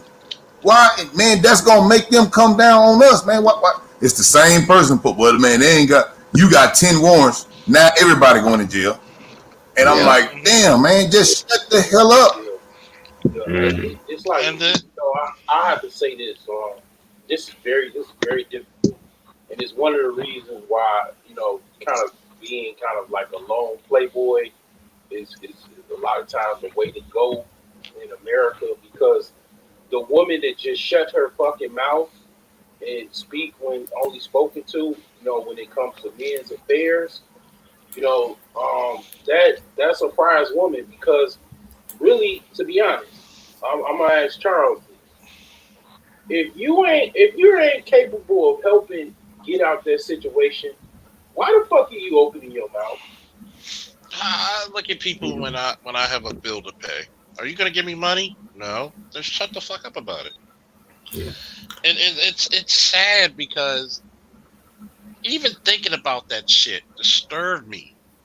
And I'm like, there's times I cut my hand, fixing something or changing something, and immediately, you know what the female does? Like, try to hold my hand or try to put paper towels over. Even though I don't feel shit. I mean, it's dripping blood, but, I'm just like, being shot, and how do you even get the wherewithal to get on your phone, go through your code, or your thumb, go through code, and they shot us. They shot him, and he. Yeah, that's crazy. That's really crazy. And people be like, "Well, you're not blaming the cop." Duh, the cop shot him. The end. We know that. Yeah. What's disturbing is it's the world starification. The world starification of the fucking world, man. That's why people will record George Floyd instead of trying to stop him from choking the man out. You got 20 motherfuckers record. Stop the motherfuckers from choking him. Stop him. Even if you got to get arrested. Now, there's a way you gonna get out of jail. You gonna get out of jail. The damn department don't want nothing to do with that. They gonna let you out, man, because that case is nothing, man. That man was getting choked. He was. When he come out, you got 30 different video cameras. Somebody gonna get it out. No one helped my mans. But they recording this shit, and it's the world starification. People just say world star, some star happening. I use that as a metaphor, but it's like truly embedded now. So instead of helping CPR a person, we're live streaming their death. Yeah, and think about It's this. like the world star. It's a world star society where everybody sit and record. But don't get me wrong though, like that. What else can you do? Like, when you say somebody else couldn't do something, I mean, what you gonna do? Like, let's say I was there, or let's say you was there with the George Floyd situation.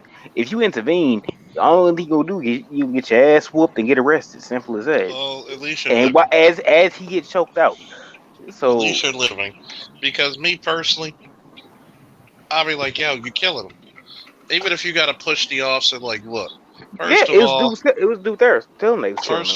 first and foremost, that was excessive force, which you have a dude. Number one, this is the I'm gonna go back into this Asian hate bullshit.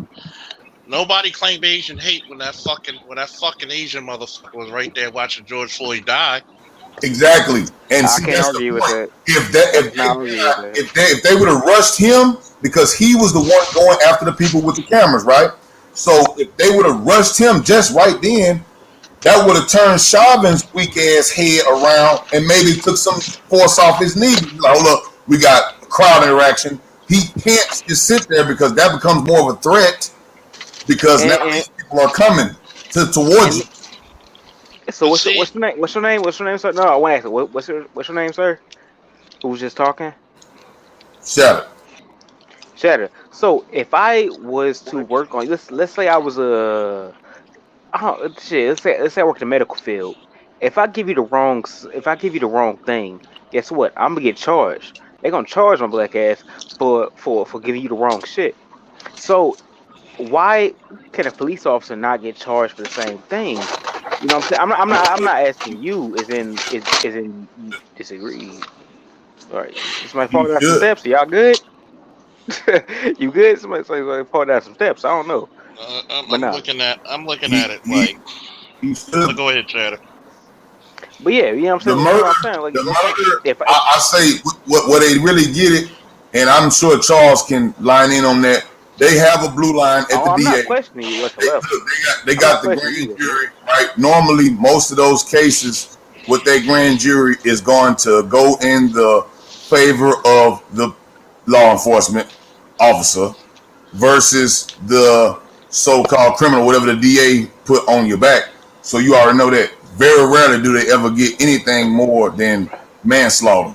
So, okay, you will see one or two of them will get the murder case, but not many.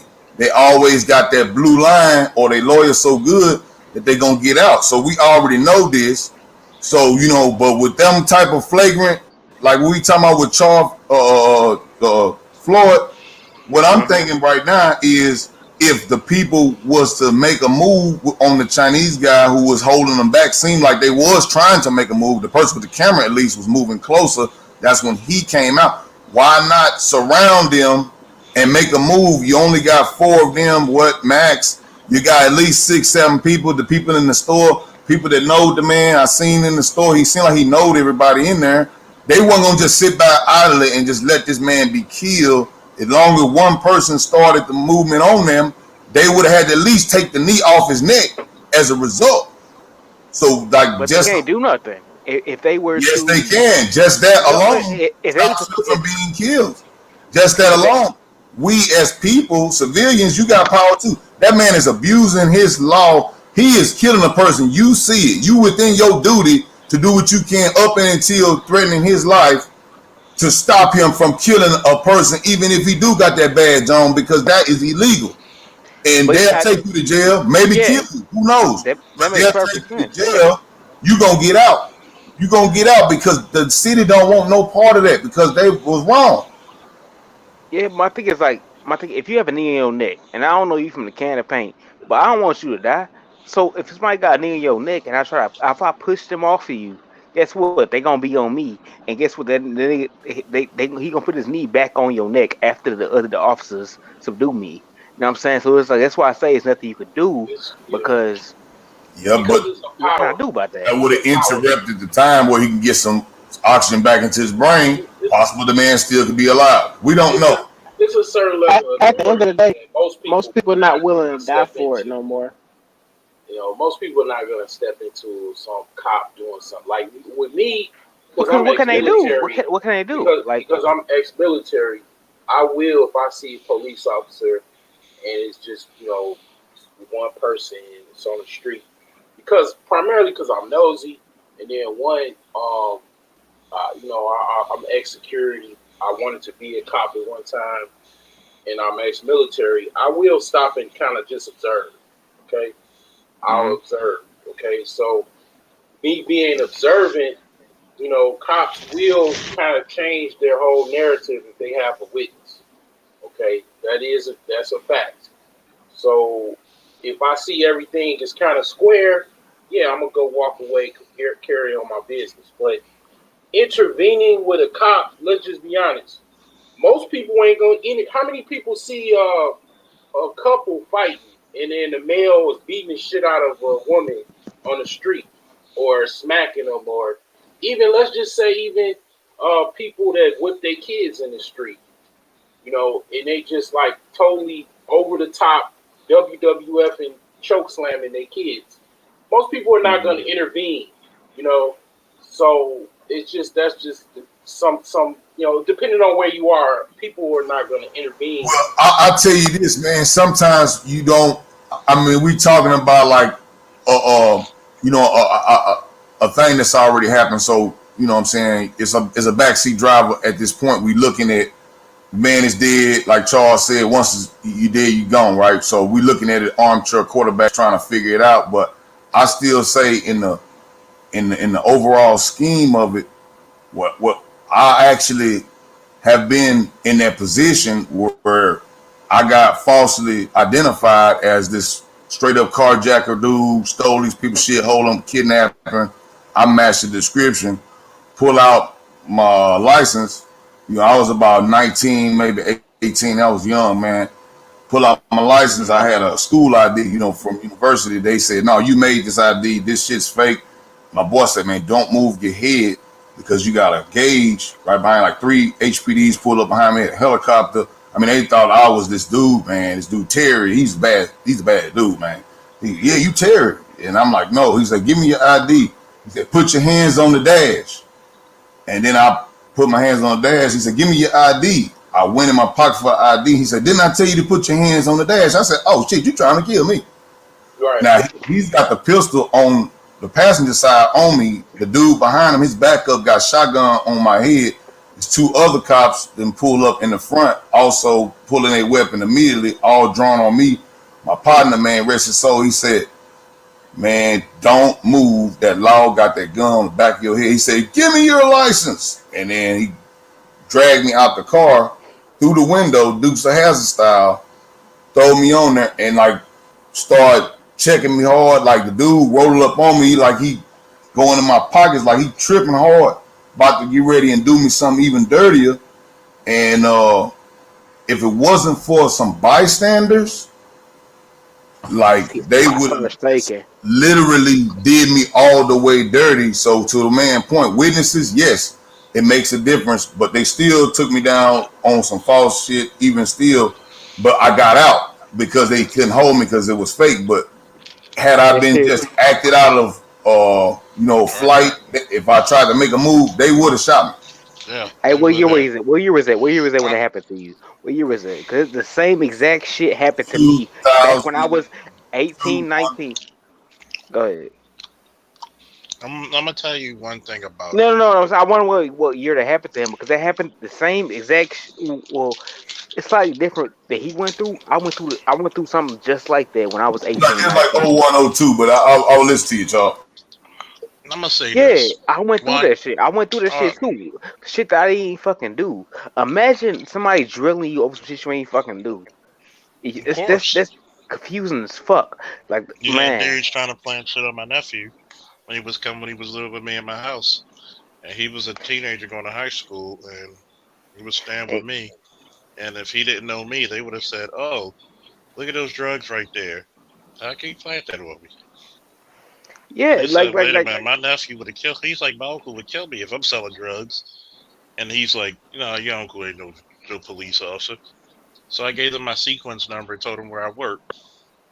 Even gave them my class number and my badge number. And they started to back off because I'm like, do I need to come up there? No, we're good. We're good. We were just making sure he's. I said, why you need to make sure if he's in the neighborhood? Are you a part of the neighborhood? And see, yeah, they beat your ass too. I'm assuming you black. They beat your ass too, just because they This you cop don't like shit. you live there. This cop See, shit. I'm gonna tell you I what. I lived in predominantly white communities. Okay, you know, I'm gonna yeah, tell go you what. ahead. If I came up there, I probably would have beaten their asses. Yeah, Because Yeah, because they probably would have because beat your. I don't think they would have beat your ass because, like you said before, I know what it's like I'm to gonna tell respond you. to the brother I'm code. gonna put it to you this way. Uh-huh. When I got into a beef with an officer, Dave, like the lieutenant, the major, and everybody was trying to hold me back from beating this officer's ass. They made the officer lead the district because they knew if I would have got my hands on him, I would beat his ass. Were you So I'm assuming you are the officer of love. Mm-hmm. Yeah, okay, because people like don't have that. Because the brother that was saying shit before, when And he I'm gonna was tell you, 18, shit and I'm didn't gonna, change because he's older than me. And yeah, back when I was 18, 19, a cop, I used to work in the it's area. called it's I called used to a work. it's called a rite of passage. Unfortunately, Yeah, is one of them I in Black America. I'm gonna let And little yeah, man. I used to work in a certain I'm area gonna go out. where I worked there, and a cop stopped me. I wasn't even driving. I was walking. I was just walking to get me some Black and Miles, and the cop told me like, "You don't let you live here, so let me check you out."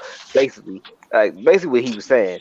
I mean, I could say what he said before. Basically, he said, "You don't let you live here," Yeah. and mhm. you know what I'm saying? Like that shit right there to make you feel different. That shit. You know what I'm saying? It stick with you. it's no different than what they used to say to black. Like, get your black ass, your black ass better be out of town by sundown. Yeah, because see, here's the thing: you got cops that actually take things a step further.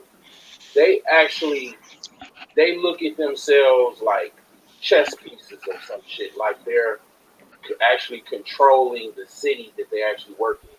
Like not just they're doing their job, they're actually looking at it like I'm the fucking judge, jury, executioner. RoboCop. Yeah, like not even. I don't even want to say RoboCop. I'm talking about like on some like Judge Dredd then. Judge Dredd. no, like just literally the moral authority of the whole fucking Like some town, Charles city. Bronson death wish shit. Not even that. I mean, because he was actually doing a good job, but I'm talking about like, I mean, because I'm going into like, for example, if you let's just say you a dude, a local dude, that got a lot of, you get a lot of women, you get a lot of attention from the ladies, right? You got cops, and I know cats that can attest to this. You got a nice car, you got tinted windows, you got you getting a lot of attention from the local lovely ladies, and you have cops just harass you. It's many guys. There's one dude in Chicago. He filed a lawsuit because he got pulled over like 20 something times in 1 year. Because it's literally, I mean, people are human. People have like personality flaws, and it's very well known. I mean, I ain't shitting on cops, but we all humans. You gotta talk about everything. You got cops that are actually have psychological disorders that are basically Oh yes. diagnosed, and they take psychotropics. And they That's for still able to anything hold too. the badge and the gun in their job. And that's what I was gonna say earlier with the whole pulling out the holster. I mean the Glock instead of the taser, because you got cops that are so fucking excited and crazy because they didn't get enough sleep like for 2 weeks or whatever, and then they just all of a sudden, pull out some taser or whatever. But the thing is that you got cops that actually they you might be in a certain town that you might damn near gotta move because a cop got your number. You got to get another car, and then even if you get another car, this motherfuckers is following you. So I've never really had that problem. But I did, have a situation where when I was married, I was dealing with my ex-wife, and the police was called a few times in the situation where They straight up told me you gotta motherfucking either let her go or move the fuck on. You know what I'm saying? Because you can't keep coming out here to resolve your relationship. Police pulled up on me for literally leaving my job. Like back when I was like 18, 19, like that shit still stick with me. That shit it don't make sense. How did they pull up on your job? How did they know what you No, were? I was leaving my job. I was You was leaving work. Was you walking home? I was walking up an alleyway to go to get me some Black and Milds. I got your loot. Yep. Mm-hmm. Station by the stove. Mm-hmm. They probably knew who you were. They probably seen you in the neighborhood. That's what I'm talking about. Like, No, and what saved me was my boss pulled up, and he was like, he works for me. You know what I'm saying? This and that. What y'all doing? Type shit. That's what I think. Also, I think that's what saved me because like literally, them niggas that do that shit, they don't even know you.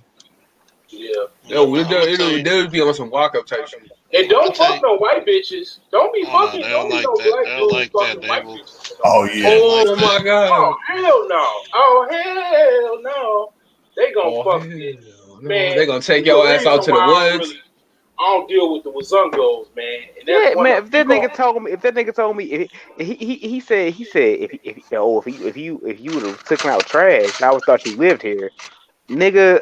I used to live there. I used to like low key live in that area back when I was because of my parents. So like, yeah, I used to live in that area. What the fuck, like, that shit was crazy. I'm gonna tell you what it is, man. How the fuck I leave the hood and get treated like a hood nigga? This shit piss me the fuck off. Matter. That's one thing that made me treat that shit piss me the fuck off. They get programmed like everybody else. This way. What type of clothes do you wear? I was wearing all black. There you go, nigga. Do you wear Timbs? Do you wear Jordans?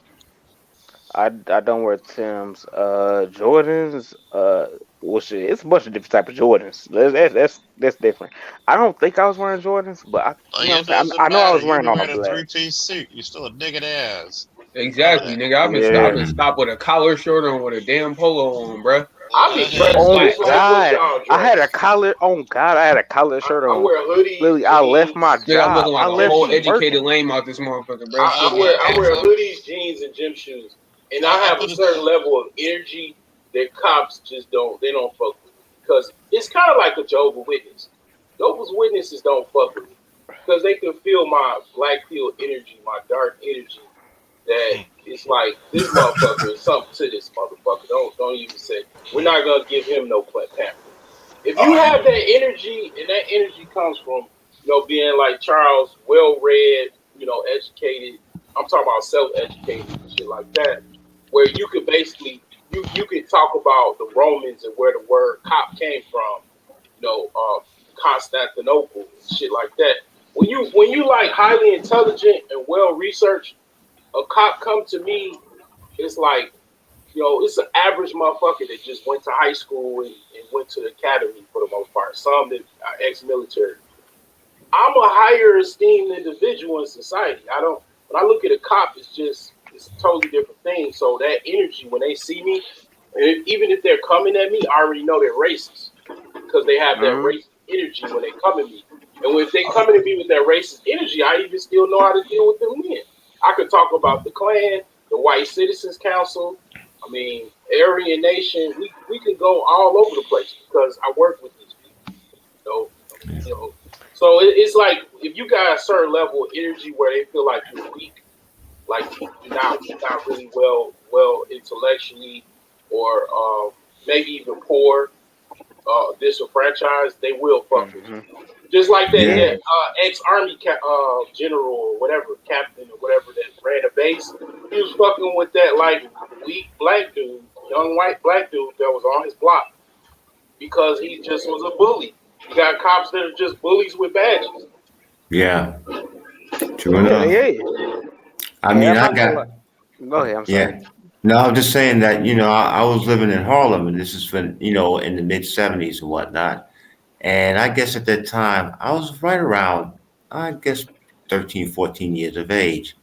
And I remember I was out late. It was wintertime, and I think it was like a Friday night. And so it just so happened, a blue and white police cruiser. They were, they were patrolling, they were cruising around, and when they saw me, they stopped. Right now, I know I didn't do anything, but I also knew what neighborhood I lived in, and I knew I was living in Harlem, USA. So anyway, so they said, come here for a minute. So I went over there. Yeah, Officer, what's wrong? Do you live in the neighborhood? I said, yeah, my building's right on the right-hand side of your cruiser here. Oh, you live? Yeah, I live in that building, 35, apartment 66. Would you like to speak with my mother, my stepfather, or, No. We're just checking. I said, well, did I, and I just asked him. We just had a conversation. Do I look suspect or something? He said, well, that coat that you have on, that double-breasted long coat that you got on there is kind of. I'm like, but it's wintertime, officer. It's cold out. That's why I got this on, But it would seem like to me, it was like I just happened to be out too late. Thought he had you had a couple of onions on you and a couple of 8 balls on your ass.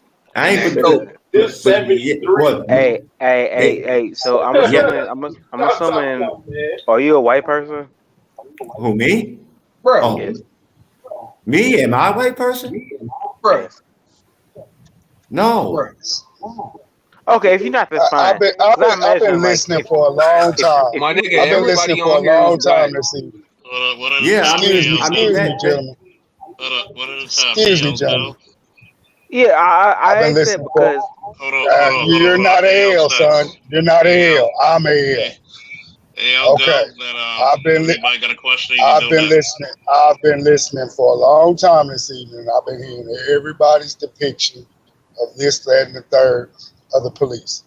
But yeah, you know what I'm saying? I don't get hey, son, you do that a lot. You like to interrupt when people are talking. And somebody needs to teach you. You speak when spoken to one after another.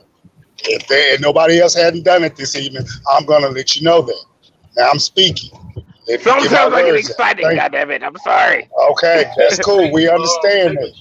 We understand that. But Hey, excited ass guy. Stop interrupting people, bro. Nobody gives a fuck about you being excited. Check yourself. Respect boundaries. Thank you. You have to. You have to. Those are one of the things you have to learn as a young man. Check it back, bro. Son, you're doing it again. You have to learn that as a young man. So you listen to comprehend. You do not listen to answer. You listen to comprehend, not to answer. Now, as I was saying, I've been listening to y'all for most of the night. And basically what I hear is you've all been indoctrinated to not know the ground you stand on, know your rights, and know. Basically, you've been indoctrinated to just to comply. And no man, I don't care what race you are, you're not supposed to comply to shit. If you know well within your rights as a human being, a homo sapien, you're not in the wrong of anything. A cop says, "Hey, let me talk to you." Fifth Amendment. Excuse me, I do not talk to police. What do you mean? Have you seen me commit a crime and act to commit a crime or try to commit a crime? No. Then you immediately do an about face and walk away. You do not do any other talking whatsoever. No skin that you're in. Like Charles Faulkner Jr. said, he quoted one of our colleagues and our friends, Mr. Grinch. Niggas don't read. I have a hobby. It's 2 books I love to read and get into, and I can't stand them books. And it's because I got tired of police doing to me what they have done to y'all. It's called Black's Law and Bouvier Law. Law is Latin, gentlemen, and I'm pretty sure it's only maybe one person on this panel, mainly Charles, who's dabbled in Latin. But for the majority of us, I'm pretty solid on saying we don't know Latin like that. And law is Latin. And they're practicing under maritime law, but they're acting outside the color law when they do it. But if you don't read, you don't know. But you all need to learn how to stand on your 4th Amendment ground. That's you stand on underneath you. I don't care where you at. Nobody should be able to push you off of that with words or anything, let alone physicality. And us as black men, black niggas men, Niggas meaning a king. That's what you are. They took Negus and turned it into Nigger to defame you. But you shall not be defamed. That's why we're in this space, is to learn. Agreed. Know the ground you stand on. When they come at you with foul shit, I shut all officers. I don't care what color they are. And like the other guy say, my black pill aura, you goddamn right. You walk around with an aura like, hey, I ain't got shit to lose and I got 2 fucks to give. Hey, they walk real past you. They walk tippy-toeing past you. That's all I gotta say. Yeah. And hey, yeah, you right on that, bro. And I've seen him actually do that with a brother. It was a lot of his videos that had caught my attention because they was obviously kept stopping him. He was going to work or something, and they kept stopping him on the same piece of highway, kept stopping him, and he was telling them, you know what I'm saying, they right, you know what I'm saying, like, hey, look here, this is what it is, you know. And then he, you know, the cop was just like, you know, hey, we got one. And then I'm like, you can hear the you know, the back traffic, and he's like, well, we got, you know, sovereign citizen. And like, soon as he said that, like, you know what I'm saying, like, they had a word for it, like, bro, like what you were saying. And like, they brought all kind of backup on the man and all that, but they couldn't get him because he had his rights all the way set. And then, like, because we all are sovereign citizens, but you would know that, you know, if you didn't put your nose in a book. They can hide $1 billion in a book and you would not find it because somebody said, hey, it's $1 billion in their library. Shit, ain't nothing in their library but books, man. That's the kind of response you'll get from the average. Yeah. But guess what? We're not average and we're not meant to be average. So quit accepting what these females tell us about ourselves, man. And riding with those nonsense notions. Hey, you know what I'm saying? I know about the sovereign citizen movement. What I was saying is on the tip of what you had spoke on was that was like, in my experience, when I started, because I got a lawyer that spoke on the DUI thing about how, okay, yeah, if you gonna blow and do the sobriety, he say, don't do none of that shit. He said, yeah, they're gonna try to take your license. But he say, don't say shit and do not roll your window all the way down because that's probable cause. He was tell you what words to say and everything, and the shit worked. But they still arrested me. But my lawyer did come and get me, but I had to do a lot of jumps and hoops to get my damn license back. But the shit was true.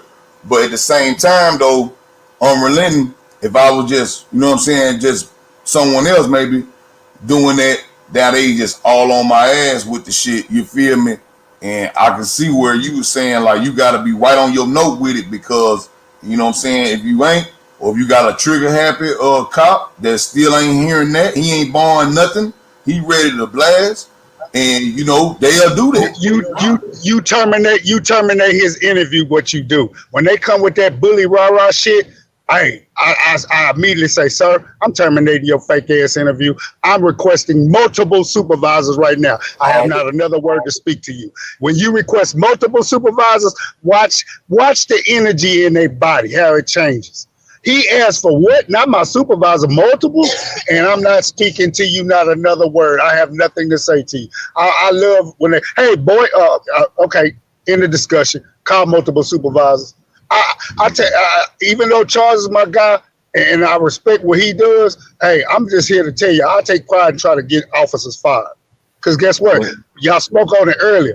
A lot of them are inept.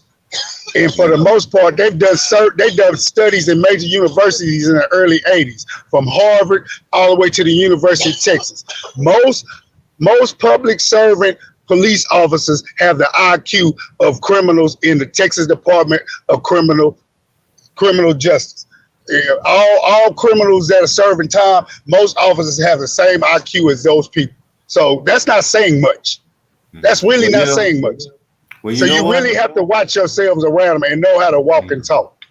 You know what though? See, my experience, I have to be honest with you. My experience with police officers in New York City has been different from what you're explaining. And I know a lot of young brothers have gone through what you're talking about, and older men too. You know, I've seen the documentaries, read the stories, you know, heard people on different panels, different brothers on different panels. But I don't know, you know, it's like, you know, when I was chiming in on Officer Faulkner's, you know, conversation where I was telling, you know, growing up as a child of the 70s, right? I'll tell you what I used to do. I used to go visit my grandmother in the projects, Albany Projects in Brooklyn, New York, right? What I used to do, I used to go into the fire department, to the firehouse, when the personnel there took kindly to little boys and little girls going in there asking them about their work. They took pride in it. You hear what I'm saying? This has been my experience with firefighters. I used to go to the fire station damn near every weekend and pester those men, asking about their fire trucks, how it works, you know, what they do. I've stopped police officers when I was crossing the street one time. Police cruiser was coming by. At that time, it was the ugly white, green, and black patrol cars and whatnot. I've stopped police officers, you know. Yeah, Good you guys afternoon. are going right into where I was thinking about. Yeah, I've stopped them as a kid and talked with them, you know, and then eventually they would tell me, "Oh, sorry, we got to go. We got to get to work, son." All right, nice talking with you. They cruise on. You know, I keep getting up. I was with PAL, Police Athletic League. You know, the little summer day camp program that they had going in New York and whatnot. I mean, so my experience has been different. Now, I have to say this though, during, for example, the crack era, right? Especially in New York, you know, all the five boroughs and whatnot. During that time, I was in the military. I was serving in Camp Hill in California, so I really wasn't abreast on what was going on, you know, during the beginning of that era and in the 80s, because I went to the Marine Corps in 83. I came out on terminal leave in December of 85. I looked around the neighborhood and I knew that people that I knew, guys who were athletic, girls who had, you know, I mean, they had banging bodies, you know what I'm saying? And, you know, in high school and whatnot, and I'm looking around, I'm looking at them, and, you know, this one brother, he done thinned out down to a rail. I've seen the girls looking bad. I mean, that crack put some shit on them, especially on their physical appearance, and of course, psychologically. But when I saw that shit, I wondered what the fuck's going on. Now, one of my homies I used to go to high school with, right? I saw that, hey, he wasn't looking good either. So I'm saying, what the hell is going on here, man? What's going on here? He said, you don't know about that Cracker Jack? I said, no, I don't know shit about it. I was in Cali, man. You know, I was in the Marine Corps. I was in the military, man. I didn't see that shit. You know, I said, yeah, well, yeah, it's you know, it's the crack era. You know, he showed me some of that shit. You want to try some out? Nah, man, I want that shit. Weed is as far as I go. You know, if you ain't got none of that, then hey, we ain't talking. No doubt. You know what I'm saying? So, you know, so I learned it.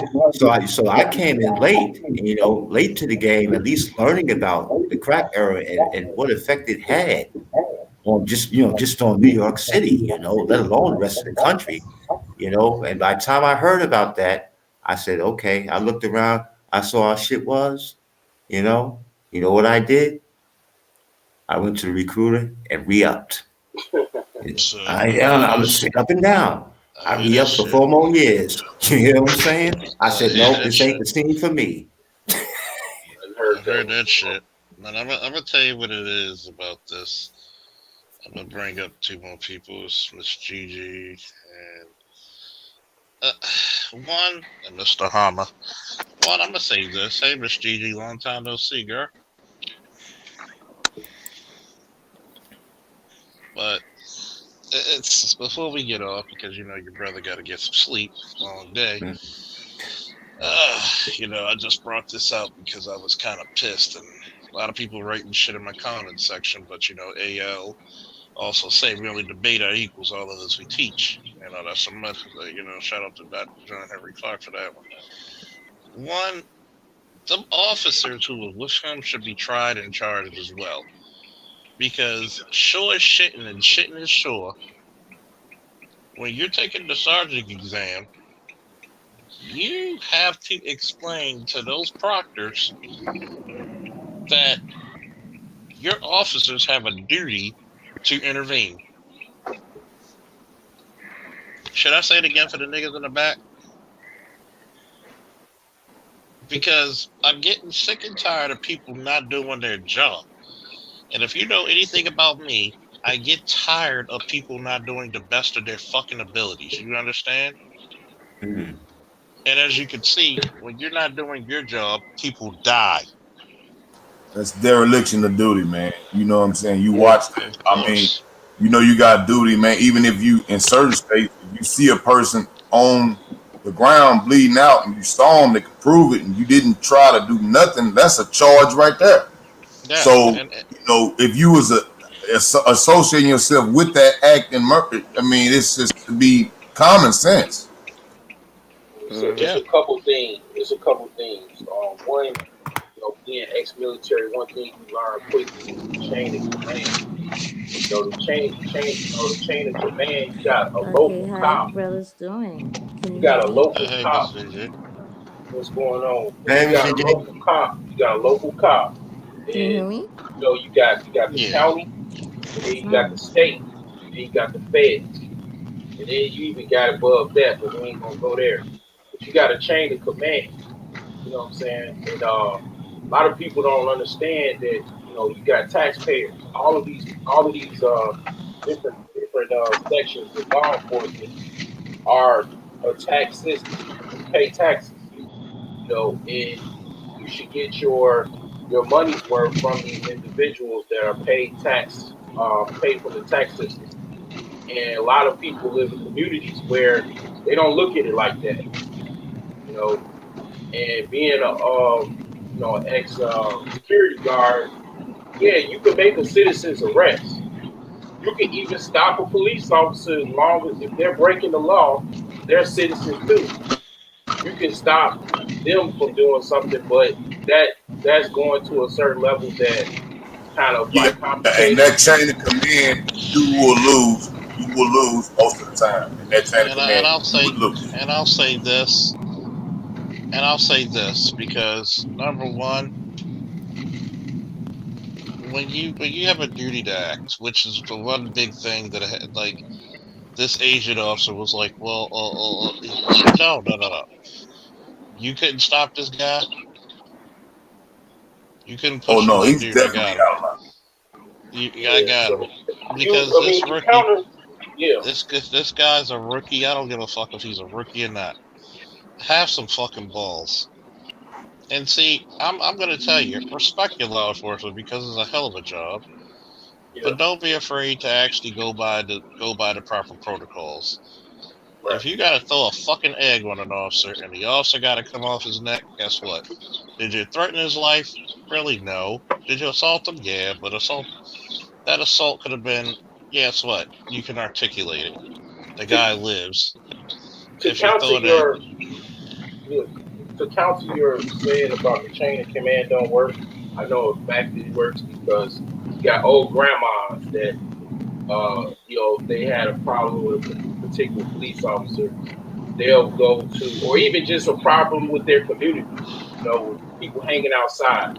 They'll go to the local commander of that district and stress their complaints.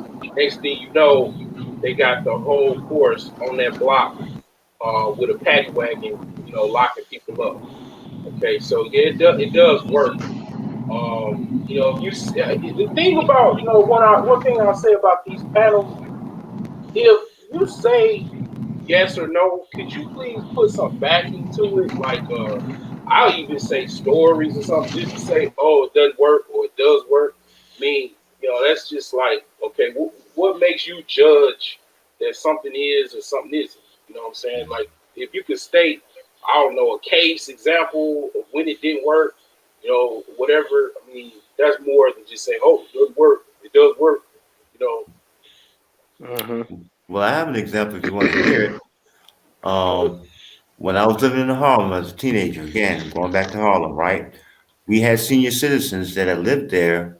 Okay, they were my neighbors, and they lived in the neighboring buildings within the 3 block radius of West 127th Street to West 128th Street, West 129th Street, St. Nicholas Terrace. These elder people, they knew each other. They knew the local police officers as well from the nearby precinct. And so what they would do when they saw stuff was getting out of line, especially in the summer, because in the summer, that's unfortunately when niggas got out of line. Niggas wanted to flash money. Niggas wanted to toss the bones on the corner there, right? And talk a lot of shit at night, late at night, damn near all night. And the senior citizens said to themselves, they got together, had a meeting, said, we ain't having this shit. So what they do, they call local police department and say, okay, send cruisers through here at interim hours, 24/7 for a couple of days, so we can calm this down, so that we can go outside and sit on a bench in the summertime in the afternoon or late into the evening and talk with each other and not fear for our lives. That's the mentality that they had because they lived there for decades. They saw the changes in that particular neighborhood in Harlem. So they, like I said, they met the police, they knew the police, they were on good accord with the police. So when they requested that the police come and patrol more often, police came by and patrolled more often. That's my short story. But that's the reason why, everybody has a role in the community, from the police to the citizen. And normally I give everybody their time, but your boy's fading like a junkie. I like a lot of good input. I think this was a very educational show, even though the Lord knows I don't know how many educational shows we got. Not too many. Usually they're drunken, but educational. But hey, Miss Gigi, how you been? Long time no see. Hey, I've been good. I'm healing well. gotta slow down because I'm not young anymore. According to your picture, you're lying, So according to your picture, you're lying, So Yeah, we I'm up missed you and over ready here. for These sure. Yeah, thoughts. I'm healing. Yeah. Hopefully you're healing No, up well you because guys are doing a great job. Just keep on doing what you do. Teach the youngsters how to be men. They are like lacking. And it's frustrating to the point where my own daughter, a 21-year-old, is sitting there like, I'm not dealing with them. You know what I'm saying? Damn, was I that bad? That's funny. Is that bad? Well, I'll put it to You you see, this way. you said no. You said I'm that bad. Is that bad? Okay, Well, I'll put it to you this way, observing. We're used to the youthfulness, but we understand that you're excited, but as long as you're more patient, we don't care. Oh yeah. We don't mind it. And I'm very patient, and sometimes I say things because I was from other parts of the internet, so it's almost like people don't take you seriously unless you just say something provocative. So I'm not gonna lie, some of that, I do say some things for sure. It's that sometimes you like AL said. We're adults. We're adults. We're allowed which is true. to do that. Which is true. But remember, when you're around a room of men, yeah, don't some be things fly. Be careful. Some things don't. Oh, I'm very aware of that. Oh God, if y'all, am I gonna get cussed out or am I gonna be loved? Oh no, I'm very aware. And if you ever hear Gigi or Shonda when she's on because here, if you guys were in my living room, I'd be serving you guys drinks, lighting your cigars, all that. You know what I'm saying? That's what's up. Because don't get me wrong, I'm not gonna lie. I'm not gonna lie. Can I be honest? I hope so. I do like to say things just to see person reaction. Now, y'all seen how some people call it trolling. I'm not being offensive. I'm not being mean. You know what I'm saying? Like, but I do act dumb on purpose sometimes. So I do yeah. too. Oh, I do too. I do that but shit, you, and then people say, "Oh, she's a lame, or she's on medication or something, or she's drunk," and then they Yeah. find out I really got wisdom. but you got to remember, observing, you're dealing with a very experienced panel of guys, so Yes, you're I'm not gonna. very It aware. it kind of backfires on you because a little bit. Yeah. we've been. You're talking about I know guys who, that. I know that. I We know have you no know. tolerance for bullshit. Nah, it's the Exactly. bullshit meter is very low here. I mean, you see And that I'm 1 going to centimeter? test That's the bullshit. bullshit meter. I'm going to test the bullshit meter. I'm going to test that every single time. Well, I I'm mean, talking start. to grown ass men, and I'm You looking gotta. at you as men, not boys, Yeah. not little kids, nothing, but men in the room. And I understand because black women hold you down, and you gotta understand that we have your back. You gotta pick the right one. You cannot just Mm-hmm. no, don't be selective. Yeah, like I do talk shit. I like to act naive sometimes, but also I'm not like y'all know I ain't. I'm pretty sure y'all can tell by now I ain't stupid. So No, yeah, we wanted you. We want you to see how long. In You're other not. words, just we like I give know you the y'all rope. ain't stupid. We You're like to give you the rope to hang yourself. What it is you're clever. Mm-hmm. You know, and people can't understand cleverness. But You you can gotta We be see the understand. careful. bullshit, and then you can kind of But traffic you, around it and see what else you can find out. It's weird that people cannot understand when you're a genius because they're But you so gotta. damn dumbed down. but you got to remember this one factoid. She When too you're smart. around, She too when you're smart. when you're around men, we're blunt as fuck. Okay. Oh, See, damn right. I see, was Did y'all know that? we're blunt as fuck because it's raised like, by my uncles, my dad, all that. I got yeah, brothers. that is. And Gigi and Shonda, if you ever notice when they're on a panel, I don't know why my cat is like so enamored with you right now. Probably because he's hungry. But ain't that usually how it is? Your he's house like pet that. loves you when they're hungry. So he's like that when he's not hungry too. Sometimes see the cat thinks he's a dog, and the dog thinks she's a cat, which is the fucked up part. Also, I gotta tell him somebody. Eric Ingram is. Oh, I seen him before. That dude's smart. He's smart as hell too. He be on LA Vision stuff. So yeah, he's another smart Trust dude. me. If you see any of these guys on the panel, two things: we ain't rookies and we ain't stupid. Yeah. I'm gonna have to help you guys out. You gotta. So I mean, just keep it like this. It's been a while since I've seen a lot of people. I guess so it's always fun. Yeah, I'm gonna They were rocking with me when I only had 500 subs, or less. But Jay Shaw does have a point. Young Blood, you a man. You gotta act like it. If you want our respect, you gotta go. One, you gotta respect for actually coming up here. Two, Oh no! When I tell my age, I'm used to people not respecting me. That's why sometimes I act naive because when I say my age, people they act like I'm 12. Nah, like I'm not fucking 12. See, when you say, put it to you this way, Truth's 19. Do we take it easy on Truth? Hell no. And Truth will tell you that shit. Truth. Well, you know what? For a minute, they thought I was young, and I'm like damn near 40. And people were talking down to me, and I'm like, I'm somebody's mama, and they're like, Well, I have a Miss job G. in the military. Like, what the heck is the problem? Yeah, shit. I'm Right. almost damn near. I'm almost fucking 30. Yeah. Like I'm not saying Miss- 30 is a big age, but Yeah, go ahead, Shatter. Yeah, I was just gonna say, man.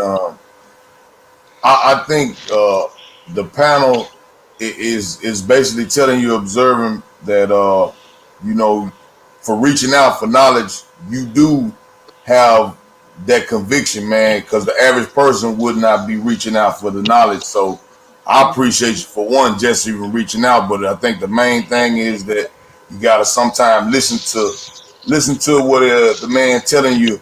You know what I'm saying? Before you jump in, don't defend yourself as much. Just listen first, because you know what I'm saying. It'll serve you more to listen more before speaking, and then when you do speak, you spoke to exactly what that person said, and keeps the verbal dancing around. You don't have to do that. You go straight to the point, and then you listen, let them make their full comprehended point. That way you can understand it for the comprehension. Yeah, I can't even argue with that. Yeah, he right. And that way, we'll cut down the bullshit. We'll have a much more fluid conversation. And see, what happened was, this was Kid Gloves. Trust me, you were on BGS's Hangouts years ago. Oh man, BGS. Let me tell you, BGS don't give no shorts to nobody.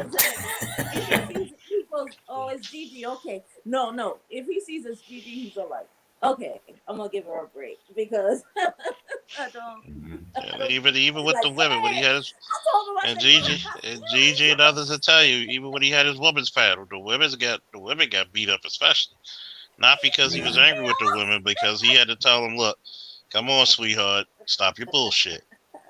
He's like, he'll tell you, I got grown daughters. I know they're bullshit too. Come on, sweetheart. So you got to remember when you're approaching, I was all like, no, women don't bullshit. And thank you once again. Thank you once again to the one of the loyal followers of Shonda. See, I was like, oh, what did I do to him? I'm like, what the hell? They're like, I'm sorry, Gigi. Now, I'll be honest. When somebody hold an adult accountable for their actions, I can't argue with that. When an adult gets held for their actions, I can't do nothing about that. See, the reason why I came at you a certain way is because I've been tossed I around. I knew it was a teaching moment, and you really didn't know. Now, if you would have been like Mrs. Fantasia or whatever the fuck. Oh my gosh. I don't know who that is. One day you will. And if you would have been like that person, I hope not. Anytime you think you know more than, anytime you think you know more than Rodney, who's a fucking ER nurse, who pretty much told us about COVID before COVID had a name, and then you wanted to debate him about forensic evidence. What do you think? What do you think one of the studies that a nurse has to study is forensics? That's right. Well, yeah. And anatomy. Alamassa, Mississippi. And you know and then hold on, Miss Gigi, for a second. Hold on for a second, Miss Gigi. And you wanted to debate a 14-year cop in the city of Baltimore about investigations and crime, and think that you know more. That's when we lose all respect for you. But see, you didn't come us that way, and we didn't, and you were actually respectful. You might have been a little overzealous, but you were respectful. Yeah, I even said when I was. Yeah. And I mean, the craziest part, and the one thing I love about Miss Gigi is that when you ask her to wait 1 minute, she's so peaceful about it. You don't get that backlash, and you give her time to talk back. And it's not to call you stupid or discredit you. We appreciate young guys like you. I can't believe I'm calling 26 young. But yeah, don't do that, bro. I hate when niggas call me that. Like I'm a fucking 12 year old. But I'm gonna put it to you this way: the reason why we call 26 young is because 26 is young. it's still young. It is in general, yes. You should appreciate the fact that you're a grown man, but it is young. You're not 40. You know, all of us on the panel who are like who are like 39 or 40. You know, you know what? No. That's what you appreciate those. You appreciate those years because those are your formative years. Because once you reach 30, those are your taking off years. You're getting to the runway now. You're on the runway. Look, bro, I was like literally 27 for 3 years. He says 27 for 3 years. But no. One thing I do not like, if I was 30, I would want y'all to treat me the same way as y'all treat me now, because some people don't know. certain things at certain ages. You can't automatically expect somebody to know stuff at certain ages. And I mean, no, y'all been nothing but respectful to me, which I love that. Otherwise, I wouldn't be here. Otherwise, I'd been fucking left. I thought you were older because you got an old soul to you.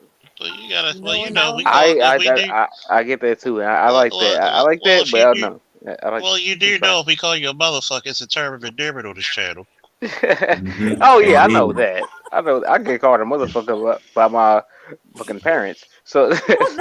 Hey, can I make a statement based on my observations of the discussions that we're having? Go ahead. I would say that in some way, general way, we're sociologists in this sense. We talk about and we have observed different things based on our lifehood experiences from childhood on to adulthood through our professions, what we've learned in our professions, how to sharpen our skills in our professions and then transmit that information on to other people and amongst ourselves. We do research, right? We do research, we show the receipts, we share screens, and all that type of stuff. We do, screenshots of articles and videos and whatnot. That's what sociologists do. They observe how people live life on a day-to-day basis. It can be, pertaining to, specific professions, or it can be politics, it can be religion, it can be economics, it can be recreation, I mean, a number of things, family life.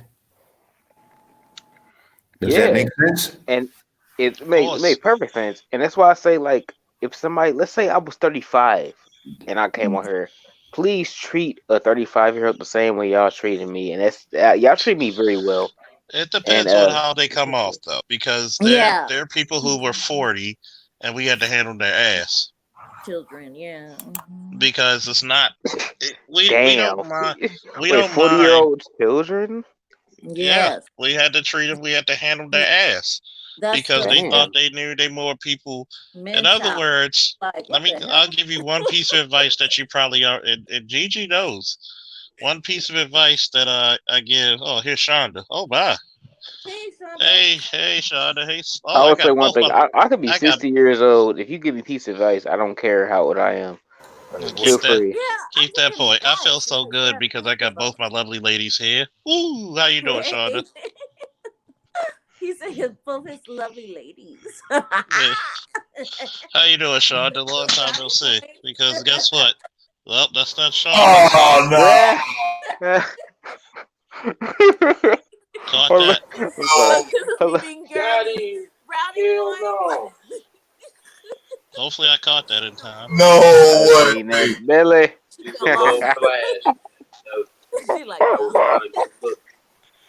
I don't get it, but I don't know. Like, why do you? Like, number one, if I find whoever Wasn't this person in the chat? When they in the chat? No, that's not Shonda. No, that's not Shonda. That's not Shonda. No, this is me. Because no, that's not. That wasn't Shonda because they try to do this shit on different channels and troll. Before? Oh, so it's not her? No, that's not her. That wasn't whoever her. did that was fucked up, man. That was the Pink Panther. Man, you gonna show your fat ass stomach? Shit. That's nasty. That's horrible. Why do people do that? Yeah, at least have a six pack. If I was gonna show my stomach, I have a six pack. And see, that's what you call the weak ass kids, But once That was again, a grown ass man, I think.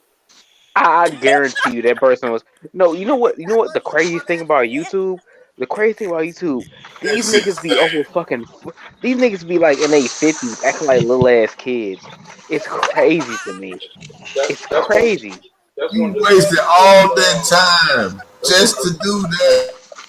Yeah, that's one of the pink pill guys. Or the ladies that the pink pill get. Some of them are sweet on y'all. Some of them are like. I swear to God, if I do something like that, beat my ass. If I'm 50 years old and I'm on her playing like that, beat my ass, beat my fucking ass. We be looking like Nah, man. And I hate it when people use Bottom shelf bread. a very bottom shelf bread, and I hate it when people do that stupid shit because you're trying to get us fucking banned on this shit, but you can't stop the message. Because if a guy like that, if I found out you lucky I don't go back and get some of my friends in cyber crimes to fucking figure out your IP address. Okay, I would. I know a little bit. I know a little bit. Because I'll tell you one thing, let me get a good talk to AB or somebody as well. Because I'm gonna tell you what, you little motherfuckers doing this shit when we have important chats like this, and you trying to fuck up our information panels. Look, I'm gonna warn you for the last time. The next fucking time you do it, I'm gonna make sure I'm gonna talk to a few of these goddamn programmers and specialists in cyber crimes, and we coming after your asses, and we putting federal charges on you. You're talking to one right here, because that ain't number StreamYard. StreamYard got their IP address already. You don't even know, bro. Lily, if you give me a no, fuck that. You give me a name. You give me a name. I can search them. If they cold with it, then yeah, they blocked their IP or redirected it. But probably, let's just say they didn't. StreamYard already got their IP address. They had to log in. YouTube has it because you probably have to screen. Because before I came on, I had to log into YouTube, so YouTube got it. That's all it is. It's just a subpoena to YouTube and StreamYard. They got the exact time. All they got to do is look at your account. Yeah. It's a paper trail. It's an online cookie trail of that person that did that, whatever they just did. They got an IP address and account, a YouTube, Google account. You got a StreamYard. Has the IP address. It's just that simple. Now it's get more complicated, but it's literally that simple. People ain't that hard to find. And guess what? Writing the subpoena is like writing, "Hey, Dr. Dunbar, measly me," and and don't disrespect any of my fucking panelists or guests like that ever again. Writing the subpoena is like writing a fucking warrant to me, and I write like fucking Ernest Hemingway. Okay. And I'm gonna just warn you, motherfuckers. The next time y'all do that filthy shit on somebody's panel, you know what? It's about time the Black Manosphere don't throw the fucking hammer and the fucking axe at your asses. Because one of the accomplishments I had in my 13 plus years of IT is catching a pedophilia. He came into one of my jobs, my old jobs, and tried to get his computer fixed. He had child porn on his computer. He had to call local law enforcement, and his ass was in jail in a week. Good job. I would say this motherfucker probably is into some old crazy shit like that too, or if not worse. Some of these people, they want to get caught. They're actually like begging to get caught. Bro, on God, I'm not gonna say what I do for a living, but I ain't gonna lie. If you got her acting wild, I can hurt you. I'm gonna say it like that. If you got her acting wild, I can hurt you. And I'm gonna tell you what it is. I understand what that means. Yeah. And I'm gonna tell you what it is. You got too many people like Eric Ingram, Shonda, Dr. Dunbar, Jay Shine, AL, AB, Broke Genius, Shatterstar, and even you, who do too much important work in these fucking YouTubes to be disturbed by these people. That shit pisses me off because you never know the conversation we had could actually help somebody out. Actually, you'd be surprised. Like it doesn't take a lot of knowledge to figure out how to find somebody. Literally, it doesn't take a lot of knowledge. It takes a lot. If you know little things, you can find somebody like that. Like it doesn't take a lot of knowledge. I just gave the alley-oop right there. It's StreamYard has the IP address of everybody on this panel that logged in, including Charles. Well, now I want to know, Charles, where did that start from? Because this is not the first time I've seen this same type of deal where they was like deploy this people's streams. Is it the same person doing it, or is it a tactic? Possibly. It's a tactic. It's a tactic. because it's to get your video not Screen taken down. Yeah. Yeah, it's a tactic to get your stream taken down, and it's also a tactic to because and Gigi knows because she was here when I was at the more humble beginnings. Yes. Where a lot of times here we would get like more notoriety thanks to like guys like Angry Man and Obsidian. You ain't gotta put the O'Shea, screen up. and Like, especially literally, I can't pull nothing from y'all. Like, literally, no, I can't. I'm talking. Yeah. I'm doing. Hey, is that you? Is that you, Mr. Z? It was me. It was observing stuff talking. I'm sorry. No, I was like Mr. Z because No, I'm here. I'm here. Yeah, no, I I had seen to you make put the sure. screen up. I just make sure. I want y'all to feel like I was like attacking y'all. Like no, I just I'm did not that, attacking y'all. and we know that's not you, Shonda. We know that's not you, Shonda, because whoever it is, we're gonna make them pay for that shit. And also, I don't know how to.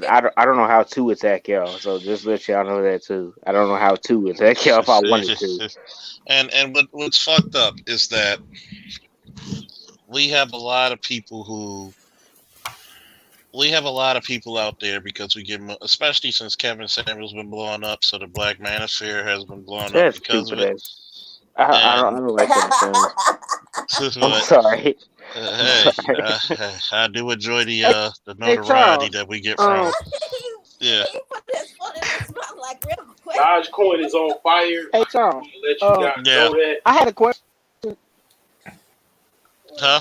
If you guys trade crypto, Dogecoin is on fire. I had a question that I wanted to ask you for. I'm in crypto a little bit. Whoever asked it. Can you hear me? Go ahead. Yeah, I can hear you. Yes, ma'am. Okay. Who got a question? So I had a question I wanted to ask you for a couple weeks now. So what's that? Oh yeah, I got a serious lag. I apologize about that. So on one of your lives, you were talking about the Manosphere, aka Black Men. They need to start chapters. Now, when I was on the live with Green Gorilla last night, and shout out to him and Sandog, he mentioned like the men need to have guilds. Basically the same concept. Now, I had been trying to get on the panel with you and ask you, so with these chapters or guilds, how do you think they should be structured? They should have what again? Because you're breaking apart. Hello? Oh, he was just mentioning what you. They should have chapters, like. In other words, a chapter or a guild, meaning, let's say if I started a chapter in Baltimore, there should be a safe haven for Black men to do business. Let's say if you had a younger brother or cousin who wanted to be a police officer, you should at least have somebody in the chapter in Baltimore to say, hey, I know you're a good guy, you're a police officer, you look out for him, you'll teach him the ropes. I should be able to go and say to Mr. Z, hey, my nephew wants to live in Florida, he wants to live the Miami life, you got to teach him about cars, he wants to be a mechanic, he wants to learn this shit, teach him about what he needs to learn, how to survive in Miami, Dade County. Hey, can I buy a dunk and an AK and you'll be okay? Can I interrupt you one last time? Mm-hmm. Can I interrupt you one last time? Yeah, I do gotta work, so I'm gonna have to head out. So I wish y'all a good night, and I'll catch y'all later. All right. Hey, peace and salute.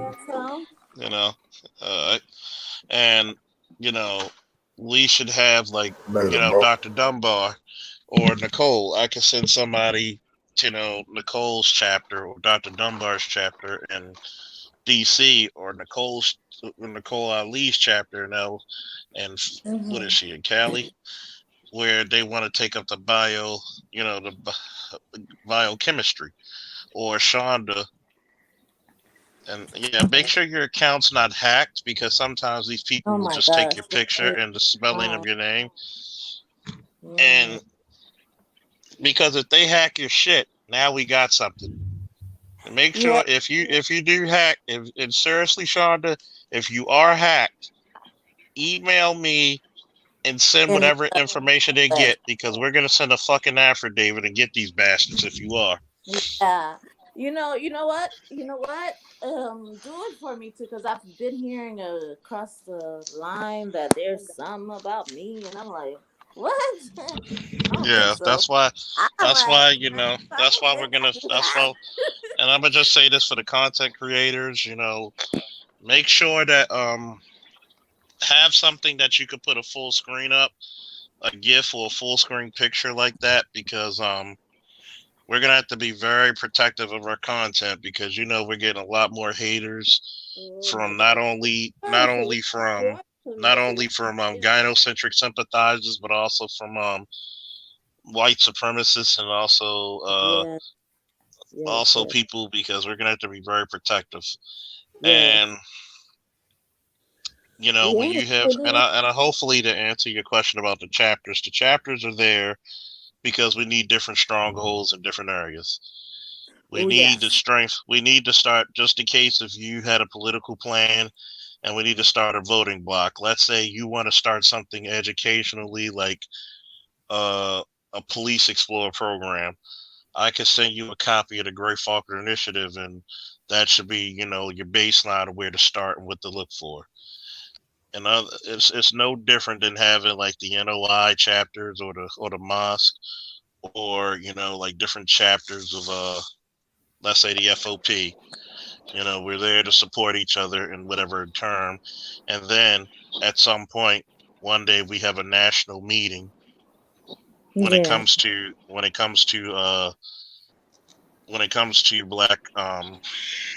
black male and black family issues. But because I have a black son, like I have a black stepson, so I'm like, and he has no, and that's the thing, because I'm, I'm a mixed kind of cultural person, and so I'm opening up a channel myself for mixed people who feel out of place around. It's uncomfortable for us. Yeah. You know what I mean? And that's why these chapters will be very important, because let's say you have children of mixed relations. We know they're going to be treated as black, but we don't want those children to come up with a identity crisis either. Exactly. Which now they're seeing it. It's in their face. It's the hatred is in their face. Yeah, and then and Zia tell you, when you get kids who are mixed races and they got an identity crisis, Jesus Christ, guess who's the first people the media is going to take to speak out against black people? Yep. Oh yeah. With the face, and then they get us to like freaking like. Charles, when you get a chance, let me get some space, because I gotta talk about something real quick. Okay. Go right ahead. Bruh, so I'm a nobody. I'm a skinny nigga with a gut that's Haitian that live in Miami, right? But some of the I'm Haitian. Yeah, I'm Haitian too. But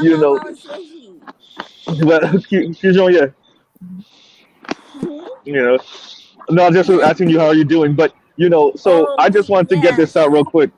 I'm give him a second, G. Give him a second, GG. Yeah. So okay. Here's the story, right? There's some big dogs. Actually, the biggest motherfucker in the Black Manosphere right now. I'm not gonna say his name, bro. The fourth time I done heard some shit I said on Roger's show. He said, and I'm like, bitch, you're listening to Roger's show, which is okay. That's okay. But I'm like, if you're going to use some of my talking points, which I don't have a problem with, I don't care for the fame, then at least understand my worldview and how I come to the conclusion I come to. You can't mix my worldview and then also be using some Ayn Rand fucking Atlas Shrugged type of terminology, when you're, I saw the video where he went in on the girls at on Fresh and Fit and Fresh, which he should have. And he mentioned Atlas Shrugged, which is a book that Ayn Rand wrote, which is on some elitism shit. Which is, okay, that's his prerogative. But then you don't turn around and then review that video and then start talking about Western society. Maybe this is a Western issue, which Charles has heard me say from the fucking beginning. I've been saying that in this space. And so when I heard him say that, I'm like, nigga, you motherfucker, you're stealing shit now. Oh, trust me. You probably heard a lot of shit that I've said on. You probably heard a lot of shit that I've been saying on panels. So welcome to the big leagues, kid. Because I know, right? Like he says, we're looking at them like you don't even know how to take over. Think about it. Gigi, let me get this out real quick, Charles. Let me get this out real quick. You know that I get it, right? But you know how I feel? I feel like in feelings. Shout out to Sheed. I feel like one of those comedians who got a funny ass joke, but a popular comedian come to your city, hear it, steal it, and go nationwide with your shit. That's how I feel. I'm like, I don't even care that he stole, that he's using the talking points. I'm just annoyed that when I keep on saying it, people gonna think I got it from him. They're not gonna know that I've been saying this shit forever. You know, that's my only issue. I don't really care that he used it other than that. All great people steal, Mr. Z, right, AL? Yeah. What's up? What's up, Jay Sean? I said that like a year ago. If that is Jay Sean. A few months ago. It's me. I'm here. I'm sorry. Oh, Salute, Jay Sean. Hey, what's up? Who's Gigi talking to? Gigi, you alright? You just going on and on in the background. Nobody's Gigi. You alright? Hey, Gigi. Yes. She might be sloshed a little bit, maybe. I think so. She's probably just excited. Yeah, it's all good. Hey, listen. Hey, I wanted to just respond real quick to what old boy just said. Look, I want to make sure y'all understand something. People like Kevin Samuels and others, they study other groups. I'm gonna give you a good example y'all can all recognize. Remember when Jay-Z was he was expanding Rockefeller and he went down and got Beanie Siegel and all of them? Yeah. You know, Jay-Z would change up his flow. He started rapping like a Philly dude, right? And you know what I mean? And he done this a few times. As he changes his roster, he will change up his flow a little. Let me finish, bro. He would change up his flow a little bit. This is what all greats do. Beyonce, all her dance routines, you can go to some school or you can go to some other concert and see where she stole it from. Kelly, what's that chick? Kylie Minogue, whatever her name, Australian pop star. She did that robot shit before Beyonce did. The thing is this. People who are on top of the game or have big notoriety, they always take content and information from people below them. All right. And that's just part of the game. You know what I mean? There's a lot of people who stole terminology from me. You know what I mean? But I don't. This is what I want to. This is what ain't nobody stealing shit from no nigga in Germany, nigga. No, I'm playing with you, son. So listen. So I'm not from Germany though. I'm from Brooklyn. You know what I mean? So I know. I'm joking with you. Yeah. So anyway, look. The thing is this, man. What matters more is the message. Okay, that's what matters more. Everything that came out of Martin Luther King's mouth, then he didn't come up with himself. That's you understand me? You know what I mean? You know, no preacher, no big star, nobody that's on any level got anything by themselves. Kobe, he got a lot of his shit from Jordan. You know what I mean? So it is what it is, man. And so what matters more is the message. All right. Sean, so I hear that, but I'm sorry for cutting you off, brother. I just got to get this out. I hear that, and I don't disagree with nothing you just said. My only issue is there's a worldview that I have that comes with that, and he's mixing shit up. And like the issue is, me and Charles and BGS keep on saying this. You can't one-man army your way out of westernization, modernization, modern feminism, and all of that. And so, you know, the person that we're talking about, he's coming from the more conservative worldview. I have no problem with that. But if you're gonna mix that shit, then you're not giving the women the accurate information, because you got to do a system change. And the issue is he don't address systematic shit like that. He's not right? He only want why? to talk about individual shit. Go ahead. But he's not going to, Z. You know why? Because he's not you. Yeah, that's true. You know what I'm saying? He's not you. So my suggestion would be this: if you feel that strong about it, you know what I mean. It's kind of like that scene from House Party. If you think I'm dogging them, take them. You know what I mean? Yeah. You know what I mean? Take them over. Yeah. I mean, that's all you can do is compete. Oh God, don't say that shit in front of Charles, because he's been telling me to start a channel. Exactly. So that's what I'm saying. So if the door is open now, where this kind of content is attractive or is even tolerable. Think about the shit that he's saying. This cat is using manosphere talking points that Kevin Samuels ain't saying nothing we ain't said since 2016. Okay. Exactly. Yeah, that's All right, true. so it's like, so don't feel no type of way about it. He's doing his job. He's supposed to. If he got that kind of lane, you know what I mean. He's supposed to go ahead and get it all out because we not. Everybody don't know BGS. As big as BGS is to the manosphere, BGS is unknown to the Black society or pop culture. Yeah, that's true. Yeah. And I'm gonna put it to you this way, right? Co-workers from work saw me on the Kevin Samuels panel, hit me up on Facebook Messenger after another. I didn't know you knew Kevin Samuels. You'd be surprised who I knew or who I know. Yeah. And I said the same shit he was talking. He was like, "When did you start talking like this?" When you first met me and before that. I said, I said, here's my shit, right? Kevin came to us. We didn't come to Kevin. Okay? And I love Kevin. I love what he's doing. You gotta admire it.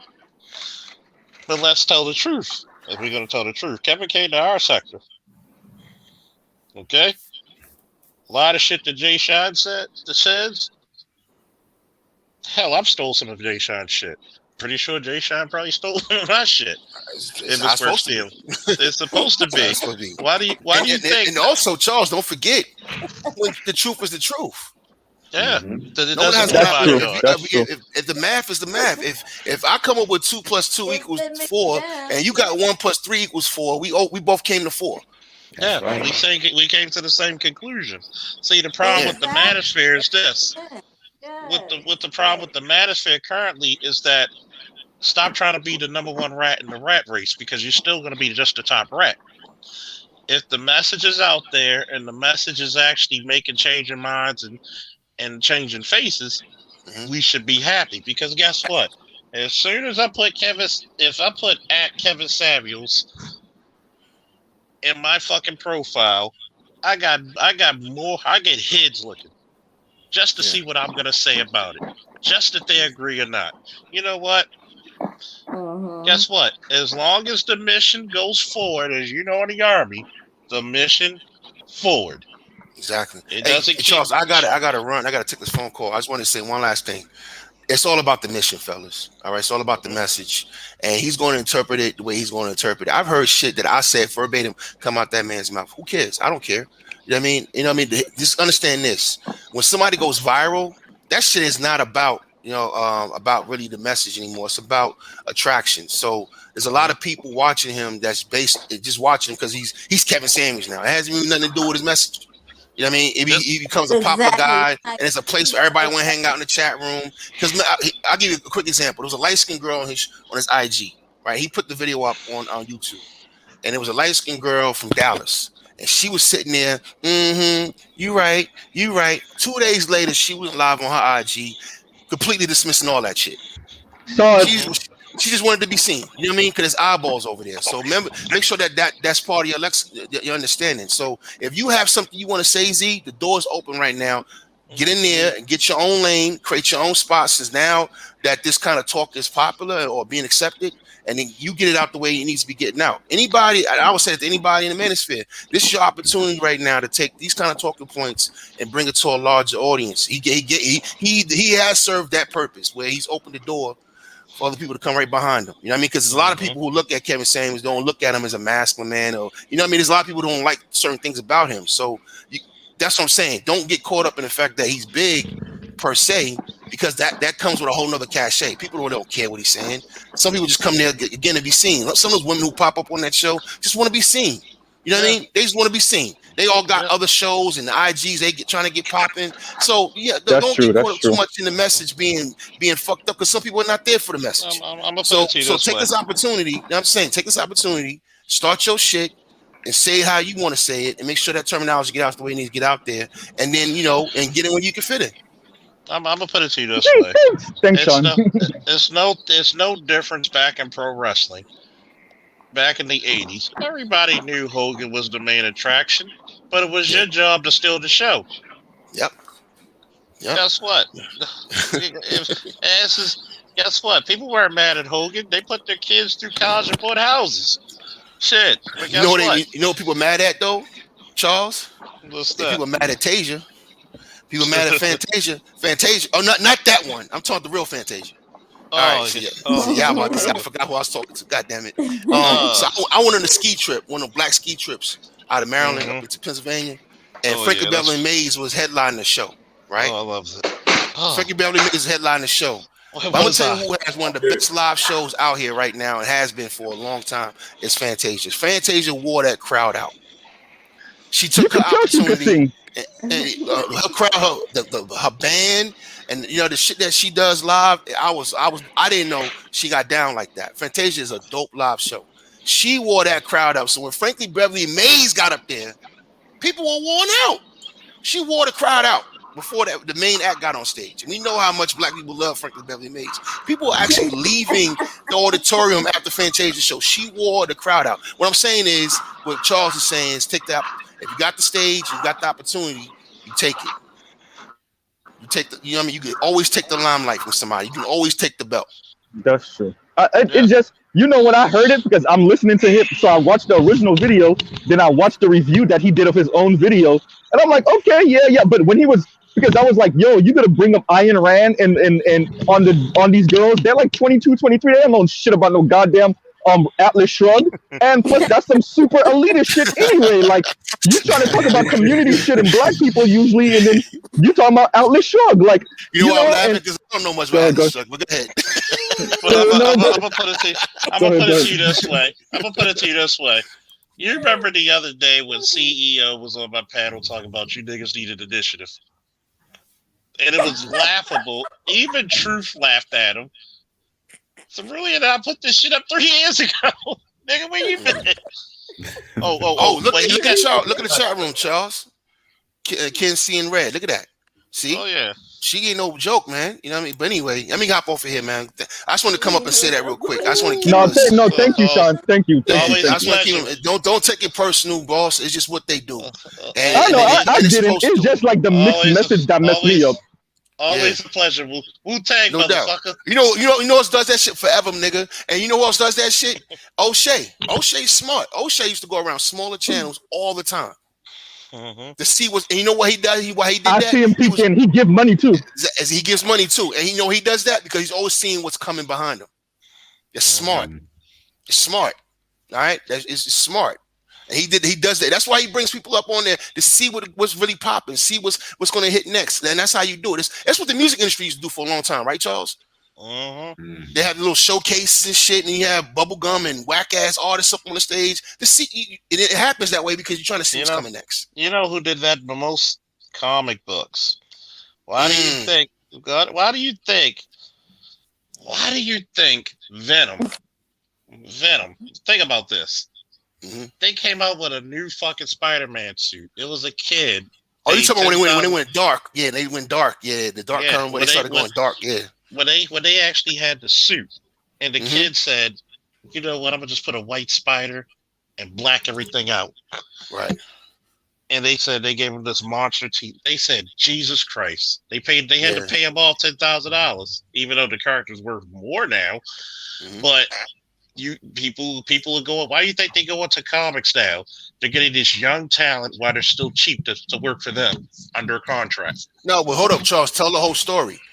Spider-Man was the first comic book to actually go dark. You know what I mean? Yeah, because to go down that dark lane, the anti-hero.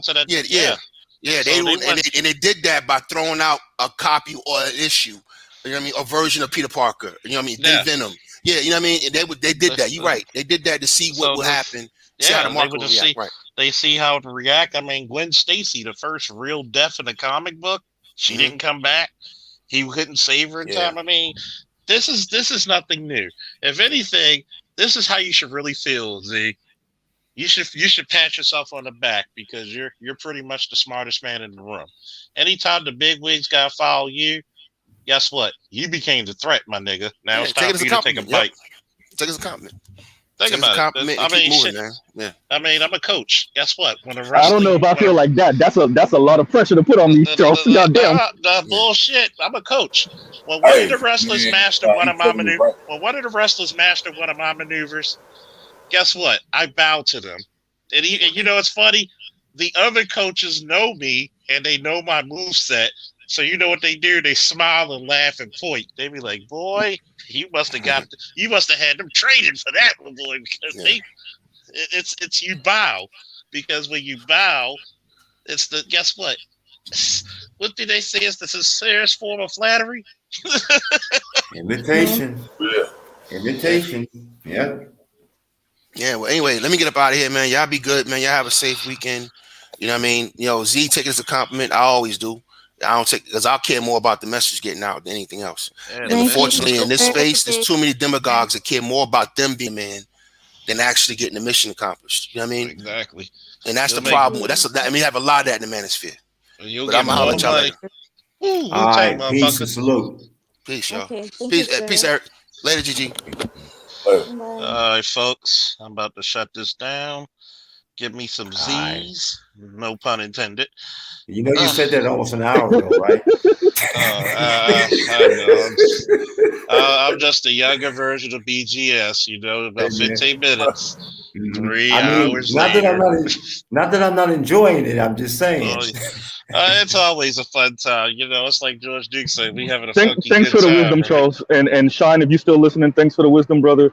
You know, like I said, I didn't feel I'm using steel, and you see I'm joking about it because I didn't feel offended that he used it. I just was like, bro, don't mix the shit up, because you know I don't have a problem with our conservative brothers, but you can't flip flop on elitism and conservatism, but then bring up Western society and you know, because I'm a firm believer that yes, black people got things to work on, but there are societal effects to why we're not pair bonding in a certain way and getting married and staying married and stuff like that. So when you bring up Ayn Rand, but then you also bring up Western society and modernization and shit, then I'm like, bro, you kind of it's not conflicting messages, but it kind of is to many people. Is, because you got to remember, one, if I talk about, there's some subjects about criminology that I can speak of that will go over people's heads. Even the one about proximity goes over motherfuckers' heads, okay? So when people try to come with me with this fucking FBI shit, I said, first of all, do you even know how to read the motherfucker first? God they ass. And when Mrs. Fantasia tried to come at me and say, well, this person isn't, I said, hysterical. Okay, Google's our friend. He is charged with second-degree murder. He is charged with second-degree manslaughter, third-degree murder, second-degree, third-degree manslaughter, reckless endangerment. So, number one, if I can prove to you asphyxiation, and then because I'm a guy who's delved into combat sports and familiar with the difference between a windpipe choke and a fucking blood choke is, first of all, you don't even know what type of choke he's doing. Because he's compressing the fucking lungs and asphyxiating them. Similar to a windpipe choke. It's slower but painful. So if you're gonna tell me, that's to prove these guys are more. No. Even if they have 20-something years, that doesn't mean they had 20-something years straight street time. I got 14 years straight street time. I've handled more in 6 months than most of these motherfuckers in the country have done in fucking 16 years. So when I look at these talking points, I go about shit to just tell people this, man. Don't be afraid of your message. And this is the reason why I'm going to beat up on you like BGS and everybody beat up on me having a channel. I'm not bragging on me when I say this. It's a privilege to have a black officer speak out openly on your behalf. Think about that. Indeed. There's power in that message. There's power in that message alone. That's true. Indeed. I mean, you on the grind, so you know. I mean, it's as simple as that. Yeah, and well, I like don't what say Charles that was to saying. brag. And I'm sorry, I'm gonna let you speak in a second. And I'm not saying that because I think I'm the shit. Because I've learned plenty from my panels, BGS anybody's panels. I'm always listening and learning. Hopefully, I've been teaching as well, and you've been getting some good entertainment and some good lessons from me as well. Good knowledge. This is the reason why we push you to. Because guess what? Mr. Z can't. I can't talk for Mr. Z the way Mr. Z can talk for himself. That's right. I can only paraphrase. But you're the only one who can make it personal. Mm-hmm. And you never know who needs to hear that touch. But go ahead, Z.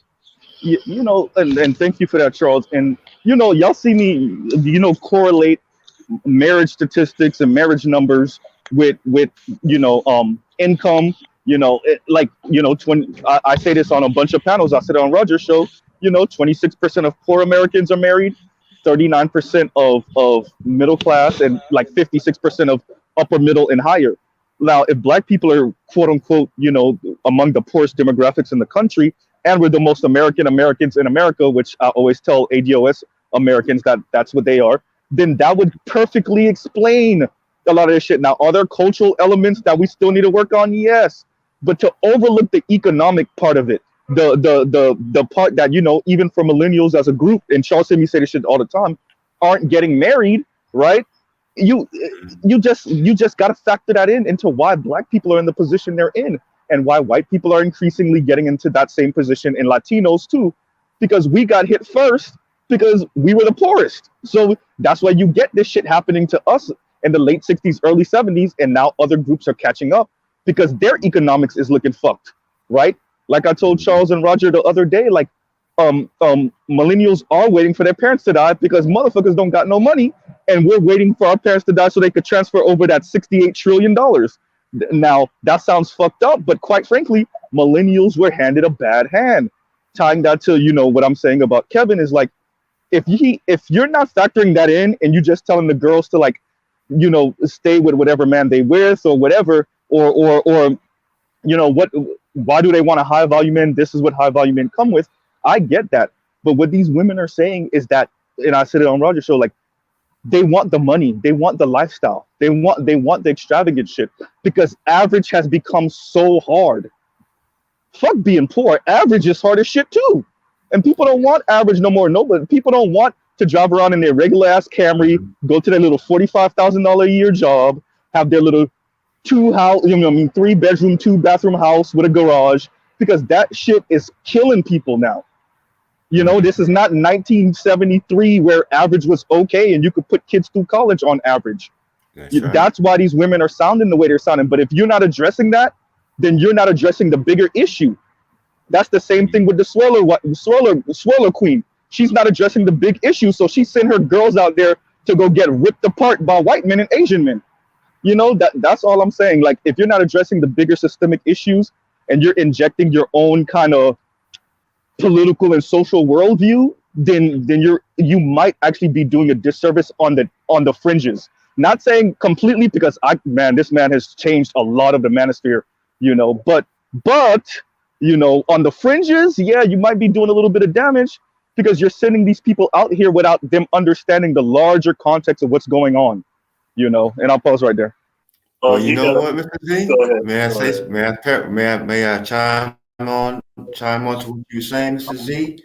People don't realize it, especially those people who most wholeheartedly and jealously claim that they're Christian but not living that life. They are living that life in history, though. They're living out those prophecies.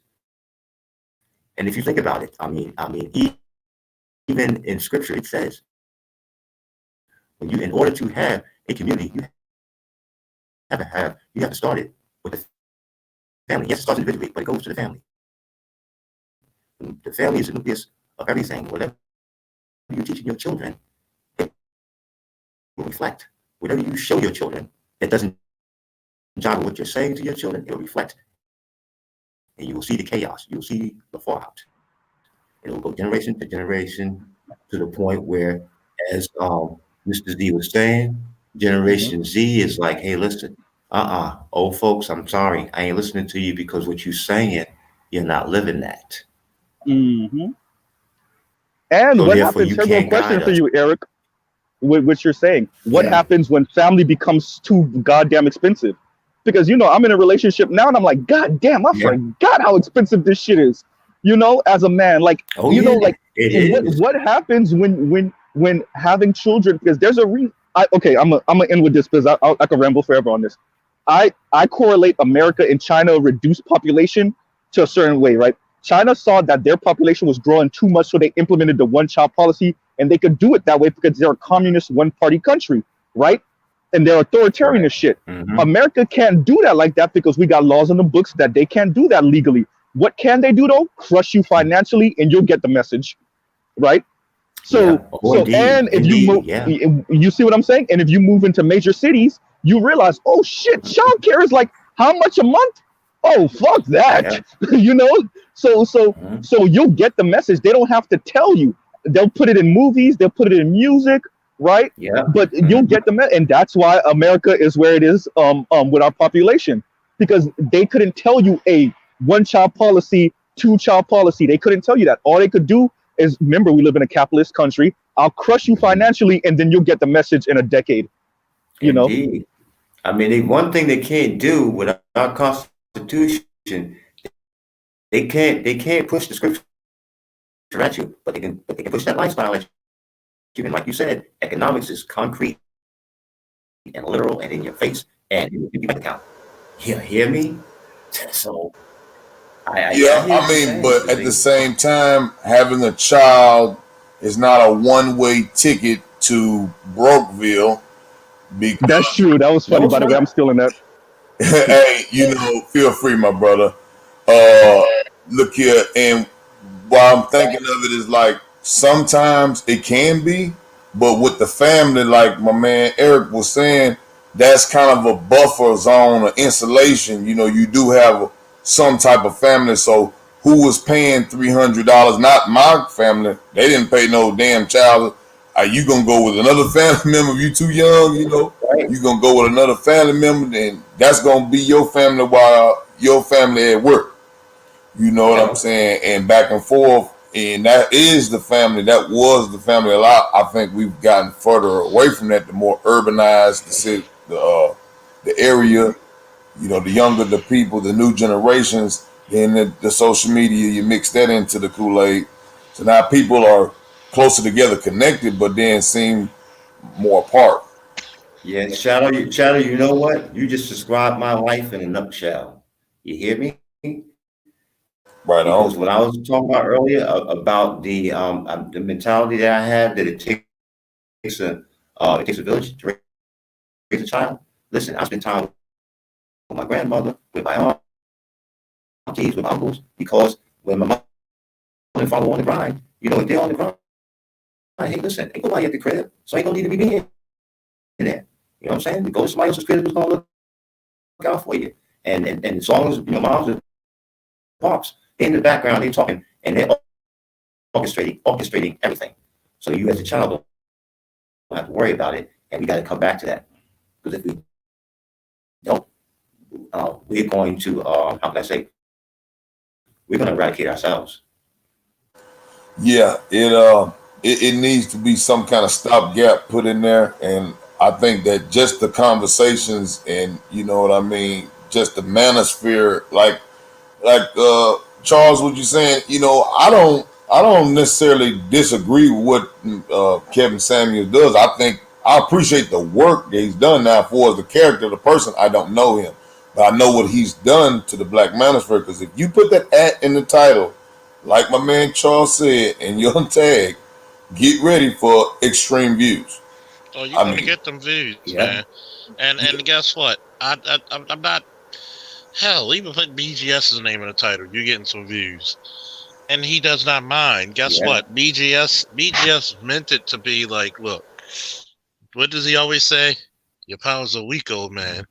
You strike me down, I'll become more powerful than I am. Think of how many channels actually branched off of BGS's or Angry Man's. Right. So here it is. Number one, you support your interests. Give the likes, give the views.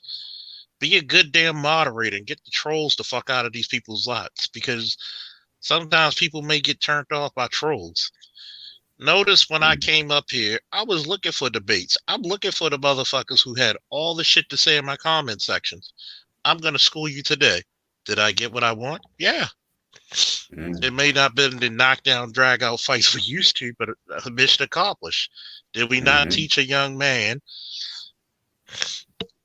about policing? And I answered all his questions pretty, as Sandra would say, used for my, and you're welcome, using my expertise and vast knowledge. That's it. I don't claim to know everything, but I'm going to be the master of my domain. That's for damn sure.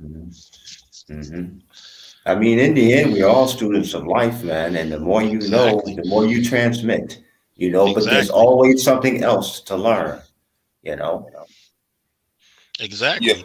And that's the point that we get at, is because, you know, I'm going to be in Z's ass just like BGS was in my ass. And so was Angry Man. So was Cerulean, you know, to get your channel started. And we had some great adventures, and we're still getting stronger. Hell, I'm at 1,600 right now. I thought I wouldn't get past 5. Oh shit! So, you know, we're growing. You're probably gonna be past 2,000 by the end of the year, Charles. Probably. Shit, maybe 4. Just shit, and then you realize that you got one thing I noticed that a lot of people were saying. You know, a lot of people were like, "Wow." Even coworkers like, dude, you're giving some good ass feedback from off of these police involved shootings or incidents, and you're being very open what they did wrong, what they did right.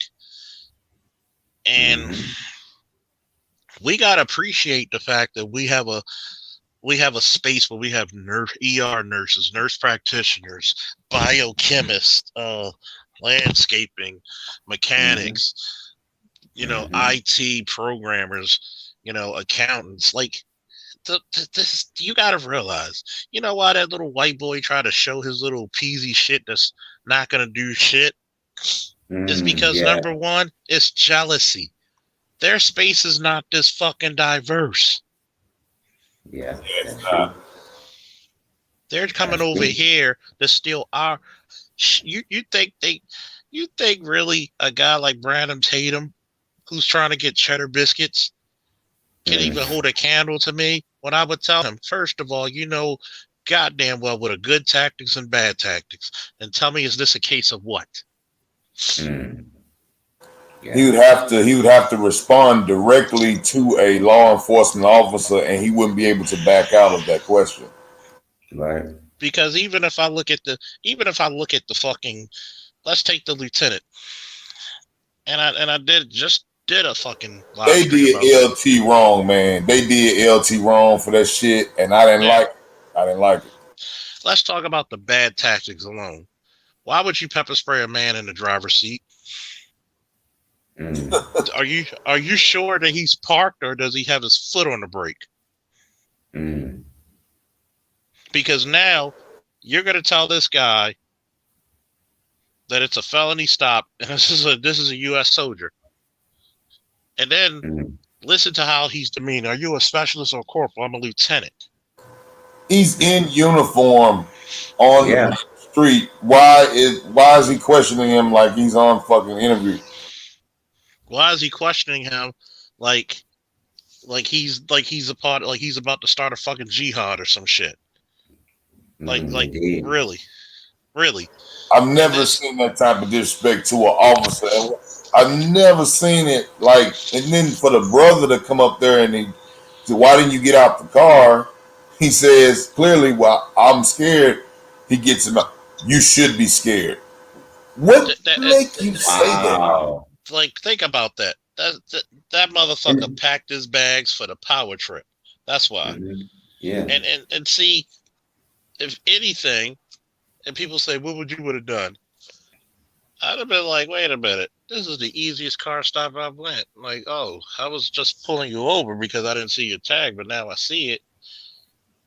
We good. You don't even have to call it in. Hey, I'm clear my stop. I'm good. You could have been. Yeah. Because now the problem that you stopped them for is dissipated. But once again, you got these go hard. See, this is the reason why you got to be suspected of certain peoples. These I want to be white because I got my honorary white card through the department. That badge is the honorary white card. Yeah. So some people, you get your honorary white card. It could be blue, black, and it could be white Hispanics get their honorary white card. Not the white Hispanics. And then you're gonna tell a guy who's already like afraid because it's not like the last 5, 6, 7 years. Police have been shooting indiscriminately. Even if the numbers are not that bad, do you want to be the next nigga? Say that. No. Sure, stress that, please. Yes, the numbers. Okay, from our understanding, the police shootings are hover around 1,000 a year. So out of 340 million, that's like infinitesimal. But you still don't want to be the next nigga.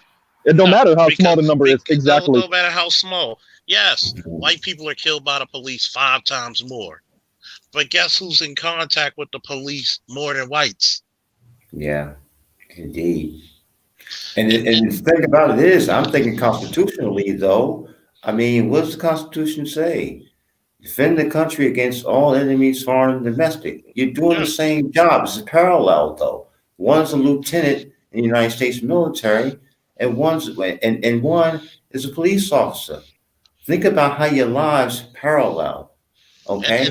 And what the purpose is. And out of that respect, the people be like, why don't you give veterans or correctional officers, tickets, or I just give them warning. Unless I have to, where it's out of my hands, I don't give them tickets or warnings because you go through enough shit as it is. Just out of that respect alone. Indeed. In my usual opinion, just from seeing the data, I'm not, me personally, or any veteran that I know, even if I'm in the vehicle with them or if I'm not, 75% of the chance, if they're not drunk, they're not going to get the car towed. They're not going to get sobriety. They're not going to get anything. They if he's drunk. So that's different. But just on a regular day, they're not sitting out here harassing veterans. And when they see that, and when he walk up on them and see his rank, he should further appreciate this man's service because he probably has more rank than you ever achieve. And so you need to precipitate in saying, thank you, sir. We see your tag, walk away. Spraying this man with mace in the car, that's unacceptable.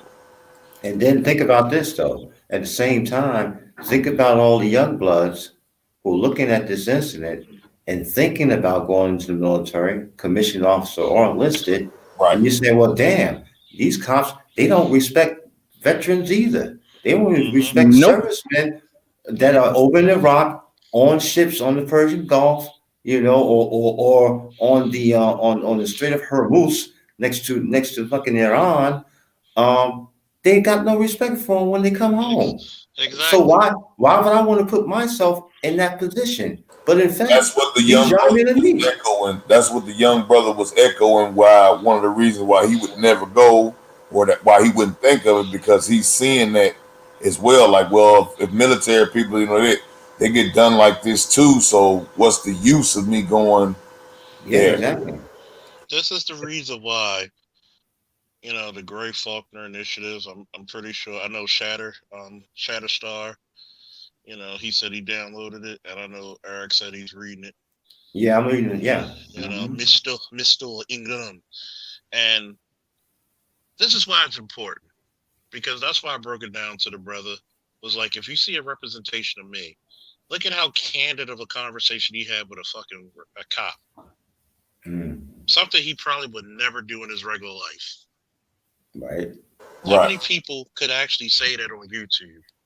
Yo, I didn't even feel like this dude was a cop all this time I was speaking to him.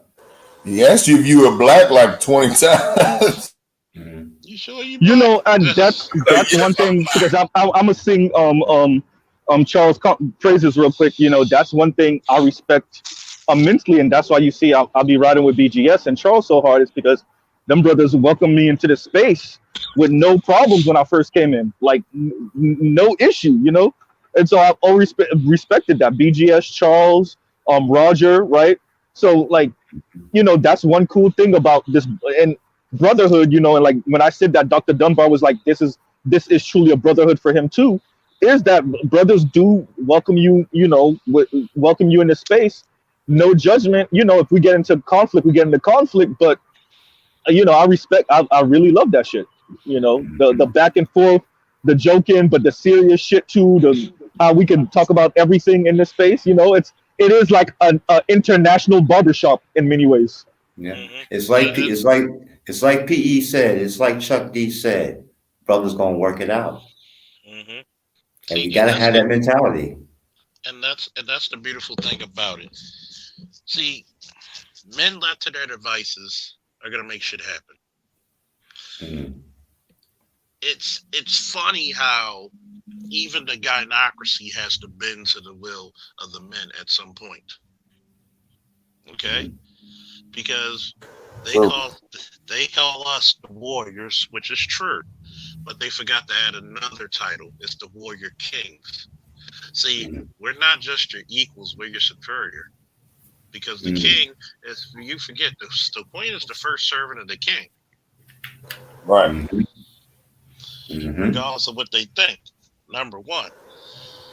So in other words, and just by definition alone, so when the king needs to go into battle, you're supposed to be the one to actually strengthen and inspire our resolve. That's right. If you can't do the job, we'll get rid of you and get someone who can. I should have no fear of a woman teaching. Can you teach my child? Exactly. Can you do what I need you to do? Well. No. Yeah. Yes or no. And that's how men get down. That's why, I was very, I'm proud of myself because I was extremely patient. But I knew the brother wasn't here to troll. He was here to learn. And this is probably where he needed that older brother, big uncle. Not saying he doesn't need a father figure, but he needed that. He needed to hang around the niggas. As they say. Yeah. He needed to hang around the fellas. I mean, scripture states from a man who is a prophet, he states, the mother is the chief educator of the child. From the first moment that the child is born, it is nurtured by his mother at her breast. She's giving him or her suck. She's the first one to teach that child about hygiene. Why? She bathes the child. She changes the child's shitty diapers. You hear me? Or urine soiled diapers. Okay? She's the one that holds the child close to her.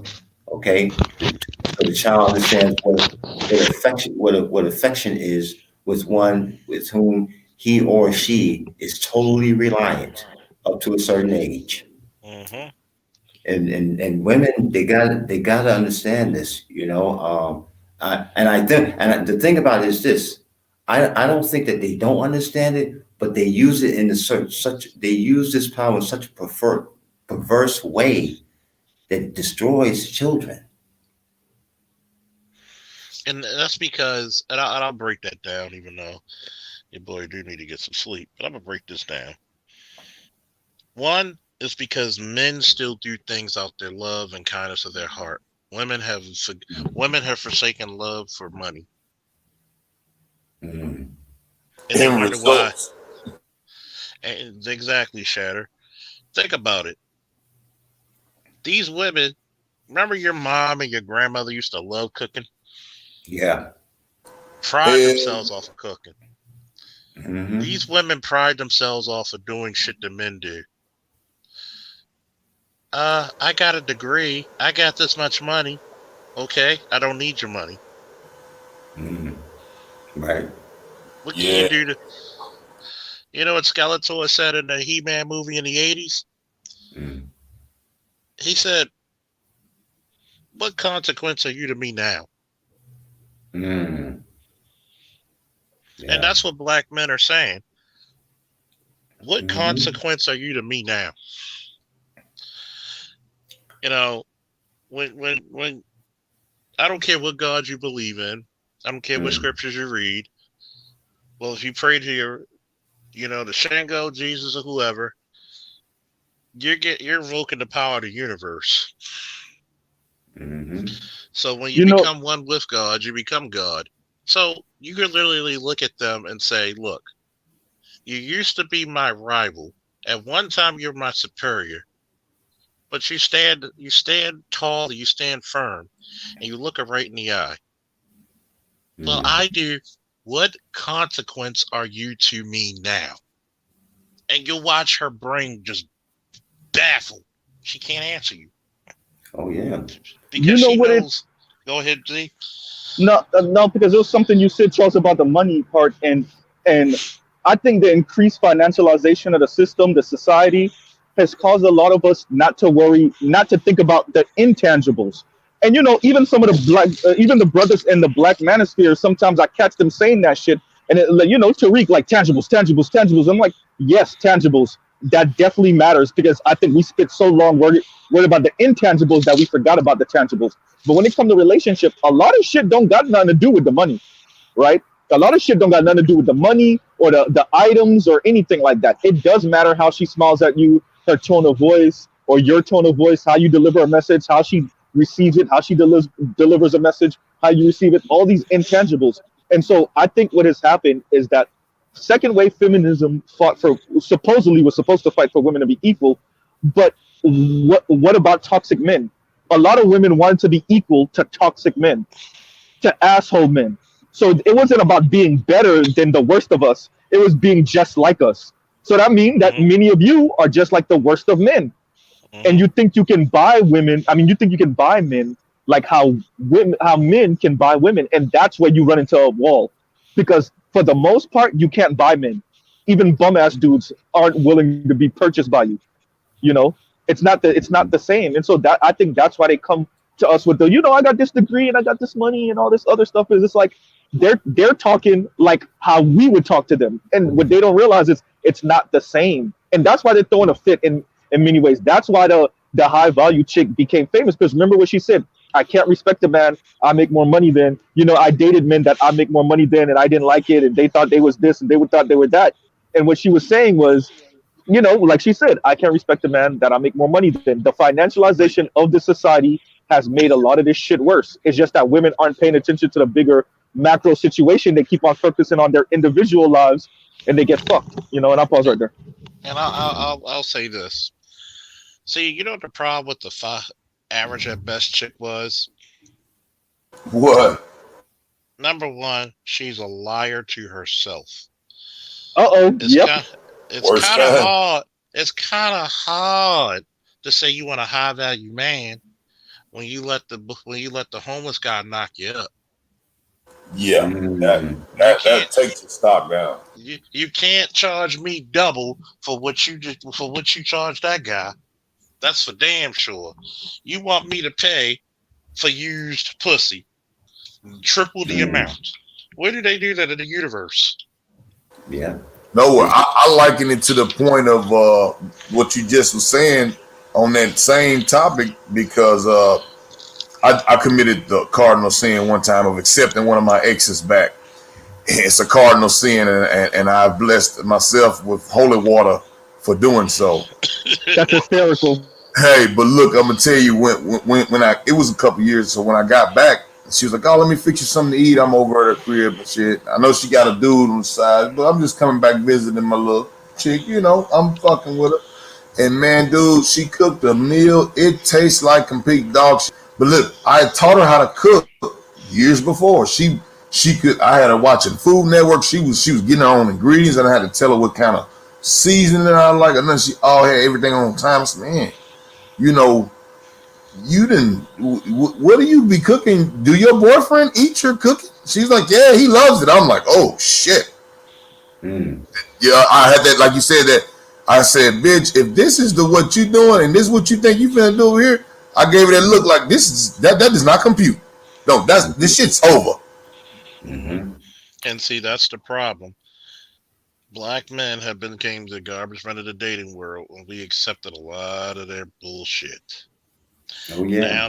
Now that we got outside the matrix and the programming, That's what they don't like. Why don't you go back to your place? Well, because as Superman once said to Batman, you'll never get to see beautiful days like this stuck in that cave. Charles, I wanted to get this up as I'm gonna drop off in a second. Because I like to torture myself. I was watching one of the sisters cover some of this high value talk and everything like that. And I am convinced, I've said this before, women give each other and themselves the wrong answer to the question. They skim right around it, and right when you think they're gonna hit the aha moment, and you're gonna be like, yes, sister, you got it. Right when they're about to touch it, they go the wrong direction. You'd be like, God damn it, you was almost there. So and she said, she was like, I'm convinced, it's because women don't make enough, and if women made more, then we wouldn't be on this high value train, and we wouldn't be caring about how much money men make, and we wouldn't be in these relationships. I'm like, that's where you're wrong. The problem is your hypergamy is never enough. When you make $1 billion, you want a nigga that's worth 10 billion. You don't get. And I was looking at her like, because she's around my age. I'm watching it, and I'm like, that's where you're wrong. The issue is that we've gotten to the place when we put women in the workplace, which is not a bad thing on the surface.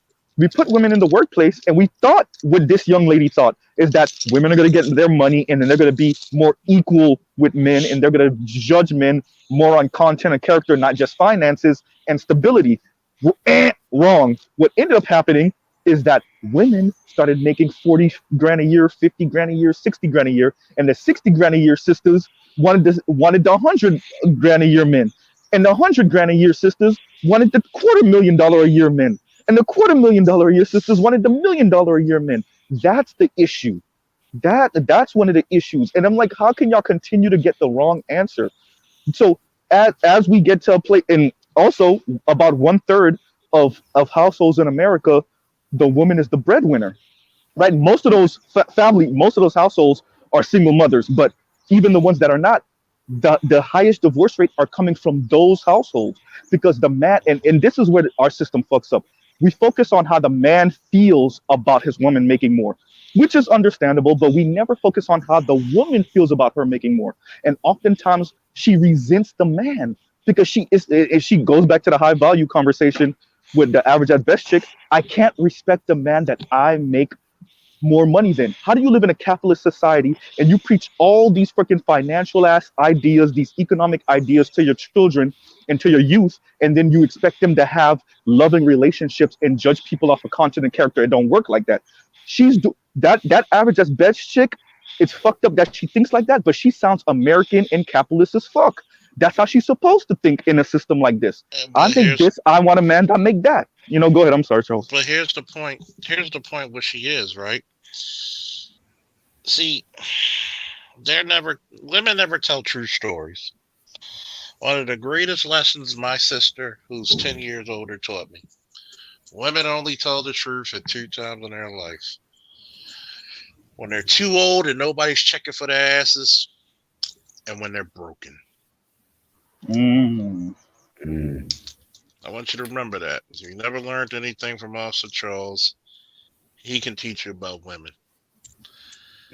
A broken woman knows her time is up.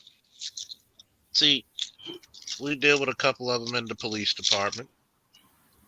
Some of them ain't gonna have kids because they're too old or timed out. Some of them aren't gonna have fulfilling relationships because they've been passed around like Uno cards. And they're jaded as hell. They're jaded. They're either jaded or they're delusional. You got one chick. I know. She has a baby who has special needs. Literally, that boy is gonna have to be taken care of every day of the rest of his life. She has the audacity, not even to be married, don't even know who his father is really, have another baby, and she claims she's not sure who's the father of this one too. Ouch. This is a law enforcement officer, and look at the parallels and parachutes. Is that going to be fair to the child you're having now? Let's say the child is perfectly healthy. There's so much attention you're going to have to give your first child. It's not going to be fair to that second child. and then you're gonna be bitter talking about men ain't shit. No. Charles, you got to add something to that. You got to add. You also left the second child the burden of taking care of the first child when you're gone. Exactly. And this is what we do as Black American people. We don't leave our fucking families happy. We leave them alone. Okay. Yeah. Ooh, say that again. Ooh. Hey, that's a double entendre right there. But I mean more than one thing. Ooh, go ahead. We don't leave our families happy. We just leave them alone. We put so much burden and strife on each other that we get resented. And see, this is the shittiest part about it, right? You'll blame the fathers. Only reason you blame the fathers is because he's not there to defend himself. Because the nigga was there. Guess what daddy's gonna do? He's not gonna allow you to besmirch his name without telling you the whole shit you've been on. Exactly. Right. Because once daddy talk about the whole shit you've been on, game on, motherfucker, game on. Well, I try to give you the best life I had. No. I paid for a house. Like sometimes these children, just like we had Irv, when he was talking about his mama. He knew his mama was dirty. Did his father dirty. But you still going off your mom. See, your mama brainwashed you so what that you knew you needed to hear this shit. Boys to men, Charles. I told you, boys to men. Mama. Ooh. All right, y'all. I'm out of here, Charles. I had to leave you with that. I had to leave you with a joke. All right, y'all. I'll talk to y'all later. I'm gonna just say this before. I'm gonna say this before I close it out. We spent there for an hour on Roger's panel. It's a classic. BGS has it on his platform. And I'm literally, you probably hear me in the background because the damn allergies were kicking my ass. I told him the best advice anybody told him on that panel. And even BGS had to agree. What you need to do is go to your father. You bring him his favorite bottle or his favorite cigar or both, or you take him out for lunch if he doesn't drink. And you go and you ask your father for his point of the story. Because in the Black community, we got too many goddamn fathers who were hated only because one side of the fucking story was told.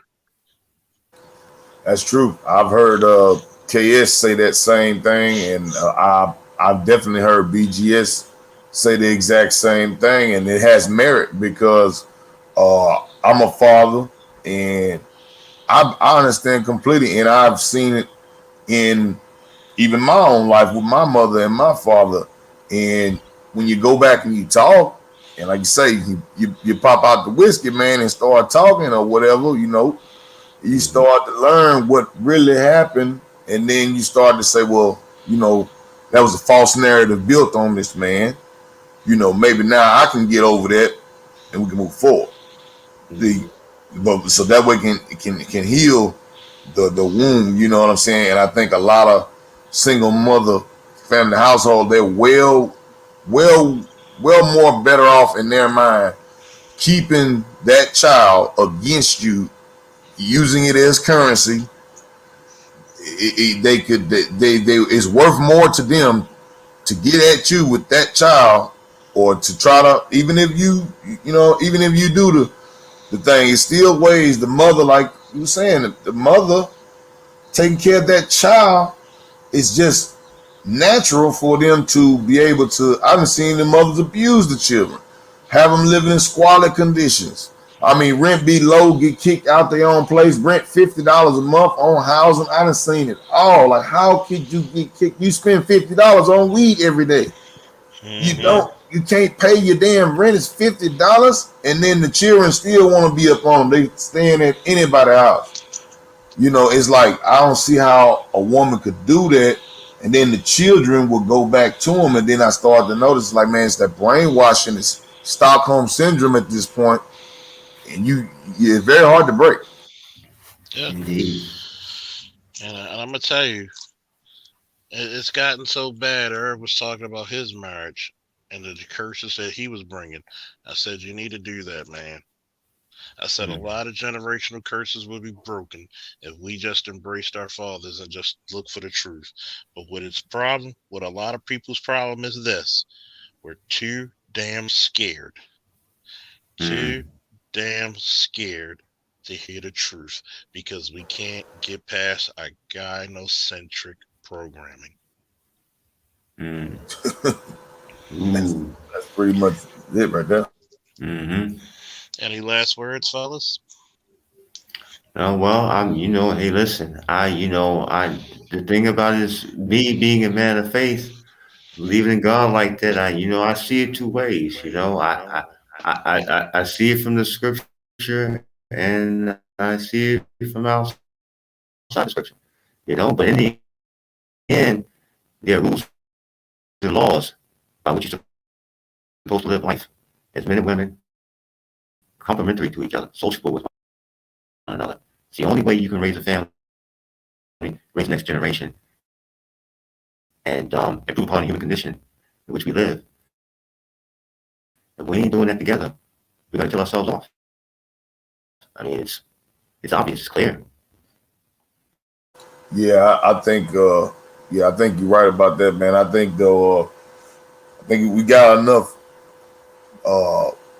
intelligent brothers and driven brothers to make it happen. I think that if we just won't coherently, get the people together and have conversations like this is important, especially with the youngsters, man. I know that's some cliche stuff to say, and that's what everybody say, start with the youth, each one teach one, but it's true. We have to reach 30 of them brothers like that. We got to reach 30 of them brothers in one night. You know what I'm saying?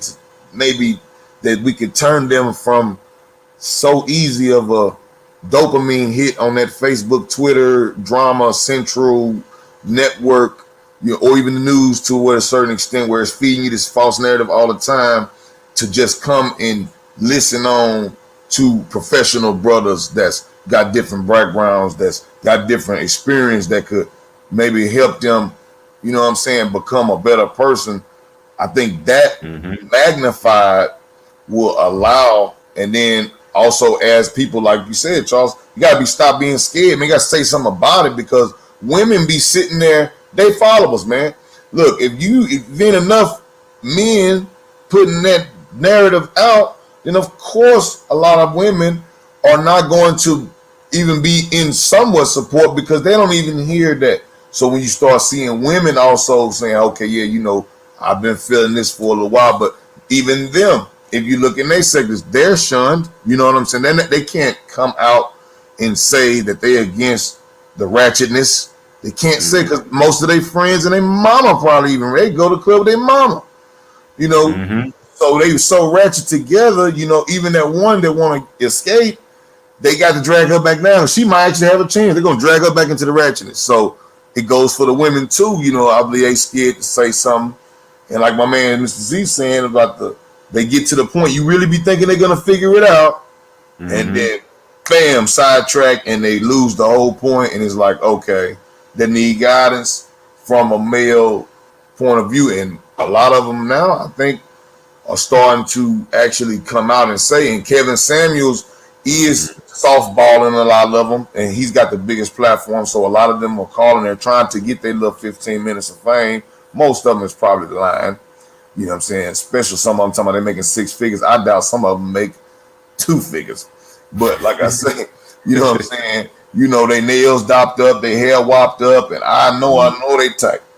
You know what I'm saying? I see him every day, and I'm like, damn, I see him Gucci purse sitting on the bus stop with Jordans on. He can't make me understand it. I just can't. I can't understand it. Okay, but I see it every day, and when women get all together, you know what I'm saying? Some of them have money, some of them don't. Some women, they get together, and then they'll be with the ratchet. She's the head ratchet, Lieutenant Ratchet here, and you got all basically do girls, and anybody that stepped out of that do girl shit, she's not the friend crew no more. I mean, women is cutthroat. They very cutthroat, and see, that's how they cut each other out, and then they shun them, or they'll go back and fuck that girl's dude or a dude that she want to fuck with. women can be very conniving, and then that girl learns that, okay, I should not stick out. So even if she said, well, you know what, I want to do this, even if she gets a good guy, a lot of those ratchet towns, they gonna come and destroy that. The poor girl gonna be trying to think what her friends telling her, and what is the main person usually in your relationship, and a lot of young men say too, that is the most vocal demon in your relationship is either the in-laws who hate you, which is not all the time, or it's the damn friend, the single friend that's just like, I mean, never fails. It's always something. She's got something going on, and a lot of them that keep that company, brother, as long as that is active as well, what we do as men, we it's gonna be a hard fight, is what I'm saying, against that narrative until we can get more younger brothers to stop accepting the bull and then making them get right. Like, nah, get in there. We ain't ordering no Uber Eats and hell no, these kids ain't doing. Well, you finna fix some food and shit better be good right now. Mm-hmm. Then about the money. Can you do what I ask you to do? I think that with the young brothers and coming with a forceful from an OG that's telling them exactly how he should operate as a man and how he should be respected and treated, then over time he started respect himself as that, not a nigga, because he kept saying nigga. I know he was playing, but we get amongst other brothers, we can't just be nigga calling. They told me that in front of a lot of people, and we was just at a job one time, and I'm just shooting back and forth with my partner. He's the DJ of one of the places I be at, and it was other people of other colors in this certain particular club that I was at that particular night. And he said, "Hey man, yeah, we cool." He said, "When you see them, don't say that word, because we cannot operate like, we must be solid. If we, even what they think could be perceived as some, we don't talk like that around here."